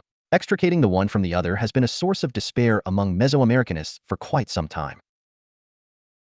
The origins of the people we call Aztec are as mysterious as those of other ancient peoples. The word Aztec refers to the legendary ancestral homeland of the Mexica people, Aztlan. It is believed that the Mexica migrated to the area around what is today Mexico City around 1054 to 1065 CE from a region in northwest Mexico, or even from the southwestern United States, at the time of the Crab Nebula supernova, SN 1064. Some historians believe that the explosion of the supernova was the cause of the migration, perhaps seen as an omen that convinced the people to move their entire society to the east. The people who became known as the Aztecs, due to a misunderstanding of the Nahuatl language by the invading Spaniards, were comprised of several ethnicities who all spoke Nahuatl and who had some cultural elements in common. They claimed their origin in a place called Aztlán, which was an island in the middle of a body of water, probably a lake, called in some codices the Lake of the Moon. In the middle of the island was a pyramid in the Mesoamerican style, at the top of which was a tree. This association of an island with a hill or mountain in the center, represented by the pyramid, and a tree in the center of that is a motif we find in other parts of the world representing a mythical kingdom arranged around an axis mundi. They left Aztlán and migrated to a place known as Chicamastok, the place of the 7 caves. Each of these 7 caves was the home of one of the 7 ethnic groups that made up the Aztecs, of which the Mexica was one. All were speakers of Nahuatl. The word Aztlán itself is of uncertain etymology. Some suggest it means place of whiteness, while others say it means place of herons, or even place where tools are made. But the ultimate destination of the Aztecs was the area known as Tenochtitlan, in present-day Mexico City. The idea that the Chicamastok was a place of 7 caves has resonance with the religious symbolism of other cultures that emphasizes the importance of the number 7 as a reference to immortality and to a heavenly palace where the gods reside, possibly associated with the 7 stars of the Big Dipper, which revolve around the pole star. In the various codices that have come down to us from the time of the Spanish conquest, Chicamastok is unique among the places visited by the Aztecs in their migrations, for it is always depicted as being underground. There is thus an underworld association with this place of 7 caves, which may also have an astronomical reference. The Mexica were forbidden by their god, Huitzilopochtli, to call themselves Azteca. The reason is obscure, but may have been due to a desire to conceal the true nature of their origins and the location of their sacred homeland. Instead, they were forced to call themselves Mexica and to leave Aztlán forever. This they did specifically on January 4, 1065 CE, according to one interpretation of the Aztec calendar, or the year 1168 according to an alternate reading. Still other codices have the Aztecs leaving Aztlán much earlier, in the 8th century. Numerous interpretations of the origin story of the Aztecs have been given by various scholars. Some have relied on a historical interpretation, others on an astronomical or religio-spiritual point of view. The truth is probably a combination of all of these. The astronomical event, the sighting of a bright supernova explosion in the heavens, might have been the sign that the Aztecs should leave Aztlán, but the desire to find another territory for their culture may have been building for some time. What is certain is that the idea of human sacrifice on a massive scale, for which the term biblical would be not only inappropriate but wholly inadequate, was a central fact of Aztec life, and the inspiration for that practice is unknown. What is understood is that this practice was intimately linked to the idea that the gods required constant infusions of human blood in order to survive.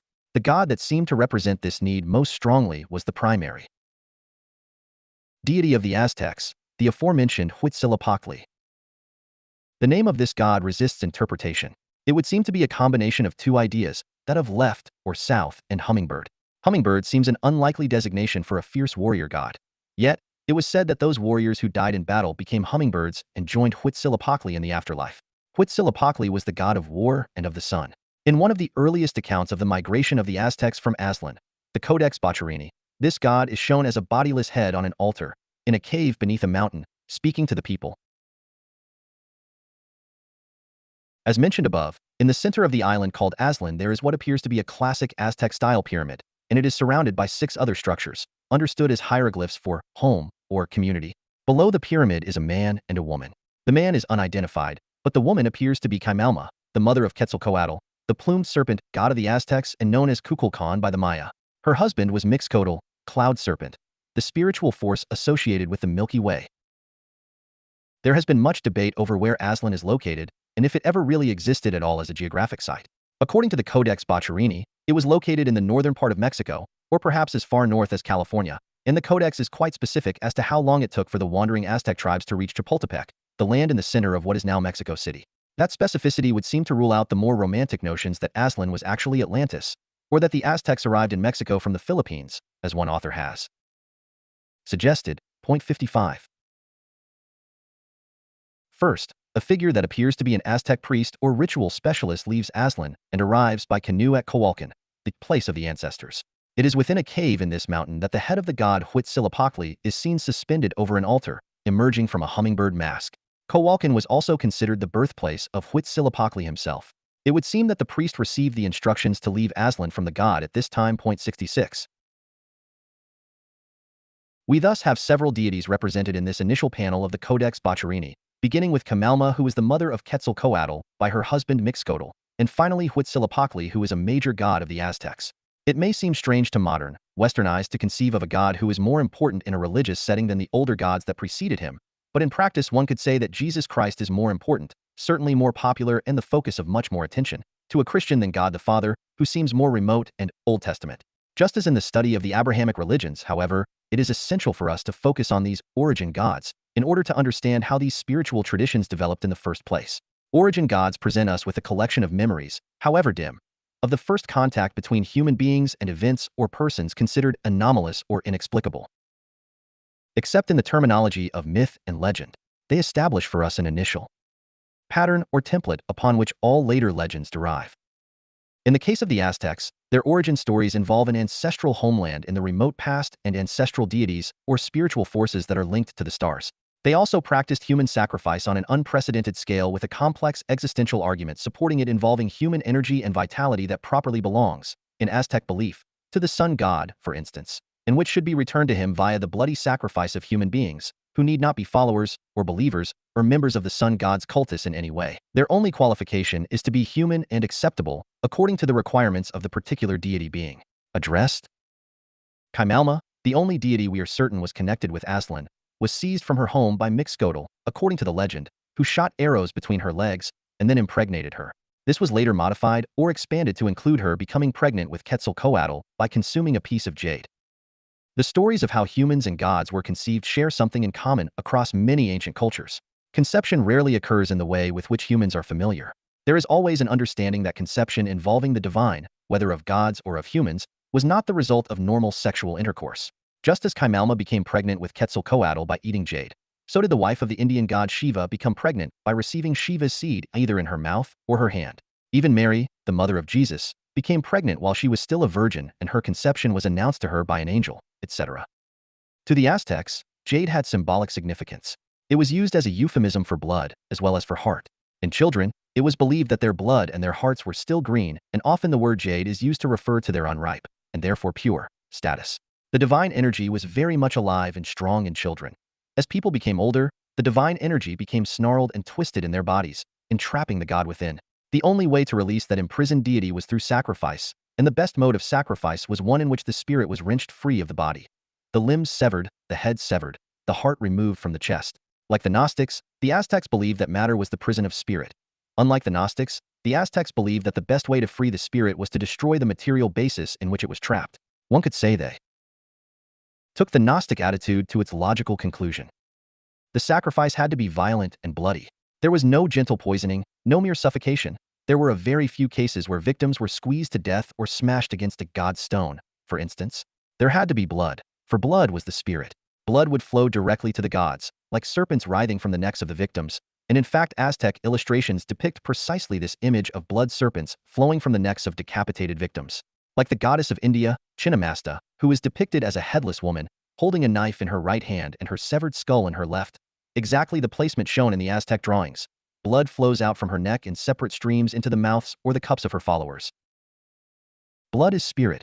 Blood is life. More importantly, blood is of divine origin, not human.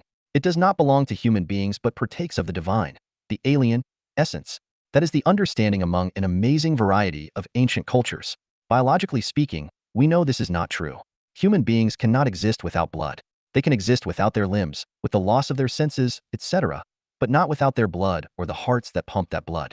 Yet, even in the present day, we speak of family members as being consanguineous, i.e., sharing the same blood. We speak of bloodlines as if they are genetic lines, and that is where this particular idea becomes more relevant to our study. Many people are aware of the motif of the voodoo doll, for instance. This artifact is used to heal or harm, or otherwise control or manipulate another human being through action at a distance. It is fashioned as closely as possible to the desired target. Same gender, same general appearance, etc. Then, and perhaps most importantly, something of that target is incorporated into the manufacture of the doll, usually the target's hair or blood. This establishes a link between the inanimate doll and the person intended. This is a very old concept, related to what anthropologists call sympathetic magic. There is a sympathy between one object and another, usually suggested by similarity in appearance. If something looks like something else, they are in a sense related. Thus, action on one will produce a corresponding action on the other. In the case of the voodoo doll, Stabbing the voodoo doll is supposed to cause the person represented to fall ill and die. While there have been many explanations for the reasoning behind this, including the intense focus on the doll as being somehow responsible for any effects that occur, one that has been ignored is the relevance of the blood and hair. While using the target's bodily fluids and essences may serve to help focus the attention even stronger, from the point of view of the ritual specialist, there is another aspect to this ritual that would have been unsuspected until the 20th century, and that is that every person's DNA is unique. If there is DNA in the hair, supposing the follicle is intact, and in the blood, what the practitioner has in their possession is the equivalent of that target's entire genetic code. One could, in theory anyway, construct a clone of that person if provided with just enough DNA to allow replication in the laboratory and subsequent in vitro fertilization of a viable ovum. There is, however, another aspect of this genetic approach that has only recently been proposed, and that is the newly formulated idea of DNA consciousness. In a series of peer-reviewed papers and presentations, a New York researcher has proposed that DNA not only provides the mechanisms for human consciousness by building our nervous systems, brain structures and sensoria, etc., but that DNA itself has a level of consciousness that enables it to carry out its functions. John K. Grandy's Theory 77 was extended to include all forms of matter, down to the smallest subatomic particles. Quantum states were described as revealing levels of consciousness, as well. This is due to his newly articulated definition of consciousness as the result of interactions between objects and their interaction with the environment, including energy and forces. The motivating idea behind DNA consciousness is the impossibility of accepting that DNA acts randomly. Each cell of the human body, for instance, contains DNA identical to every other cell, but the degree of specialization of each of those cells, depending on genes within the DNA molecule, indicates a higher-level process whose properties are so far unknown. Grandy's theory is that the DNA itself is conscious. That doesn't mean that the DNA molecule ponders the meaning of life, for instance. On the contrary, DNA is life itself. Subtract DNA from the Earth, and all that is left are oceans and mountains. No plants, no insects, no animals, no single-celled amoeba, and no people. The details of Grandy's research are too complex to detail here. Basically, he posits several levels or layers of consciousness, beginning with subatomic particles as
I would like to dedicate this to anyone out there in the world that knew there was a whole lot more to our human story.